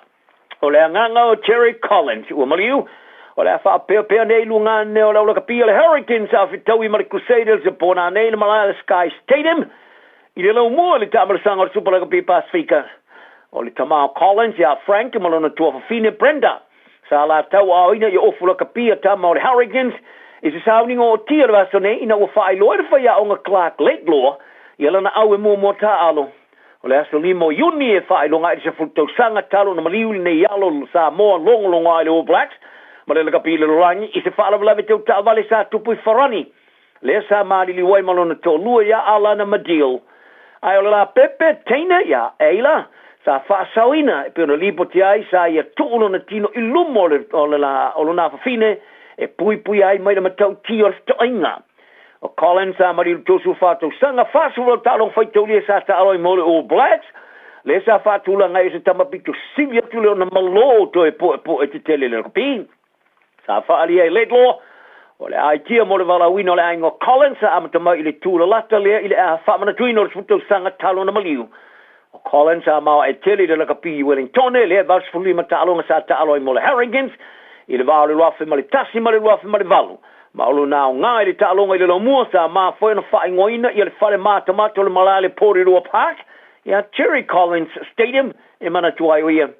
O Peter Umanga Jensen o le ata alo ilan tālonga lona limas furumu le Harrigans le FFNA lea sa ia toi mana tuai le mātamata aola I titi I a Collins o tālo whatasi ma le tuangane o lona tina whalongo tana umanga.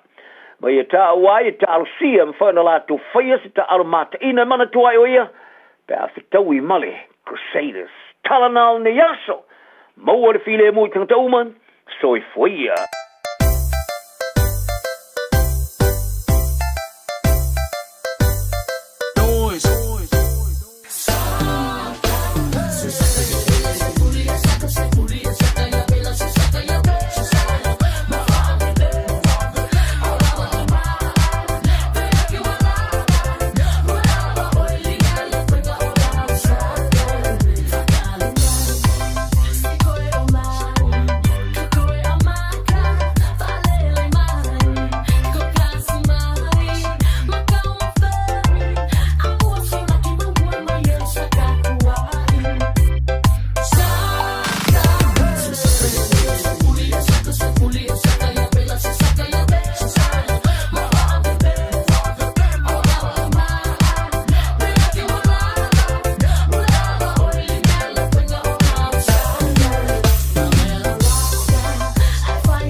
hours a day, 7 days a week. Radio Samoa streaming live on www.radiosamoa.co.nz.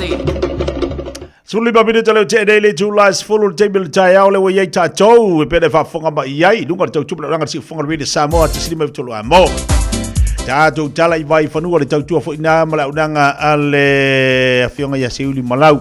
Pele fa fonga ba iai o tau lunga fo ina le tau tua le tomadi o tatu watunu mo tatu leva yaso longo po le tatu watunu email tupu nia tunu ia be se fo tatu tala talonga o me lo tupu ima o la langi na wa fa so ma tu fa tuai ia le tatu fa news po le afiong fa se uli malau o tatu tala le tai au to i tari mai tatu po klamena ile vas fo le lo fa malanga le le tua ya le wa tu titi a ta pena le mai tatu sumpa le tai au sunga fa fenga ia o pau wa tatu fa marstino le tai au las fa leile fu ka ko a maka sumpa la songa fua te wa lunga sumpa fa inga le vai asu las fa leile ina ia maua so malosi ia mafamala o ia te o le aso ngafua o le aso sa ia o le aso sa e te ai pa e malolo le ia pi o tatu Samoa e o malole ko anga ai ko so ku male fala i du mal fale kele pe ko so ko le fale o le fale ke alunga i dunga male fale ke pulo wa po le ala le mukinki o lama le vela ale ma ko e pulo ka ia le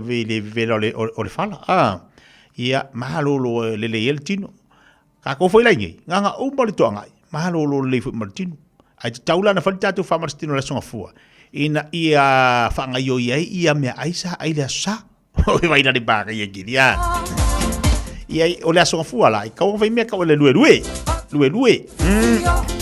male mingoi male o mei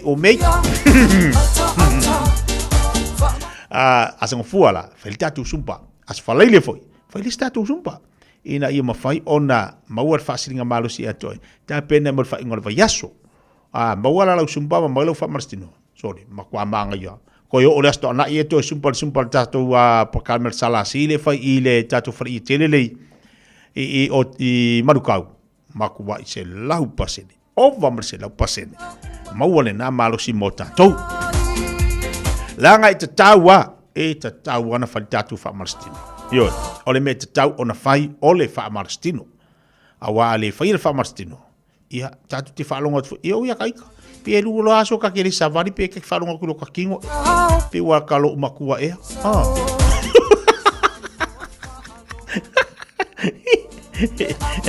ya ke falonga inga pe ka fa pe ka kele savari che lu aso pe ke falonga e se kaika ma pe ka lo makua fo le ka ko le wheelchair pe ka ko over ko suinga wata matua ale ka kalavau ese foi la ta baba ai nei ta mamla tina matua o ka se manga ia to anga fe fa marstina ma lo fa te mo vi ele fa ta si mai le sa le sunga fa fenga ia pa o molta po kala melita fa ta fa tu lo sunga fa fenga ma lo so polita ia ma lo fo la te tia ma lo fo lange man nei ta fo le lo fo malanga le o le tua ma lo le nga luende vai so atua vi ele nei as fo pa pe ki bula so te tia winga na le tau pe na sila te ida sunga fa fenga la tu langa la suma ni tau pisi la wala hai pisi la wala e winga tu ngo la itina la tu la malanga mai sa mo na i fo mai ia mai la sa i fo i nei mo fa fika u le ku sa mo ia se si awa tu foi se ta mai le se tau ku fa mai le sa vaula veo sa no la sunga fa venga le ma wala in el ministero le il sausi ya al ministero se fo malo ina mala to mala matal no ila el melo fa malostino wa famela e ta ko por kala mela el watu samo okay ya magu kal fa ke lo por le se ko por kala me fa pe ma fuen ke le ma suka mai ko ko molunga es ko inga mai faku ko inga mai ngelei ma se por kalame to faka wa inga i samo ko inga por kalame ngi ia ngale ai ale me ka ko le fai ingu ia o ai moe pe vola ko ke le ngi usil e ya la fata u so fu malo loing e vola ke so fu malo loing ai se longa e me vola le te e mulo lima ka pari ofi ta ka pakula li ofi le mo amakan kongil fa ala wa foi sa un kongil lo sa o le se to fiti ia sa ola vai ngar sa nombre yo mala vai ngar sa nombre le Voi kam voi le la kul fo mai mo fo mai koe ko koe limo vai aso ye koe. Ia. Fikiro. Sa. Mana ia. Wa ta ola malanga mai Samoa sa le le sunga fa finga ngole maua o le nei lo tari malo le South Sea ia mo le finga malanga le. Ai se fo le mana ia sa le ia ona titiro foi le ta ni po kala mer se fo malo lo ina la tu le na tau ona ina la tu po kala mi fa pene. Ia. Fa malstino e una ia una ia pe. Le mang po kala mi fa pe Samoa la ia tangata la ku faia. Ai le fa ka wingal malo. Ele po ini New Zealand le ia fani e mai en malo. E whaka ua i ia le exercise o i whamalo stino au talvou, kupulanga, e mai se i tonu e kalisia, ma whala putonga. E whata ua i fu maloloinga fisosoangi e le fu maloloinga kau whaakiki o suka mal kok maulu. Mana ia. I mana i fo i ai mana ia e pipi ia le malo nei poklame na e whata ua. Ia mana ia warema e mana ia le fia fifo i le ai. Ini supa to tele lu mar falo malo ia fai ia su yuta I fe foi tuanga I mako su ia no fanga wari no fanga tele foi ia mo le famastin tan no foi wa tan mai sunga ia biali ia sat pa je asiata sa pa je biali mata no fafu o fesilinga no fesili mai por ala amtanga o nei mea la foi fa mo fai ai ia fa mo so songi la ku ia ia matalen ba ia la talaleng fai ai pua ele soi fu au no to ina le vai pua o talen o singa ka ele ka leng ia nga mo le singa an tua foi le tala foi le fata o to yesu ka leng foi e lima tolu malelu malkas o ku le lima alu fanga alu le lu fanga sa lu kasi kang le ia mo ai sa lu ka fam singo ka fa mai ai sa lu ka le mo ka fa balbalia ngolo o ka fa ka o lo ke falle Era le meno ye. No le fa kai fa kengia we mali le va ungi. Sa la unga le silo mako. Kau ka vi ka mako ri ka mai. La tala la oye. Mar malo yo se fa. Ore le o lo le maka ia ka ka ko fa malstino. Kala fon nga. Le sa o la ka mo pe maxina. Ya. Alwa tu le sta malo e suilo na ngo. Mantu la lu suil fa fe au le ngo. Ya. Ona e taua foi le vaenga la mantua I tanga tu spa ia e su e winga e so tanga tu spa ia le winga lo na ingoa ai ingoa lo ta malola su ia pelam ala kulola ia le la kongo po su ile fisiria kulola usko ingar ko ingar la mo su ile ingoa la mo su ia pelam lo ingoa sa kon fa ingoa marcar ko ola la winga lo ingoa ku spa ia aka si ko inga wale ele $1 ko ingar ingoa pe le winga lo ingoa pelam musu a ko inga I fesime ia nga foi ku ke lo le ia o apela amon kale papa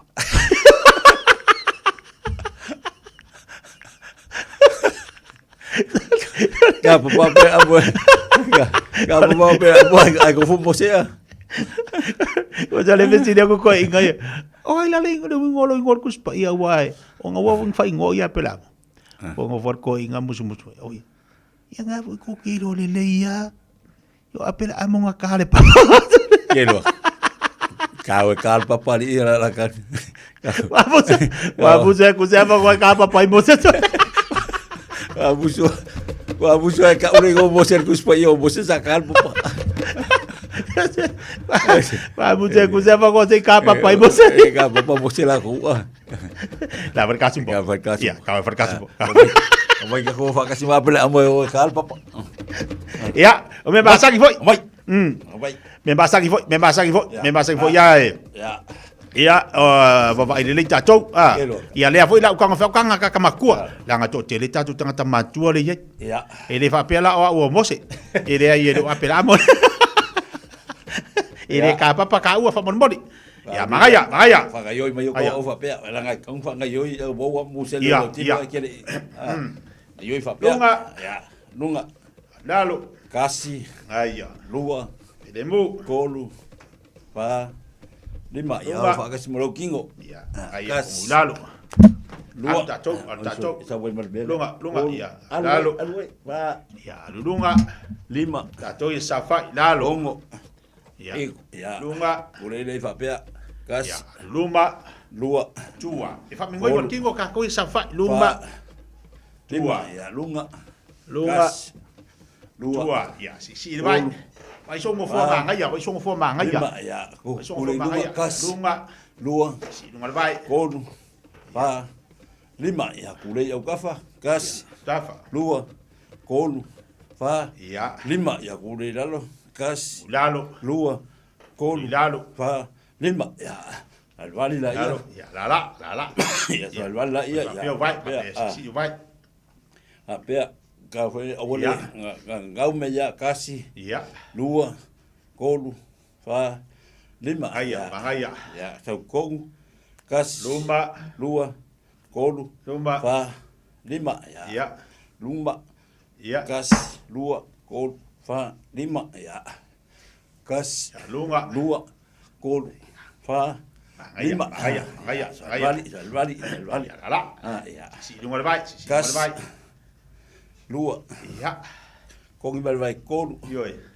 Fa tilo mai ai tatu tanga fai atu mo tatu matua fai ngo fie fo kas ya mingo ye lunga lua kolu hia fa alu lunga lima si male vai ya ai so do fo ma lai te sa fai ai tama sina lua ya lunga kolu fa anga vale kas lua si mo lunga lima dalo lima ya lunga rali dalo ya si vai kas si vai kolu fa lima kas fangesiges fa luma rali kas lua kolu fa lima ya lalo kas lalo kolu fa lima ya manaya ya sau kong kas lua kolu fa lima ya rali ya la ya si vai kau au kas tua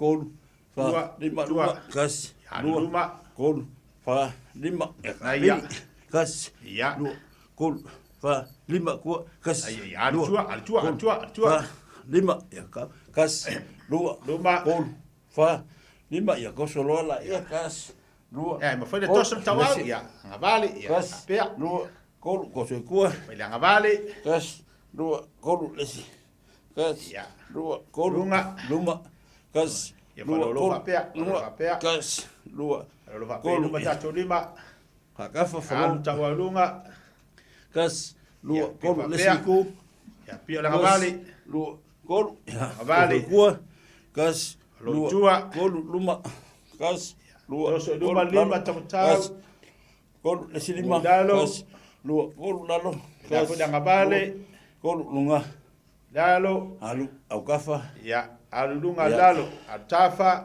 kakala fa peu liba tafa ya tala fa peta tulima ya maraya ya sau ready sau kas lu kol fa ya va bia fik swinga sul kas lu fede muya alfa pia lim fik ban anaya yoi kol fa lim fik ban iva sul kas lu kol lunga lim fik alfa pelunga iva sul yo yantino lu kol fa yantino fik ban iva sul kas lu lunga sek ban iva sul kas lu tafa fa lim fik iva sul yo kol fa yo chawan fik ban iva sul kas lu lunga fa lim fik ban iva sul yo tino aya ya ata mai tatu tayawe ya kembali ya luma ready go kas lu sa luma fa ya tatu luma fik ban iva sul ngale lim ya ngabali lu fa lim ngabali fik ban iva sul kas luma fa luma ban iva sul aya ales kas luma fik ban iva sul yo ya tatu matua fa lim fik ban iva sul kas ya sol boka fik ban iva sul iya rally ya kuai ku ilalo fa sao kui kas lalo fa ngoi lalo fik ngoi kas lu fa alalo iva sul kas 2 kun Usai kama ku yang idalo dia, ku idalo dia. Wan, iba, full. Ya, mangaya. Ya, mahaya. Aya. Siksek kakau. Kau ia swing oleh falong oleh Tino. Mangaya. Hai o kafa. Kes, 2 kun, 5. Ngofia kalau fa mingo ya fa pia. Kes, 2 kun, 5. Ayo yelo Tino tahya. Kes, 2 kun, 5. Aya. Iba, sul, kas, tonu, tafa, tonu, fik, iba, sul, kas, yo, fui dali fik, iba, sul, kas, kol, fa, fik, iba, sul, aya. Rali, kamu ku ilalo ufa bia, ya, ku ihonga ilalo Saya mai. Moro la ko pesi. Gas, 2, gol, fa, 5, fik, iva, sul, gas, fik, gas, 2, gol, fa, 5, fik, iva, sul. Ya, sul, rali. Ya.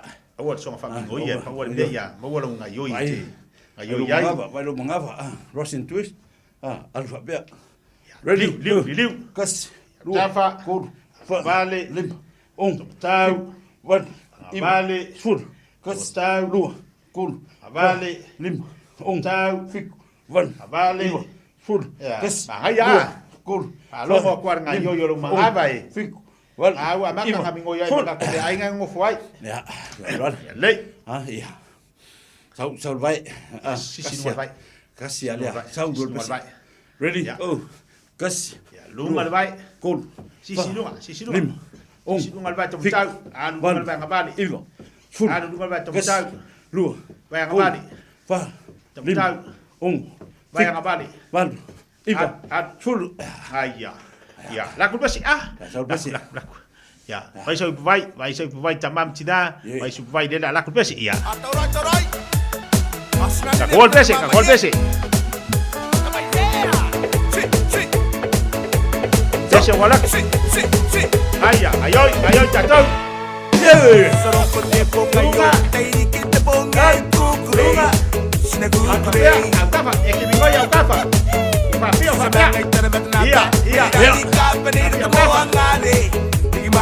Aya, lalu. Lalu.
Sinatawa Sina tawa, sina tawa, tawa si, tawa.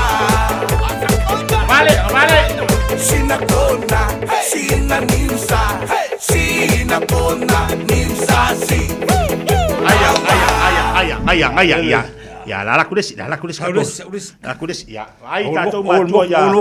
Ya, pau. Ai fifiau de la kuka. Ako si bare. Awal mo. Mose.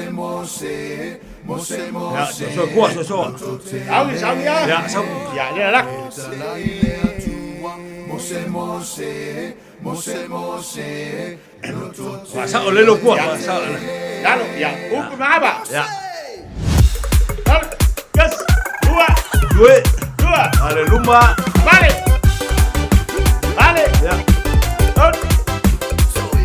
Rafa. Dua. Yes. Dua. Ole fa alinga na ile mose lunga le mama. Ali yang kasong. Lebu. Ayoy. Lebu. Tala na mu. Ole me o foi ele ia fa. Aya. La au ile afi wa sao. Saca vale.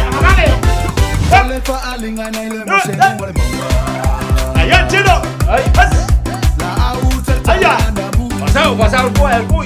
Coba. Ole me o foi ele ia fa. La au ile afi wa sao. Aya.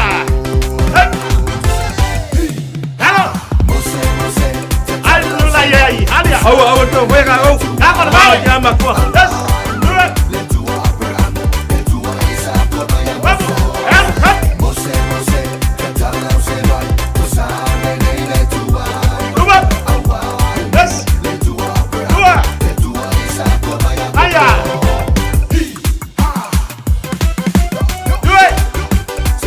Dua mereka kau kuah.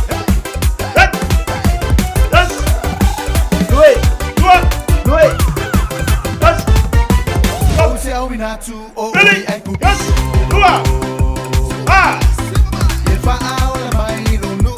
Tui. Tahu. Yes. Tahu. Kamu. Aya. Tahu dulu ba? Kamu.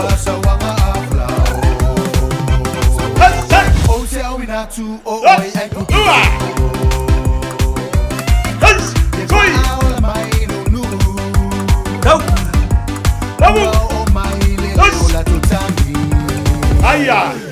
Ya kami no ngamo se wasela.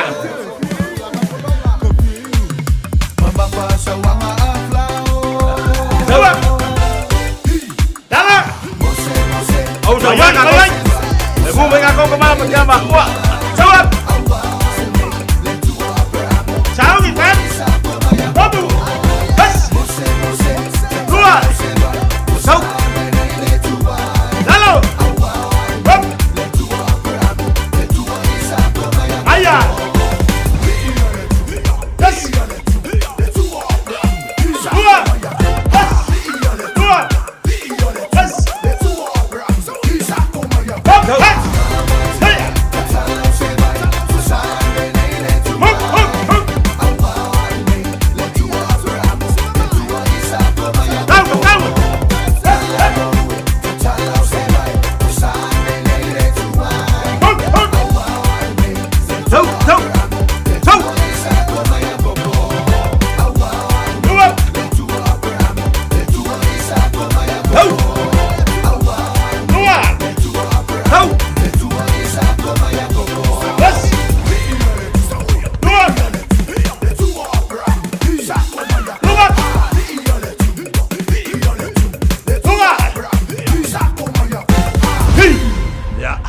Ngaya.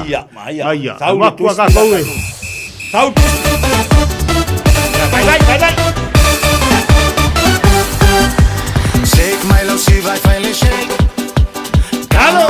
Se faz bem. É que dum é que lava everywhere. Ayo jatuh bacua. Shake my love, she vai finally shake. Se faz bem. É que dum é que lava everywhere. Ayo. Dum é que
Aia, ia ona tatou taimi le la batu le special al fifi au. Ia, fai tatou mo tatou na uma lo lea. Ia. So me basta. Ya vai escala la.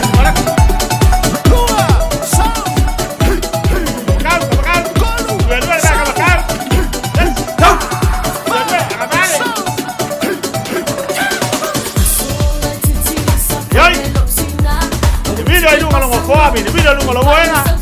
Ari cacón.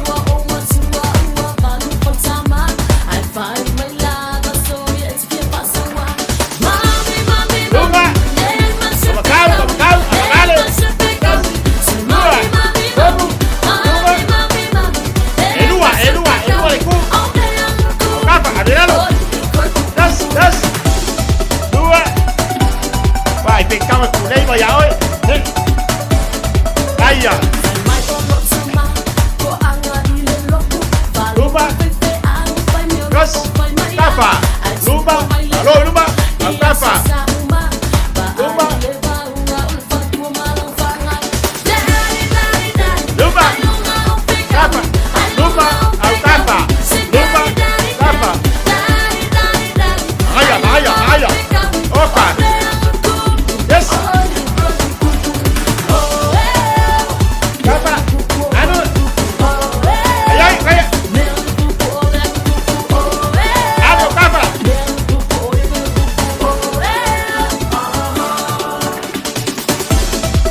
Ya, alba, vea, noi va pe rumba.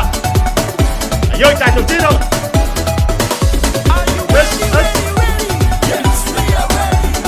Rumba.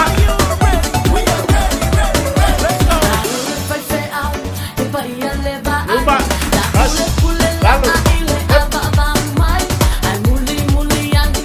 Ya, wa shela. Ya, se ve la agua. Rumba. Man.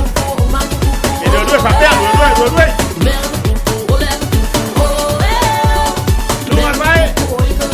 Vai alla male.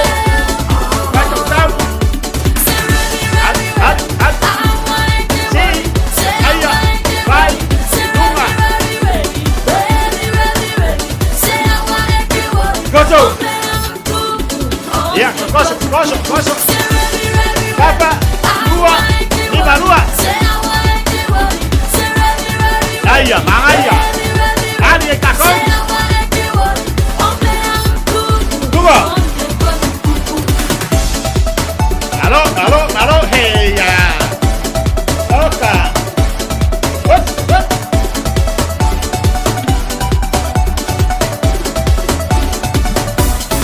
Ya, aló, Maria. Ya. Ya, tu pese la le fa lo ya masortino la tu. La ngal tatu temi ya. Lalo. Aia, iya.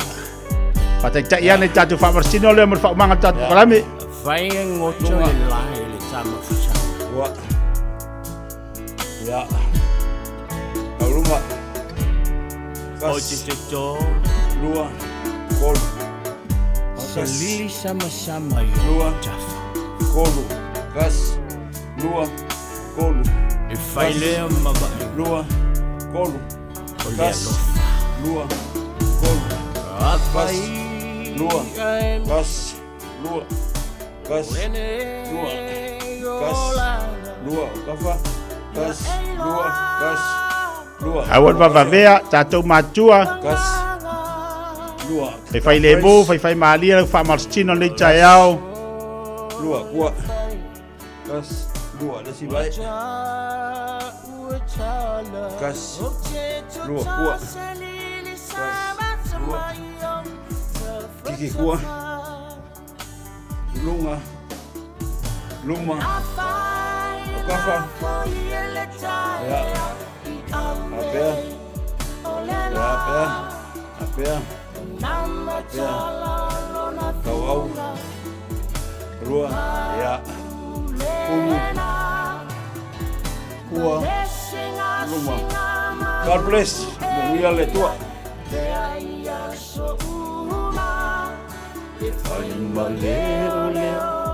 Mo oi. Ya, boleh tu nak fakta cele la tatu wa tu le tayau mo tatu fa marstino ono ya ini so tatu kala melet so mai Ia ai ele mana tole na ua so sani atu tātou pokalame nā mo tātou le nei tai au tātou sumpa. Ma lovi ia le li nei tātou tamam tina mātutu al mafuto mai lunga tātou pokalame. Ia la fai ona to awina atu nisi fa mai no tātou pokalame tau nei ona ole wase mai nisi o pokalame mo tātou. Ia mo le tātou free market ia ba se disi o tātou wharinga tu natu tātou wharinga lea. Ia ona watu le tātou leina mo tātou free market nei tai au. Talofa, we're the Katinas, and you're listening to Radio Samoa on 1593 AM. Ole au nakale Deluxe Compliance and Mechanical Services Limited e tau tua mole ba aiele nei olo sa. Warren of Fitness Insurance wins quotes ta vale olo on hold ma ta vale ole o toita lia luba ole awala ta sila vale fale engineer mo o mai so sosani ele tuatusi se lau lua sumaleiva Station Road o Tahuhu. Telefoni lua lima iva lua lima iva Le Deluxe Compliance and Mechanical Services Limited. O fia maua sau ta vale po sau piki apu. Ai tong ta iwa yaso. Lua vaiaso, pe ta imasina, o le sleek cars o le a maua ai le fisoswani. Ua ta pena le au whaingaruenga a le sleek cars, mo oi malo a inga. Aua e te popole i se mea e tasi, te tala fitu aso, mai le sifulu i le tai au, angai le afo le ono le afiafi. Tele la lai au kilani i saute, vili mai loa, i le o lua tasi fa, fitu lua selau, po le o lua o, fa lima, tasi lima tasi.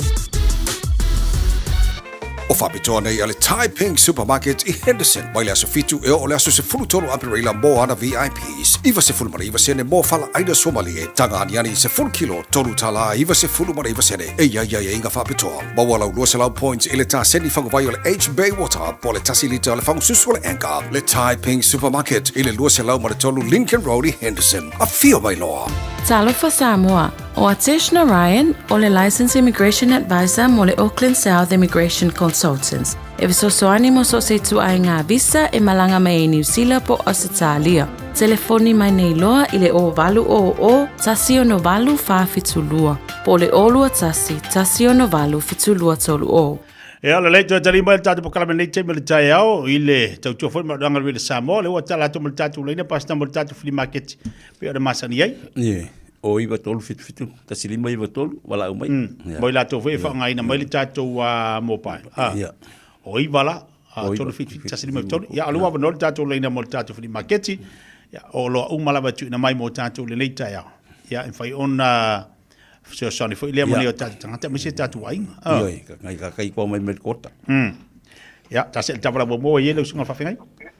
Talo fa free market sa no mai. Talo fa la o feo.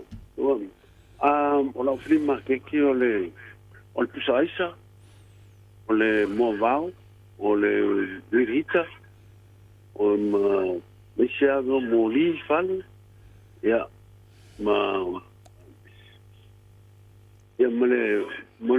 mole ila kai fau, o le mai le fia nga o se civili mai mela le o tu one o 800 1295 021 0800 1295.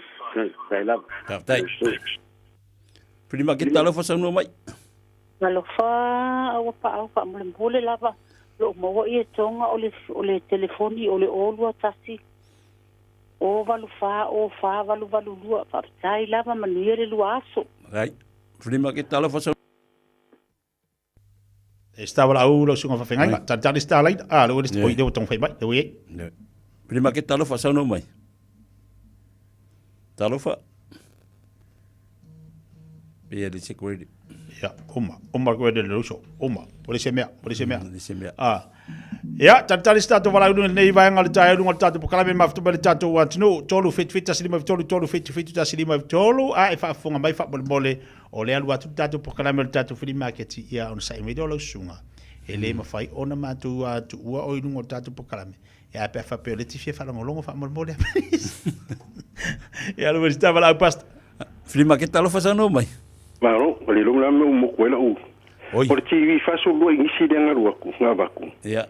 E alu le limas fukala flat screen e fo le machine kana malava ongo kilo o le top load e luaku fo le limas fuka la le ya core conditions ma le leile fo ia le functions e ola uma ia le washing ma le spin olo e ma le mai pusa aisa e ma fainga luaku nga le limas fuka la pusa aisa olo le lei a kokoa faianga palaka pe mga ora kai sau e test olo e ma ungo fo ia lau ai fa ungo fo le nei a kokoa e fainga luaku le limas fuka la ungo fo nga fa olo ia fo ila le lau ai ongo ngofo e ki waka longa top ia le lei a kokoa ia le lau dia e faisi mamafa mga olga ka ai sawe pike mga mianga ka ko ru koko se lau di mas furu ka ole lau ai nga ngofo e ongo olo ia ma le ploa ole electric blower e lus fuka na ru kwai e ia ma pusala malama ia me ofu e whao ngā ele kenge whaipoipo ma anga pride. Kia kenge whai e lenga. E kele la o whai maua le ongo se furu i le seki a kasi. Ia e mwhainga sauka ngā kai kanga e pia mga o i momo o whaka whao. I whunga le mwhai ala ko skaini ma ailongi o whaipoipo. E whao ngā e lau wanga ngā whaipoipo. Ke re whongi ne wsoka mai ai. O ngā kau umaerua ko mwhainga nisko se pia whapea e sauka ngā ka ma ngā oi. Ole kerfongi orua kasi, ori mafa, kasi o valukoru. Orua kasi, ori mafa, kasi o valukoru, whawhikai dama. Alofa sauno mai. Se fo maua. Alofa. Ya sauno mai. Bau fo mulmole lava o le la koe vaku au ka vale e ruanga vaku last week. Nanga lenga vidi mange kangaka e li imkiriari. E lua au ka vale e tapo kep ma la fa kaurunga makiki mga osesi avisa mo po mangaweng le lua fe supor ko sang le ranger double cap ranger e yelo na canopy korunga rex ya mac wheel as well ya mga service ka vale kai ko sang fu ko i mga vale ru ska vale ole holding Colorado double cap foi vai long cabinet lua na canopy lua nga ko foi nga roof rack Mac wheel, me uma kapenga leu ba service uma ka vale ia. Ia, le tip freezer i o fare que de se kakia. O le ia le wheelchair forward. O le me fa idia so skoinga me fa idia ke mo uma i lua seki drums. Lua fa idia ko le yeso se me iki kala ma amp ma ki kala ka kasi fu mala ko amp. O mea whalere i ringo fo e ongo ia ngofo le lau ai fo wale ia kia ma le lau ia ele ia kia ma isi mea ngai ma muenga o le mea ki me o Charles o le Charles kara ma singi la po ale ia kia e si se maa mia o le ia mea kui a luas furu ma lufu lua laku mpau fo o le ele canopy for Hilux double cap e si se maa awai Palau mai kau ngofi. E ba nga umbu nga ba. Di masukara pa si ko mga walo nga. Walu de nga ko ngolpin. Ya ngisi me uma ko mga chas ma tools. Ya palau mai oro fiku. Lua lima ongo, lima valu lua. Oro fiku, lua lima ongo, lima valu lua faftaila mangwila sa uso. La le to nga umbu la sud. Olo nga umbu fa nga ko ngofale fa nga le wila, ale wila. Nga mo le wila. E fa nga element ma ya, mga biya ya, sa pijak. Mana ya? Engi pusa tayo siya o sulu. Iya, kena chas. E mo fi ni pusa. Ya, kan ko ai na la telefon si mo ka wa telefon ki abi mai fa mo le si uso. Ya, okay, so tala. Ya, okay. Prima que talo fa sa no mai. Papaya malua banoa. Ole masing ta le ya. E tolu mata vale le ya paise si mana mi mata vale e lo que fa tau ese tau o pie e te sawa siaki po ma lo si ato toa mata vale mal TV fa su o inisi manino le male remote e fa ya ta alonga tamaiti ia male wo yuni e te ave for free no cost ia vidi mai ile lua valu fa ono iwa lima o valuiva o lua valu fa ono iwa lima o waluiwa ia pole o lua o fa tasi o tasi fa iwa lua o lua o fa tasi o tasi fa iwa lua o ia vidi mai ia tui numera na lua fa statala fa tailava Right. Frima ke talo fa sono mai. Talo fa pa soifua. Je fa mo le lava la ka o lo ia maua. O le mele o le que sa iglesia tio ka hoile a plastic. O inga unga hoile. O la ar sa skele. O que tia maua la amor la skani va vele so. O le olu atasi. Do koru li mafitu o no fa ni mo mela amor mole fa so tai mai ai fa tai la. Aptai. Frima ke talo fa sono mai. Talo fa ya ole frima kiki o la o ka wali ki fa ta watu fa mole.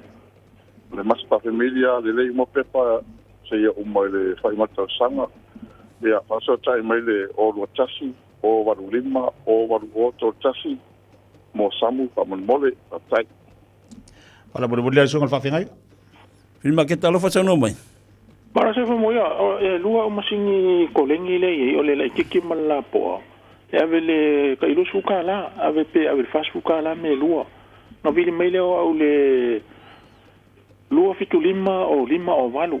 Lua fitu lima o walu. O masingi le uma waya ma me e ola ai. Ai fa soka mela o mela le lua fitu lima o walu. Taila ba. Ya, tau dunga tapu kalamela usunga fafinga ngita ya. Jadi foi tatu o loi wa mai mo tatu watu no pe onda. Ele tatu funi market ya. Ioi, pa mo mole sulu. Avu. Ben fenga vin mai le numela le fa mole sulu. Ole o lua fitu lima tasi lua lima walu kasi. O lua fitu, lima tasi lua, lima walu tasi, fa mole fika ngua kui au tais, whaftai. Ya, tatu pokalamena pe ona ele ita ya, tatu free market, tatu o loa pe on tira mai, ma ne fo le telo tatu o loa ia, e maise ia, vaengo, o ta vale lea, ia ta vale sunga suru pe ona wharongolongo tia, ia maise, tasi lea tangata lea fo mo nga fo e mo ainga ia papea. Ne sao le tia, o sulu sangata fe me le kele.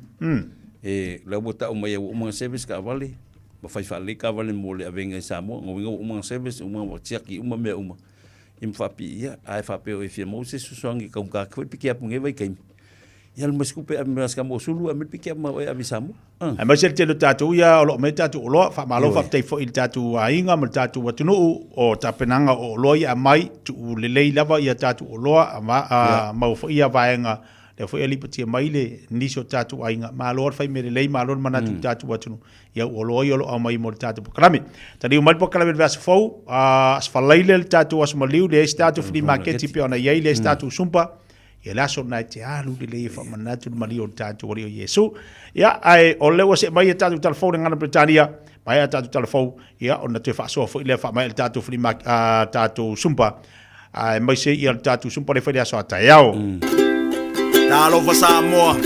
Wa ule ne yo kasputi alu. Awal suia ngila wa ule kio. Eva mai ina se fudu lima iva kolu. Amo. Radio Samoa. Vevela a.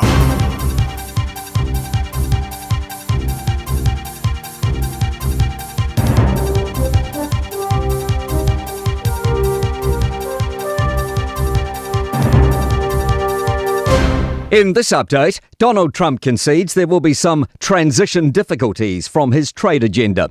He's lowered tariffs on most countries to 10%, prompting the EU to immediately pause its own retaliatory action.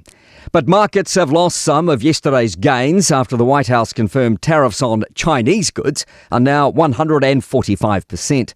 The US president has told his cabinet meeting he's keen to secure deals, including a deal with China. We think we're in very good shape. We think we're doing very well. Again, there'll be a transition cost and transition problems, but in the end, it's going to be a beautiful thing. There are no survivors from a helicopter crash in New York City's Hudson River. ABC reports a pilot and 5 Spanish tourists, including 3 children, were on board. Videos posted on social media show the helicopter mostly submerged, upside down in the water. One witness says it sounded like a sonic boom as he saw the helicopter splitting in two with the rotor flying off. CNN correspondent Bryn Gingras says the flight path reveals they followed the river and then looped around the Statue of Liberty. What we're understanding is all those people on board, it's possible they were tourists. This is obviously a very tourist area that a helicopter would be flying to get all those views of Manhattan. A much improved situation for Auckland Hospital's refurbished emergency department. Clinical Director Dr. Mark Frederickson says in the old ED he saw tension boil over into violence from patients. I've been here since 2008 and certainly over time the escalation, a lot of it goes with volume coming through the department and overcrowding, and it's been tough. Frederickson says extra floor space in the waiting and triage rooms is a start. Is it perfect? Is it going to fix everything? No, but it's certainly going to make it better. A person has died following a two-vehicle crash on State Highway 1 near Tiro in the Waikato. Emergency services were called just after 10:30 last night. Maritime New Zealand is satisfied emissions coming from a cruise ship berthed in Lyttelton are compliant. Concerned members of the public are reporting smoke or steam coming from the boat. That's news. In sport, three-time America's Cup winner Peter Burling is leaving Team New Zealand. Discussions between management and the former skipper have failed to reach an agreement for him to continue. Justin Rose leads the opening round of golf's Masters by 3 strokes after carding a 7-under par 65.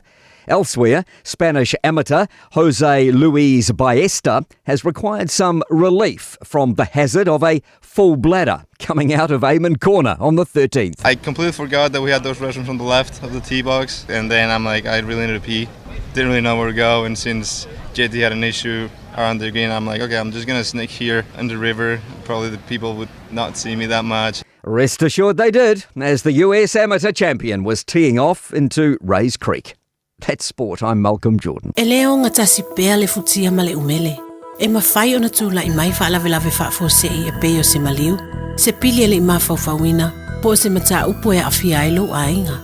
A whaila e iaiso whale motu, ma ua mo o mia se fisosoani tautupe. Wala au mai loa api o le Finance Direct Limited. I le o lua lua, o walu whawha, 533. O lua lua, o walu whawha, 533. E so ala upule ai o mana o ngā tautupe. Hey, don't be that guy, or that auntie, ignoring a sore throat. This isn't just some drinks and lemon tea in your sweet situation. Untreated sore throats can lead to rheumatic fever. Nobody wants that for their family, eh? Go get your Pepe's sore throats checked at your GP, school nurse, or pharmacy. It's quick, easy, and most importantly, free. So come on, whānau. This summer, take care of your tamariki. Get it checked and get it treated. For more info, hit us up on socials at Stop Sore Throats or visit stopsorethroats.nz. Talofa Samoa, o Atish Narayan, o le Licensed Immigration Advisor mo le Auckland South Immigration Consultants. E visosoani mo so se tuai ngā visa e malanga mai New Zealand po Australia. Telefoni mai nei loa I le o valu o tasi o no valu wha fitulua. Po le olua tasi o no valu fitulua tolu o. Malo soifua, o le se fufonga Samoa, Radio Samoa, tasilima iwa tolu a mo. Se kia Radio Samoa.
Talalea, Olo Unana, Ia Oe O Ulangona, Darling, Ea Fifa Alomo Iso Ufanonga.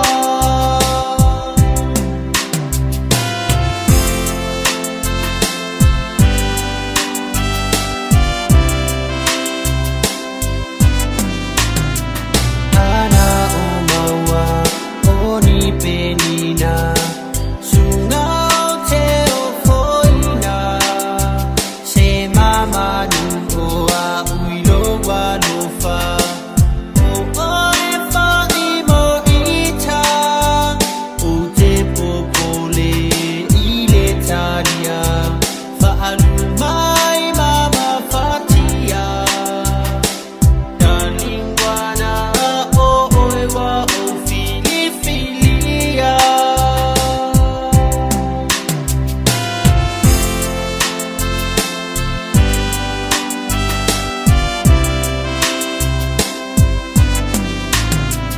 Langonana, Dama Fuai, Sungangolo Upolonga, Ao Elangona, Maita Maitai, Tali Mai Imana Onga, Ole Afo Ile Pule Ono, Tamai Tifai Popo, Sumau Oe Uabalea Ia Ino Uloto.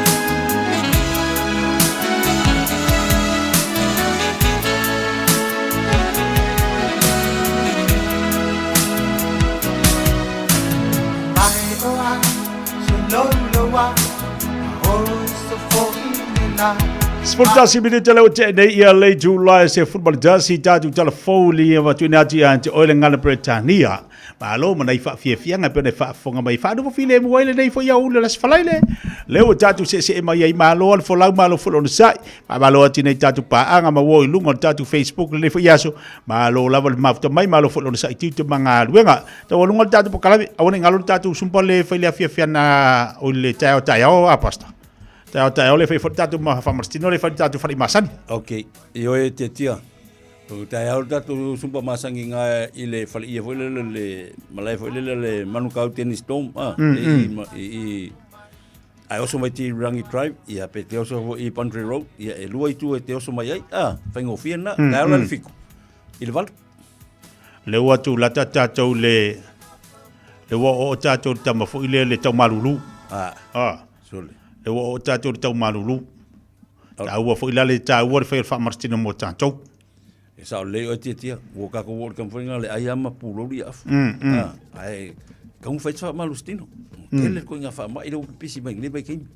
O le dasi fa mai e lo kau longo mai fai singa sa bali o faku o me uma o suka to mo lunga o mai ke o wo so me fa mai le wala wa me fa mai le te tio la forages ia mai ka ke awa lo e me sala ono le fa ngai o tino pa vali ngai oi vai ngai oi maso muselo tino ya mi sala me lo ka oko wa pe fo i kingo pe ka o al mane nei tato po kala miro fa nga so le so fu e fe so fu tato sumpo mala so lulu mala talo sto nai mone tatu tangata matua ai mai se la tu le mafai ona sa vali sa te tu li mar fatino ino foi o fa marstino mo la tu e malolos ala eva e la tu o le o nga fa tatu po kala me mo tatu tangata matua ma au la po se tu lo ia so sanitele le mo tatu ele fosia ai ata ua na po kala me e mo le ati atoi nga fa nga yo lo tino io e ta ua tele lu kango fa nga yo lo tino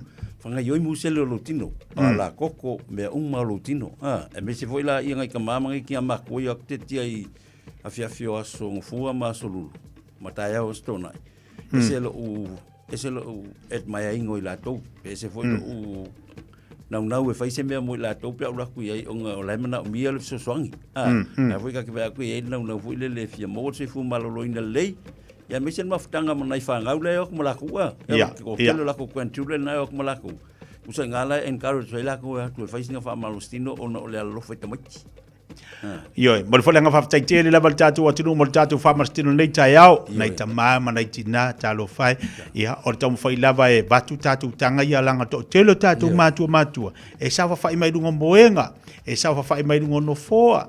Ia tamu fai fa atu nei tanga fu ile mo tatu ile matua. Ia le sa fa fai.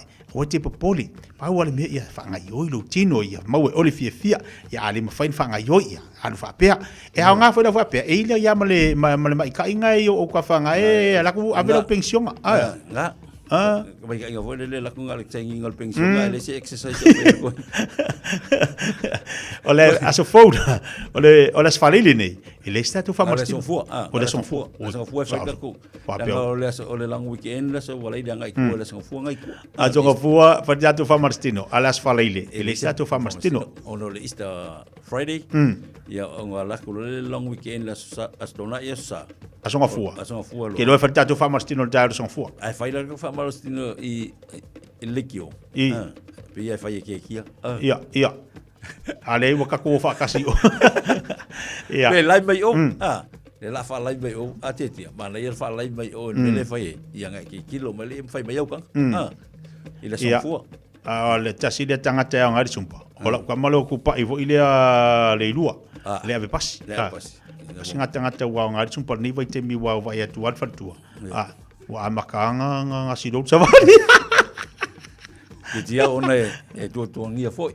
Ya molia planga fa afta tu sai malia so mal tapu kalambe.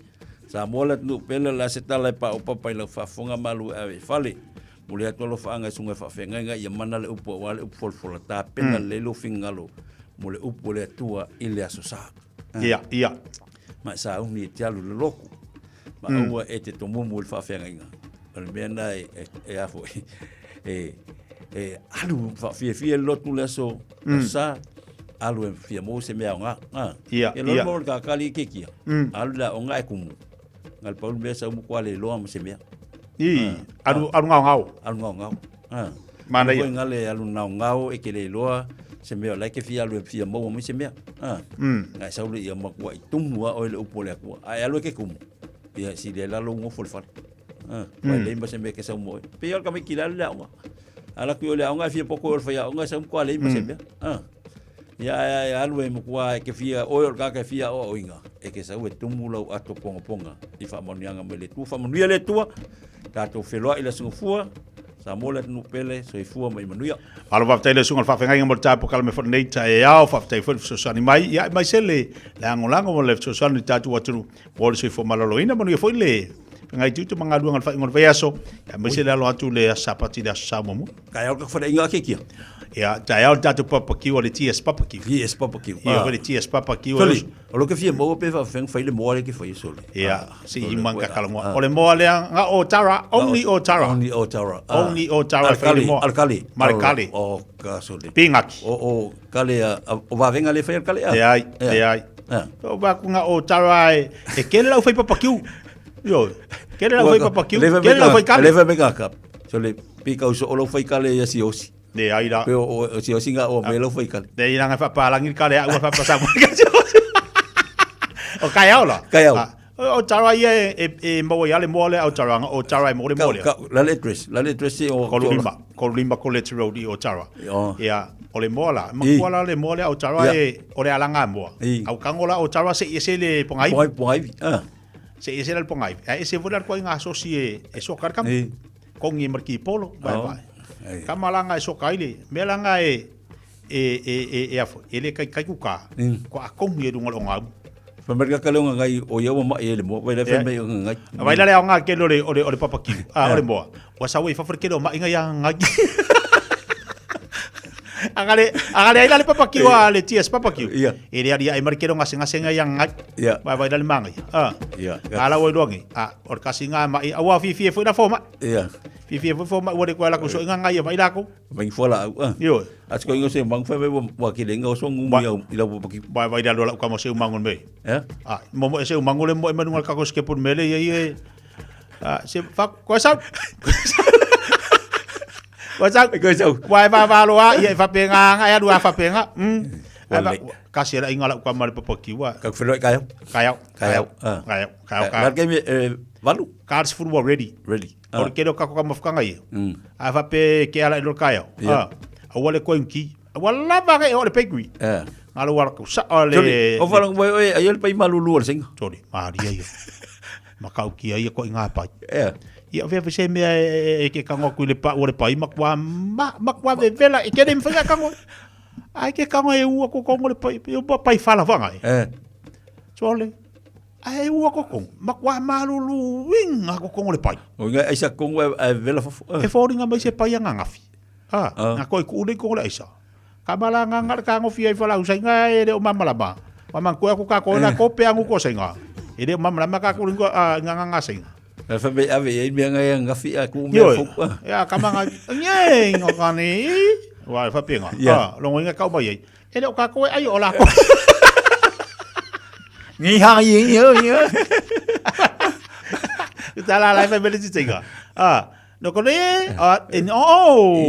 sa la fa mai e le ve la ko ko ala fa ko de senga no ko no ya ave ye akali ave ye ko sa pe mama ye pa melanga ko e fo ile le tu ave de pai o va ko senga e ka ngo taste de pai ai ba ko e busur sei ya o va ko le ka ngo le pai e musu fo logo vinga la iro de senga me la ku fa ira ye senga ele vale mo foi vale fa me la ko fa bicho ka para me ngo de facier senga ele fa ga ko do ya felo ele so fu ele lo fa mala ka le tua ai ka kayo papakiu ole tias papakiu kayo ya se fu mai manuia sa mola no pele ka tu felo ele so fu te lo so fu so mato ola vai lele tuol fa ingol vai aso o malok se fu mai manuia tai lo so ka fa fenga ngol tatu pokala me le tayao ina o se mari man tembel wati luas fu minuto te ele tula smatasi tari mai ni so tatu falinga pa vi fianga bo tanto tale tula se fu mari lua ya ona tatu se et fo le tu tatu tala mai Samoa pe ona ele tu danga le fianga ngal mana tu brava tipi au tanga ya Orange Guy and Pup here. The local elections are this year, which means your enrollment pack is on its way. When it gets to you, open it to check your details are up to date so you're ready to vote. Go to vote.nz or call 0800 36 76 56. Brought to you by the Electoral Commission. Mo tupe wha moli Samoa mana tua lo le Pacific Easy. O lo wha wau pea le tātou wha mitoa e nao le lima tāla te tongi pea e wha ngā ina le Pacific Easy app. E wha tino ai au tupe wha moli mai lau telefoni wha mehai. O lo awanoa fo le tātou direct transfer. Ti posi mai ai au tupe le tātou account. Ma wha moli eina fasili lunga o telefoni. Ma wha tino la fo ino lau tupe ai ka wha mitoa. Mo le tongi no pilio le vai. Mo li te ngā tupe so se whare tupe Samoa. Pe te tongi nino no ngā tupe le nupi wha. Samoa House Corporation po le Samoa Land. Ma so se au nanga Samoa. O lo mawhai na whaatino uma e le tātou au nanga le Easy Pay. Maratua e late le fitu se fulua tātou la la wa whaasopoli ai New Zealand. Whapea o tātou ofise tolu o Tara o Tāhuhu Mamangele. Pe whaonga le Pacific Easy app po le direct transfer. E whaasawa ilo teimi. Ai sili atu na whaasawa inau tupe wa taunga tāle penisini. Mō nise whamtalanga pala au le o varse lau o tasi ono. Po numera masani au kilani. O le lua fitu ono fitu iwa fitu wha. Ma le lua fitu ono fitu iwa varu wha. Pacific Easy. O lau pa anga mō tupe wha moli Samoa. Talofa Samoa. O Ateshna Ryan, o le Licensed Immigration Advisor mo le Auckland South Immigration Consultants. E visosoani mo so se tu ai ngā visa e malanga mai e New Zealand po Australia. Telefoni mai nei loa i le o valu o tasi o no valu wha fitulua. Po le olua tasi o no valu fitulua tolu o.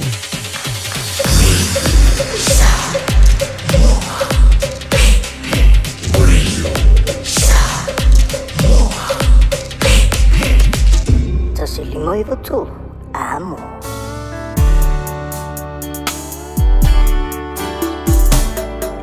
La ubele vai ngocho le lai le tama fusa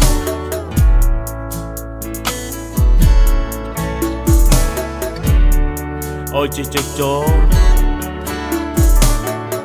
Se lili sama i o Bautafa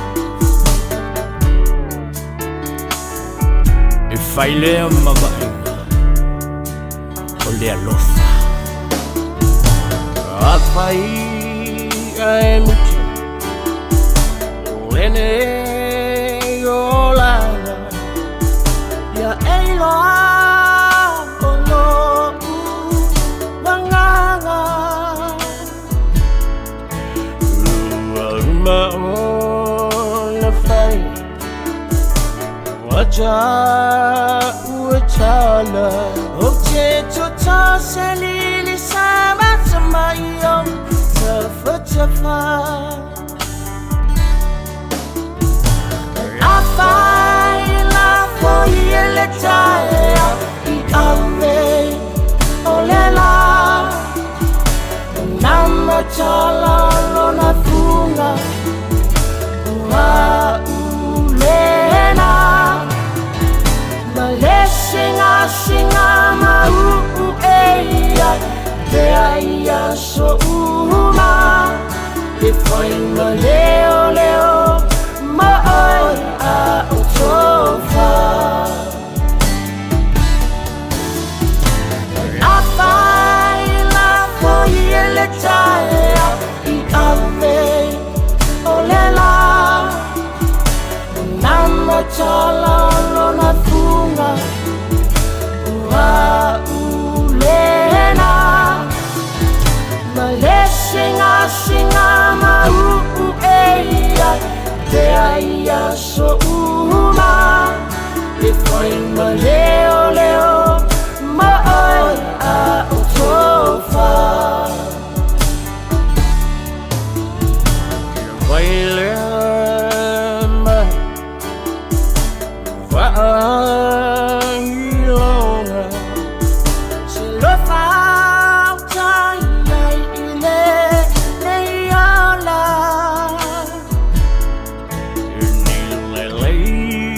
Mandilang Ile cham no fuchanga Awa ile choy chala no Ile pala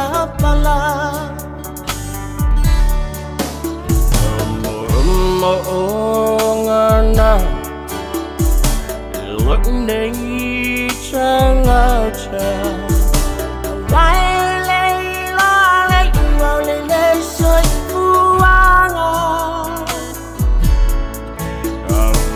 Chava se lu Cha cha fola umai Tasilo cha alunga sa alungani La fai la foi e le tae I ame o le la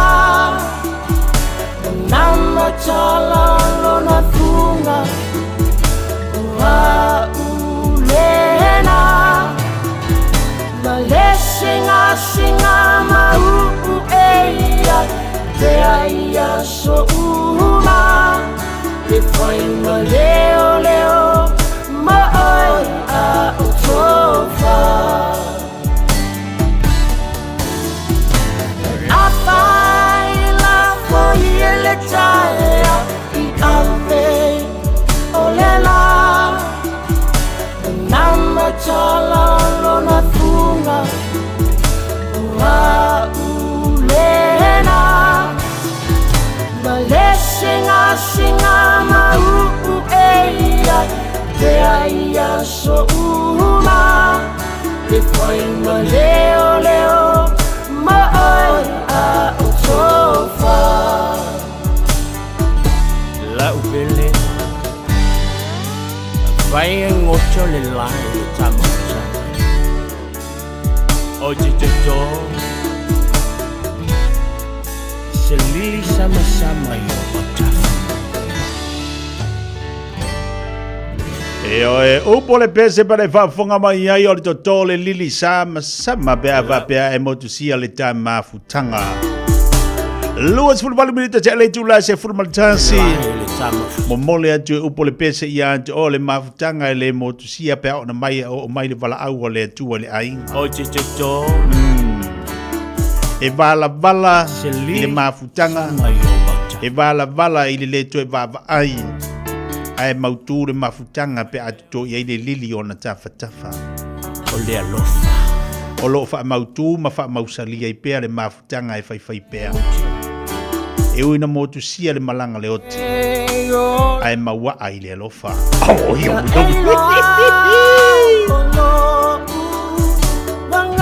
O manga kuanga ila ia le ori siko inga. E le i a ko le ongo masinga nga mali wisi ongo korua. Ai malanga lor ko inga ka fa. E a ala ska mai pa polo le ko inga bo leva nga la fe kau. A le kangi ko inga nga kangi ai. Pakaukia le morima. Ale mele wokup. Ole alunga le kafa. Sau ia kung inga sau ngi kafa oi. Ai ke ila ua sau le ko inga le asunga sau ie. E malanga mai e se ko fe kau ie malanga fa polo nga ingu nga le wa. Ko e mau irunga mar feso ka inga. E fo ia ko inga la ku Samoa. Ha. E ala kua fai runga inga. Ke ilo wa kaungu oi upor kusi. Fa ko akakala le mafukanga i oki. Ale abango foi le. Ko kakala i le feanga. Kakala i male abango ko sa ili se kasi make ko. Ale wa. O le fai ngalo foi por ngar ko inga. Ka sa ili se kasi la ke ko. Ale wo le vanga maua. Ai va. Pe ama le lua vai aso fai fa upungar ko inga ko kongolonga inga. Ai ari ari fai pongo le si masinga so so. Pai vai de suenga le fa por ko inga le babi.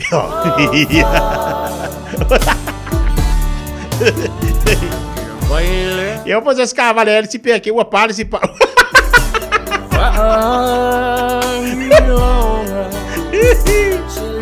Eu se cavaleiro se pe a pare se pa o le se pa. Ele ai lá.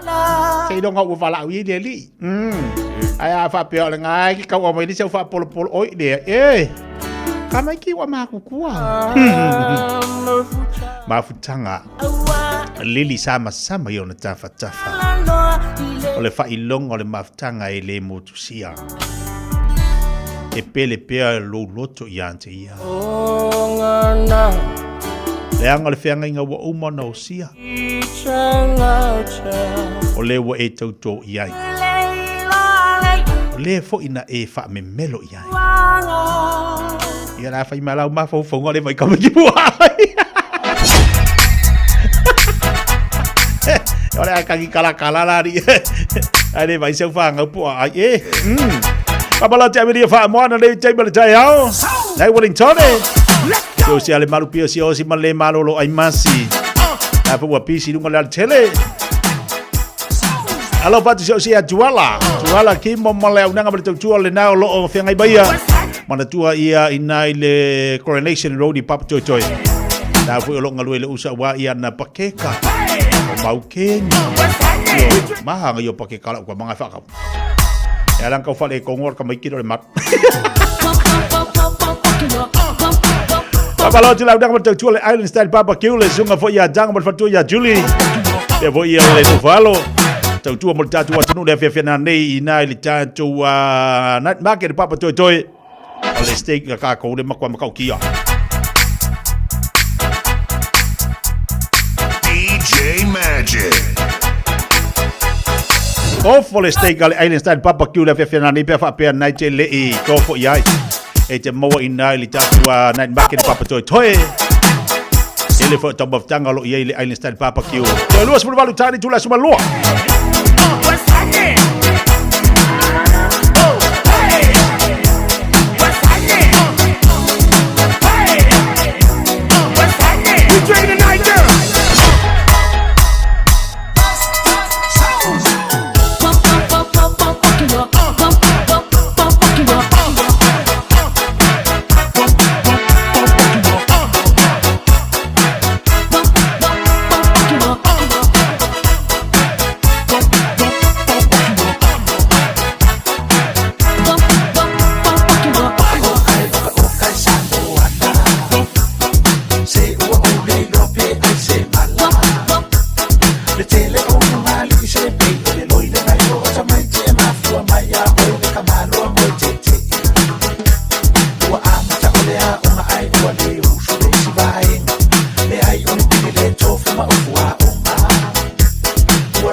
Besilu ki soa. Awolo watu ai mo tu ilangi awi alo mafuta mai leita yao. Mafuta mafuta mai alo faanga mai tu ilangi awi tu lia and Maranatha mafuta mai nai Napier. J Magic. Fa bala tu ya tila tolo nga mai mo nga fa vai taimi malolo fa malolos. Malolo no sai. Malolo nga lue. Ya malo fu le fa longo tinga me vai taimi fa istang tau sei fuanga. Tatu tilo ia tau tau sei fuanga. Ya awa le fu si mete o se fa longo tinga fi naua tatu le mete tau na fai. Ma tatu talo le ia mo le malo si maleola. E fa tino na io tatu fo fuanga e mai so proclame tono tatu ai. Focus tono tatu ai. Se bel bakala bel mo el nei taiao se fa singa malo si de upu fa le nganga. E awa fo le tawina pe le tatu wala o na ile tu mo ngalo. Ya so sari fo nei vai temo lo tatu ye te lo fa fitau le me tupu le olanga. Ya ya ngalo po le tu mo tatu. Ua na o le Radio Samoa se furulima iwa toru a mo e tautuaina o e ilangu ngana fitu aso le vai aso. Ua mawhai o na awada tula polo kalame le leimo o e aso taitasi o na o le langolango malo si le fale maliu a se alo le atunuu o ese tatupu Funeral Directors i Manukau City. O kalame leimo o e talo falava. E eile ainga le mātou ai ua whaipea mo lātou a meo. Le la ua lātou la pisi ilu mo le awala. Ai o la pisi nei, e ta iona maa sina maa o le council. O se tūlanga o te mau tau wina pea. O na e amata o na ti ia ia se la papa se tasi. Ai uma ifo le vai aso. Ua ti ia ia la pisi o tangata o loo nofo i le vai anga ailea. Ia ma pe ia i luma o le falo le nei ainga o le fanua ti ia i la pisi. Ua mata ngā ma au lea ngai fo i le mata ua ai i le vai awala lea. O se a onga ta ua i tū maanga fa penei. Ua whamana tuma ia ia i tātou, i nei i tātou i loa. O vaianga uma o tātou o langa o loo iai ni whaale tonu, ma o loo tau mawhai ina ia whaale leia. Na amata mai ina ua tātou whaina elo iai sa i tū loulau whaafonga. E amata se anga sālai si mea lai titi. A whai o tupe. E mua mawhau iai. O na amata lea o na ngoi se tāla. E i ulawa ina ngoi leafe tāla. Mau au tu lawa i se tino tupe te le lapa. A whai o se whasi o tangata, e a mata lava i leita. O na whawhaua i lava, mai ua i lava, ina vea ma whasi o tangata. A whai o se muri lua, e mua lava na mawhawhau i ai, ioe. Ia, o na mata lea i se tamai pai, se tamai wha iwi o le mata. Su e awa noloa, se i o ina whaatau nuu, le tuina nau o le tino. A whai a mata i se tamai pepelo. E pei ona ta uele wha Britannia o le white lie. E mo i fo i le ata. Ia ua big lie. Ia pe ua matua i pe pelo lava. E le ngata fo i lea. Ua sua wha atasi ma le au fia e whaia le ami o le tonu. Ua mauaila ngona e wha pea. Se le ki ua fo i sa kangi e se sua mali o leo langa nei. Maanga iar kama. O le tonu lava lea na a o a i ma ia Yesu. A ole i whaatino le angasala, wa lewa o na whaia i le loto o le tangata. Ia wato tele nisi wa lato whai ma whai tio, ma wha masino i tangata muli lua ngā oita la pepelo ma whasi o tangata. Ai le wha masino ifo i o tātou lava, a wa olo i ai, ba enga o leo langa o le tangata, wa amata o na wha putu i ai la pisi, ia po wa lewa fo i ona i ai la pisi. Wa toi o seanga, o na le ma whai lea, o na ufiufi o wa, o lo o tupu pea, le whapatunga la pisi. E le ngata fo i lea, ua whai me whapatunga la pisi a isa tangata. Ma atili ai lava, ona te le wha le tonu. Whaamanatu mai le apostolo Paulo ina ia whaafo wina, o tātou mawhawhau i aso umalava, i le tatalo e le au noa. O so se vaenga o tātou olanga ua amata, ona whaatuatua nai, ma le whaataua ina. Whaataita inga. E pei, o lau ainga, i wā wha leo ngali. O lau ainga i le wā male whanau. O lau ola wha le nganga. O tiute mangaluenga whai. O lona winga o le nā ua amata. O na e wha aputu i ai la pisi. Mai e wha i tete. O le nā o lo o mata ina tangata. O le a tau ai fo i ai. Ma tongi fo i ai la pisi a isi tangata. O le ana fo i ua whai maa pitanga ale ti a Apollo. Ia o le teimi lava nei tu ina tuai, ia Yesu la pisi o le nei o langa. O ia na te whaamaina, a ole i o ina tele lona whaaleangaina. Ia vea le mātango fio Yesu e whai maula eile na yaso. Mamana tua, ele lei mo oe. O le ese tatu pu funeral directors o se fale maliu Samoa o le tali foilea o taimi whaingata o na o le malanga al maliu ma le onti e ma whaifoi o na latu awina atu ma awina mai tino maliu o e pele mai so o se atu nuo lalolangi mala auno le ese tatu pu funeral directors i le lua no lua toru fitu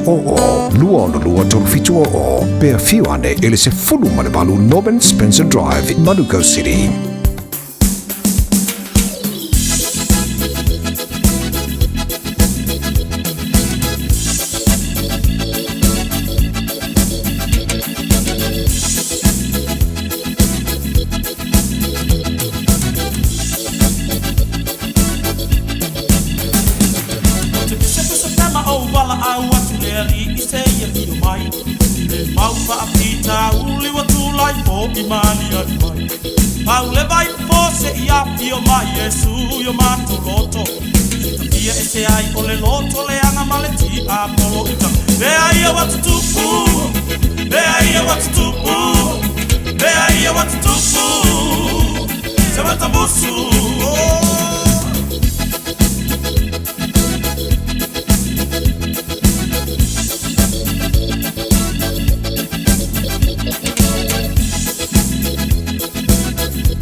Whaatalo whaatu Samoa i le suafa mana malo Isu Keriso. O te wala au lia i le hava ma le whaaloalo o e malo a inga. Tau te susu ma whiwhio mai tātou whai sauninga i le nei sauninga whapitoa ua whaingoina o lo a inga i le tafu e o le sa tauro. O a whawhita uli ma whaingata o lo whea ngai malo a inga. Aua nei whaatuai ma misia le nei avanoa tāua. Mo le fofo o nei whawhita uli. O le nei sauninga o le aso maliu, aso whareile, aso sfulu walu o perila, i le lima i le afiafi o Lau Universal Church sfulu tolu Lempi Drive, Manukau.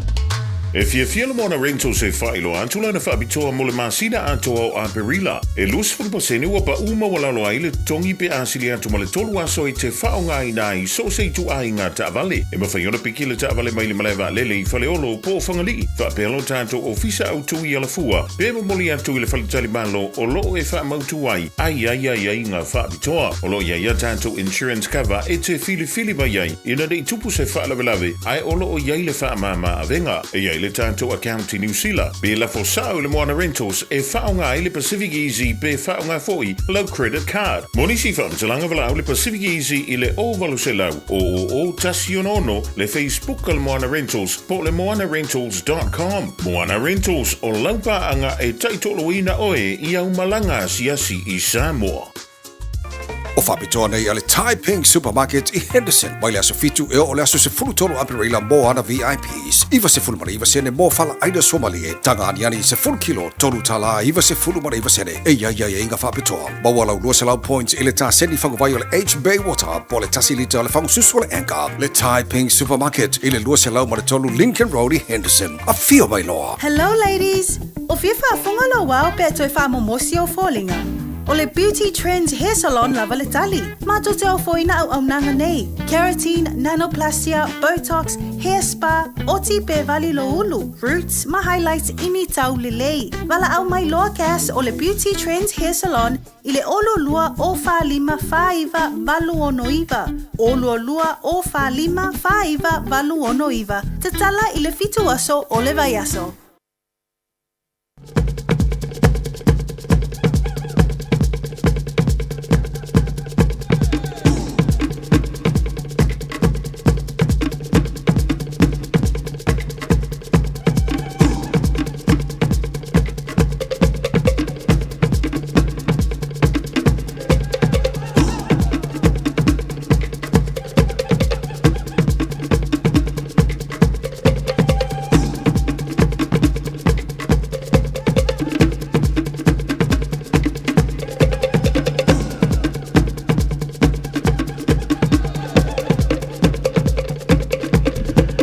Tato wharinga pēne whaafonga mai ai le nei tae ao, le nau a whaamai atu le taualunga fo inao le tautua.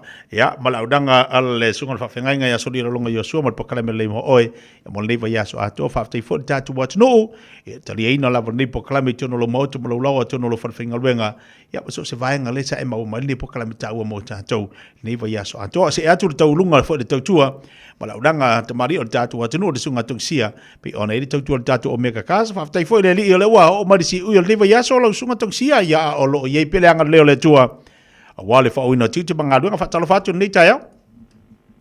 Ea, sa lele lama le saunoanga te tia, i o tatu tau marisi ui fo i o te au mangaluenga whao le nei mai aso, whaapi fo ia onga le whanau, wa leso mui whanera atu fo ia onga le whanau mungik, wata rato ia. Ia la nganga whiwhima ngā whalala whatalo whatu e lau sunga te tia po tau tau pokame. O le tia mai whamalo se fumanu, ia whamalo lon sa ia tia. Io e vi ia le li o le ua, tatu o mele as whalaile mana i fo li as whalaile. Ia o tō runga i fo tatu pokala me lantu, ia e wha opela u tau tua mo le tatu atinu.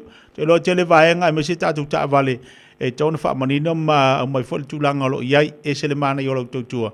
Whamanino le tele vaenga mo le whaafonga le tatu watu. Nā la whatuia le nita eo a tuksia?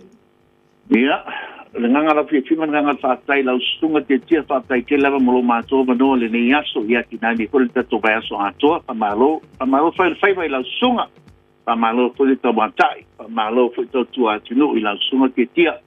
Ia, e whatalo ka tulava lau whaafonga anga Samoa, a mata mai lawa i maunga tutele sepa ia maunga iti.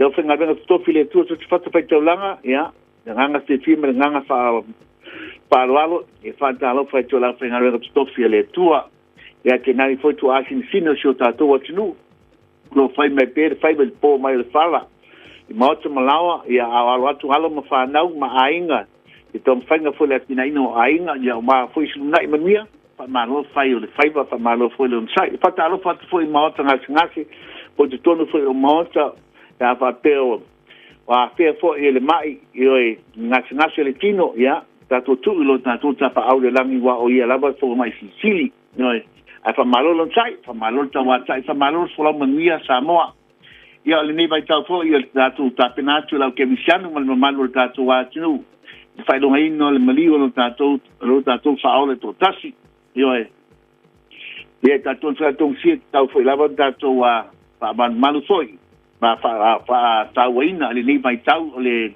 afo ile vai tau pa ia ta te na toi le malo le afo ile au ke visiano tamantunga yo tu e pupu ngā tia lo tātou whaara le temi mani waina tu e tu ai. Ia, o wā lama so tātou le lenga malo tātou ta pao le langi la le tu e tele lama se tāla tung sia. Ili tātua le tātou whatawale wa ilu fōi, ma wa si le pia fwani malo le tātua tinu fwani tātua whatawale tātou whatawale mana tua. Ta lia so se laisene e o fo ia ye ele ese laisene au pia faise tāwale. Ia e mawhai ona whaonga nau tusi ko lau, ko lau passport e whai lau talu sanga. E so e whaatau ese tāwale. Io nisi tūlanga nā toi o tāwale, te tolu tātou lotoa, o tātou a mata mai la mai tātou Toyota Dinos, tātou Nissan Apple, so tātou loli e loi tu tonu e. E le se mai tu tonu tātou display area. O le tu tonu o tātou storage. A nā le whaile tua tātou atu pēr whapetau sa i se loli, yo e te whapau pe leono pau. E si tau tau ngō fie, wa foi fe au mga luenga business la iti. Tātou whasolo mele tātou tonu display area, lo e tātou family vans, tātou commercial vans, ima mini vans. O tātou piki apu for renters, Toyota Hilux, ma le Mitsubishi Triton o tātou piki apule lo ia le Terminate. Oi, tu e tasi tātou ni sena varo ane tu e Terminate ma le PT50, Master PT50. Wa ma ea ona tiuteoina, ni tiuteoina māta ngō fie. Ia a wā fo i lava le whaonga ino le tabale, ia marau tupe whaalu. Io e tātou whaasolo mea tātou SUV la poa, SUV fiololo, ia ma SUV la iti.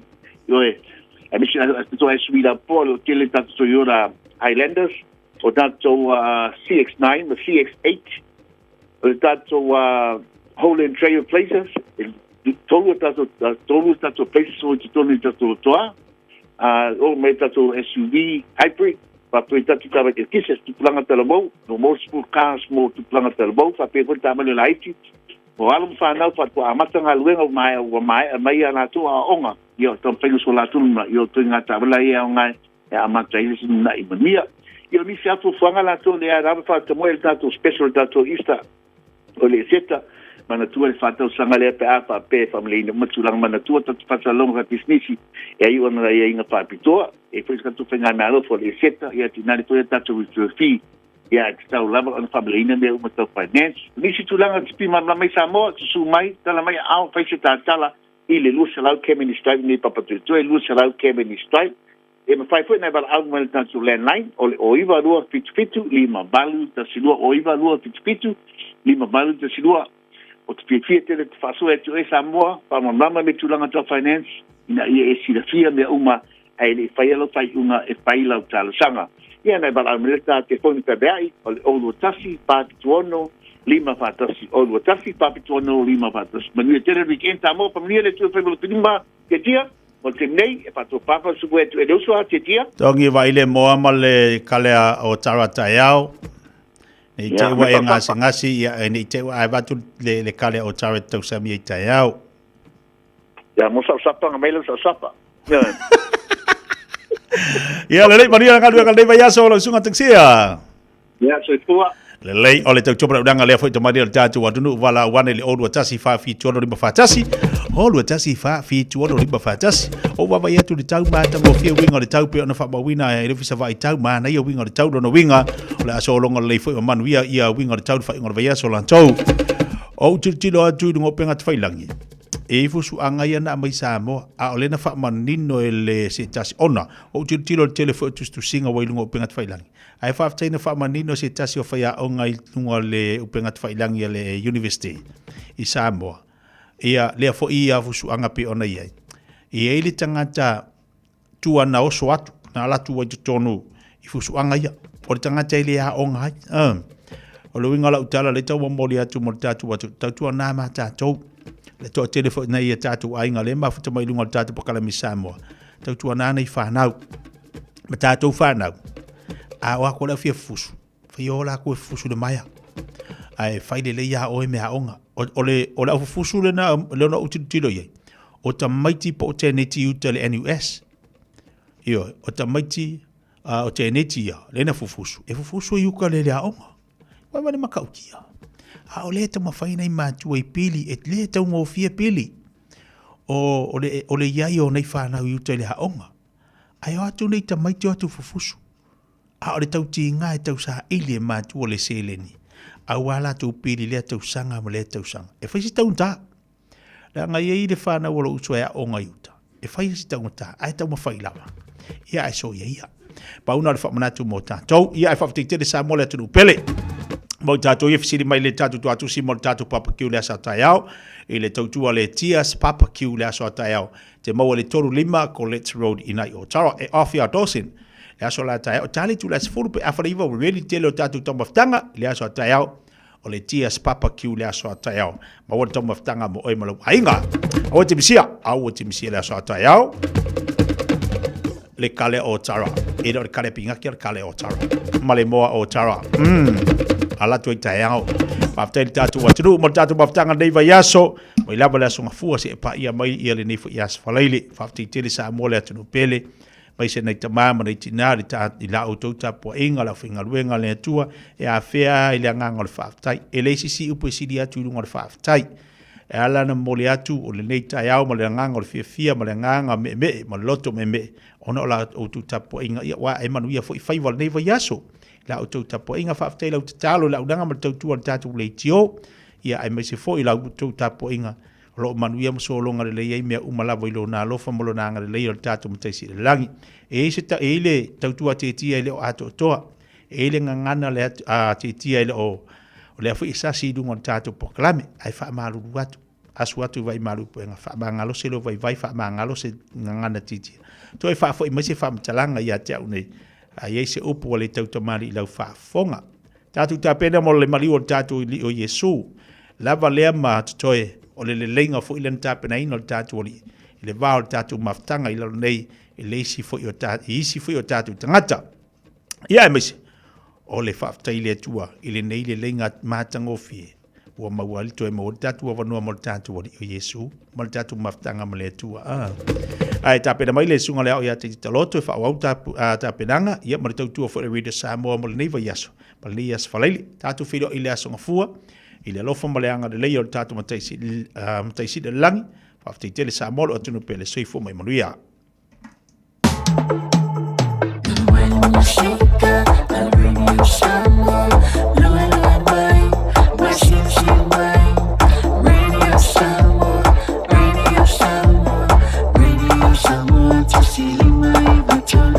Radio Samoa.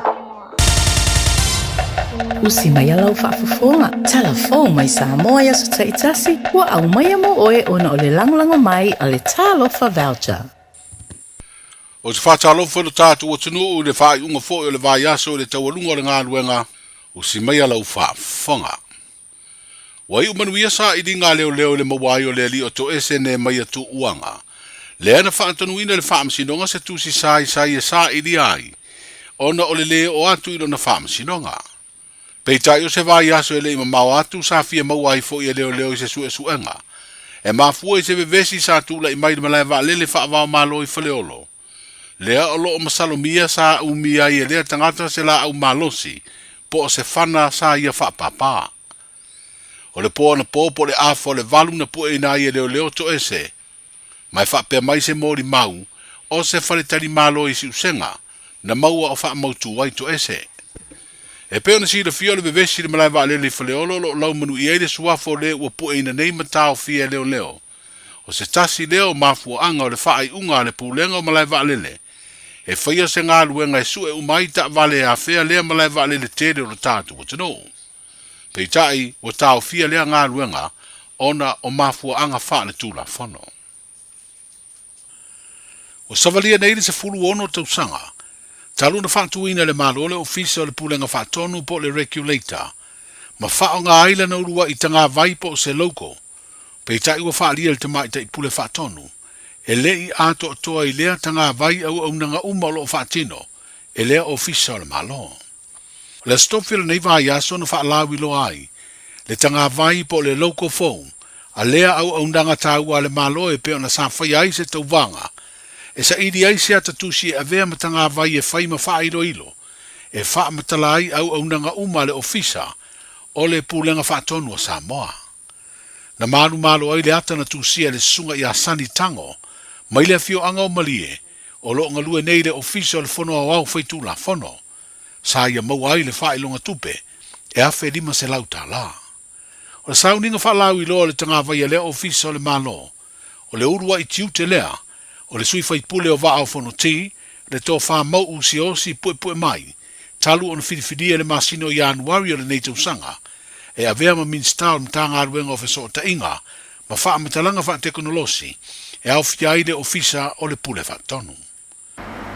Opu masanya le tunu, o le aso ma le whilinga, o le aso foi ma le mtai ngatina. O tātou, na tau pena ma wha mautu, au le li, na te whalau tene anga i rona lofa tu noa. Wha tesi ai ma le musunga no ngā nganga paia, ina ia stolo longa le lei ma sitia ngā ruenga o lo tau whai. O le aso ruas fulu ma le lima, o iu lai lua olo wha. Sa wha sara lau ai le tauanga le ofisa, o le pule whatonu. Mao se tana wha lau i loa o se loko. O se tasi nei o ia inga o le tauanga. Ia tangia i le ata wha lau i loa. Ia au au nanga e se esi. O loa whatau teia e le ofisa o le pule whatonu. Ma o le so, o le ata tau ke tala lo ia hai, ma mata o na whaunga ina, le logo fau, e pe o na iai le wha moe moe o le netai au. O le logo, po le wha ino ino o le ata tala ina, o loa tangia ai au nanga, po fusi o ala leo. O nanga tau elitise, ai maise o nanga tau wharimene. Awa o nanga maia, o loi lano o le wawaina, a le ofisa o le pule whatonu. O lanu foi o whaungaina, o le lanu moana, o le lanu mumu, e whapea foi ma le lanu pai pai. Na filifilia mai lungo lanu, o le fua tātou tunu, o le tanga mai o tātou malo Samoa. Le fionga le minstau mtanga aruenga o feso ta inga ma whaamtalanga teknolosi, e au fiai le ofisa o le pule whatonu, le tō whamau si osi pue mai. O le ua amata whaonga nei e le vaenga o le outuina whangu ea o le okesene, mo tonga fitinga whaafo mai le mauta ngase i moto tua, se loli fou e ola i le tise, o se taavale ua foa i le malo i Apani, e ala mai lea le vaenga o unanga tau porkalame o le atina e malo au fatasi, le UNTP, i lalo le polo keti o suinga o le tau, lea o lo au tu le whaititia o kasa kaponi mai whila ua inga le lau ele whapea ma le sami. E le ngata ina foa i lea loli fou, ai wau fia i mama ai whawhanga i le tise o lai lea taavale. O le fionga le minstau ngā luenga te tele mawhila ua inga le malo. Sa ia tau a au lea fo ai, ona o le mta ngā luenga lea o lo whaatino ina le ploketi. O le whai o lea fo ai ua tau walunga iei nisi o sauninga, sa whanga solo le nei vā yaso na whaalawi lo ai. Le ta iala le whaonga ino au wala o whila ua inga le ele ma le sami, e ole le ele tise, o se tau mawhainga e whaititi ai kasa kaponi e pua ina atu le osone, ma mafu ai le vevela lo langi. O se tasi o vaenga o lea polo keti, o le awa o ina o whaia onga o matata ese lātou te awa o atu, to mai o le insinia o afi o ta vale o le tise. Se 5 miliona ta la se vaenga atu pe o lea polo keti, o lo maua e Samoa e whaatino ai vaenga ese, o lea tau mawhainga e pe o na whaale le iai mea whainga luenga, mo le awa o ina o to mai tau insinia o ta vale o le tise, mo a onga o matata ese le Universitea o Samoa, le lau mua puna oa, Maleton Bosco. Wa iei nei do tātu o tunu le nei masina tā ua o le kalena le au kerisiano, e whaamana tu aile e seta po le aso maliu ma le toi tu o le whaola, e peo na whaamana tu fo i le lerolangi le au kerisiano lātou te whaataua, le aso whaamana tu i tausanga uma. O le asfarida le vai aso fau e pa utonu i le aso maliu o le nei tausanga. Ai o le whaai unga o le vai aso nei le aso tonai. O le a whamana tua i e tangata tāpuai. O le moli maua i ova i Samoa le aso na maliu ai Yesu. O se sauninga e whaama malu i ei lea tāpua inga, e peo na whaailoa i se pepa o whaasara launga ma ua whaailoa ai. O le tausanga le te nei, e lua awhi lima se lau tangata moli maua i ova, whapea isi tangata lotu kerisiano o le tātu mutanuu, sa a wai i lea sauninga whaamanatu. Ai le lerolangi a toa le tausanga umawai lua o lua whaa, ua whaamawina e lea e kāle sia, e lua sfutasi miliona tangata moli maua i ova ma tangata na vala ulia, sa a wai le sauninga whaamanatu o le aso maliu. Wa vala ulia i e lea tāpua inga ro tātu mutanuu, e a wai le latu sauninga whaamanatu o le a whia le fiafia le stona i nei, mai se furu tasi no whanga moli maua i ova o le a whia ai. E lua i savai a iwa i le motua uponu. I le nei vai tau o le fina wina o le tau o le si tio avano o tutusa o li ima tama i tai, i so se tautua ma se au au nanga, ai mai se o le tu o le ola wa wina. O le ua mori mawina le ati na o le tālonga le kapi sa moa le au siai e se tama i tai, mo le teimi mua mua, o le tau aveina o le tofinga pelestene mo le iuni le kapi wha i tu malo, a wha asare le anga i lo tātou motu tele i se la whai. O le whiriwhiria o le fionga tau la papa, papali i se umanu tupu i matangi Jacqueline Marina Salima, e a vea ma pelestene o lea iuni le kapi wha i tu malo, o se matati a lea wa ausia, e le tu pao tama i tai i Samoa, i le ati nae, o le tālonga le kapi. O whaali ai le pepa o wha amtalanga, o se wha ilonga fo i leo le wha mua mua le uni le kapi wha i tu maloa wha sari le anga. O lo ave le si tio avano o tutuso o tama i tai, e le ngate le awai le tālonga, ai o le loto lo toi fo i le pulea ma le ati na ina le kapi. O siria le se furu tausanga, o awai le fionga tau la papa i le una i o le tūlanga le lei o le tālonga le nei, a wahalo ma whanau, i lo tātou motu o Savai. O le tau alunga o le ngā luenga o le nei fwoi vai aso mai Samoa, o le ua mai a le whiriwhiringa o se whaia o ngā ulu mo le tātou au laka pia le manu Samoa, ma ua whailoa mai ai le whiriwhiria, o le fionga i a le malu tusi ata pisi, e a vea ma whaia o ngā ulu. E leto e tau whailoa ina le alo ma tama whanau o le tātou utinu, o na sahi longa lo na sao, i le kapi au ave ai ma se tasi o sui o le tātou au le kapi o le manu Samoa, ai sa ave fo i ma whaia o ngalango lango, mo le au le kapi lava le atunu u le tāmilu sanga le Pacific Nations Cup, i le tau sanga le te nei lua o lua wha pēr le ipo le rolangi le tau sanga lua o lua tonu. Wa wharia le whaasara lango o whairo lau te lei lea whiriwhiringa, wa amataria le tuwhinga whaia o ngauro le fionga i a le malu tusi ata pisi, i le te penaina o le tātou manu Samoa, i le tā longa whaitau lia ma se kotilani le masino i ulai, ma o lea tā longa le awhaia le Malayo Eden Park i au kilani New Zealand. O le isi tā penanga, o le tā milusanga o le ipo le Pasifika, po le Pacific Nations Cup, mo le neitu sanga lua o lua lima. Manuia tele le whae ungo le vai aso, Sa lofa lava, o le si ufofonga le neo Samoa, le Radio Samoa.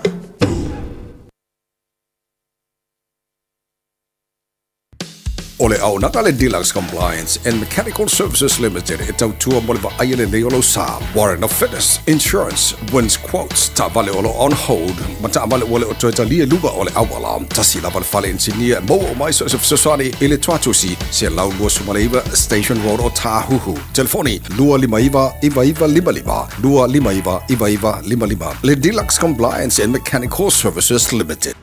O le R-Dash Travel, o le company numera tasi le taungo fio pasese mo fe malanga inga i Samoa whapea le malanga mai i Samoa i New Zealand Day. A whea de loa i le ofisa o le R-Dash Travel, tasi valu lima Great South Road i Marurua. Pe vili mai i le telefoni tolu iwa lua o wha o o. Tolu iwa lua o wha o o mo le R-Dash Travel. Talofa Samoa, o Atish Narayan, o le Licensed Immigration Advisor mo le Auckland South Immigration Consultants. E visosoani mo so se tu ai ngā visa e malanga mai e New Zealand po Australia. Telefoni mai nei loa i le o valu o tasi o no valu wha fitulua. Po le olua tasi o no valu fitulua tolu o. All I hear is Radio Samoa, Radio Samoa, Radio Samoa. Tolu Amo Radio Samoa Kasilima.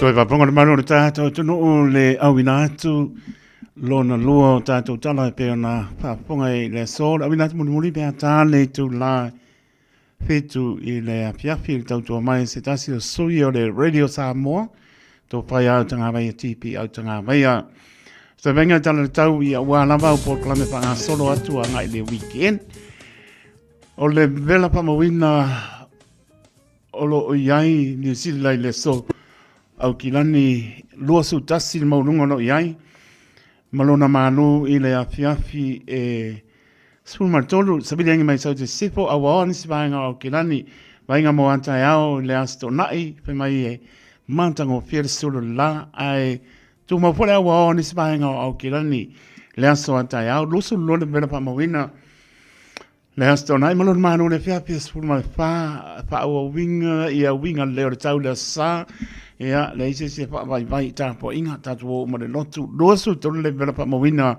i le a samano na manu le fia pesu ma lima e o le son fu matango fie le suru la so ai nga te fale ia wala mata penanga po manu le tunu sei a mai mona ia e ma le tau le so pena po ia ta ao le asto na ia sa son fu e o le suru soli ai oni se ti el manu ta ia ia ta pena me we silfia ave ia a pai o ki puka ave a pai o le ofu faola manaia ia marte foli fe ave o an pe fe tupu mana ta pena iai pau tuanga le World Safety New Zealand Maritime New Zealand tanga venga le ACC o le taisua au ki lani su 5 minute te ai le ono o tai le lana su ai le tai i au ki lani to su le tai su 5 minute le fitu il po ana nei 5 minute le spuru tai le lana su ai tai o neanga ona to sua le tai le 5 minute te al spuru le po ana nei te sua i manu kau hits spuru minute te le iba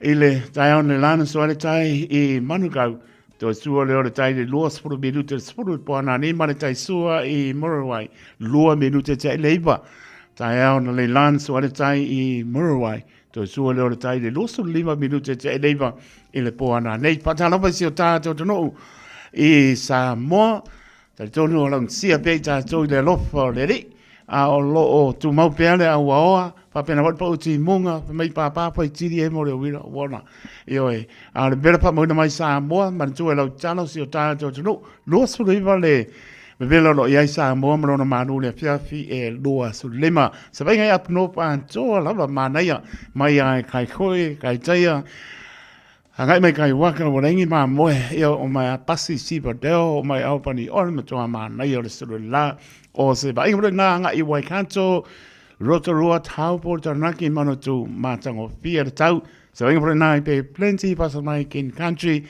kes por mox pe la mo Wellington ia la pe me amilia pa mona wanu sabading o mo ngan wenga taia ma na ia amilia pa mona sabading o mo nga o ni mata ia ma vai pai pa Warraban Palms the North Napier mai sin tau ranga mani se vai ngonu tu ai ka lo fare makangi o popole po o sauri sodo so pongo ar cruzeida ia se benga na tala tau alo mana klai stese mo no tu ai ma lu war tau mo o mai tau ma lu ia sto vai ngana ile tala tau mana tala tai vai se ta to no o Samoa ia mana tu ai lo saro le tu e pele o to pingano mo ta to loto ia le li eta ton lo lang sia pe ta to le lofa maleanga le leo lo ta to tua tai tu mai spron mara minute te ai le tu la e se fulu male lua i le tau tua pa awore Radio Samoa sulima iva tolu amo io ngai pe senga ia ka ko wak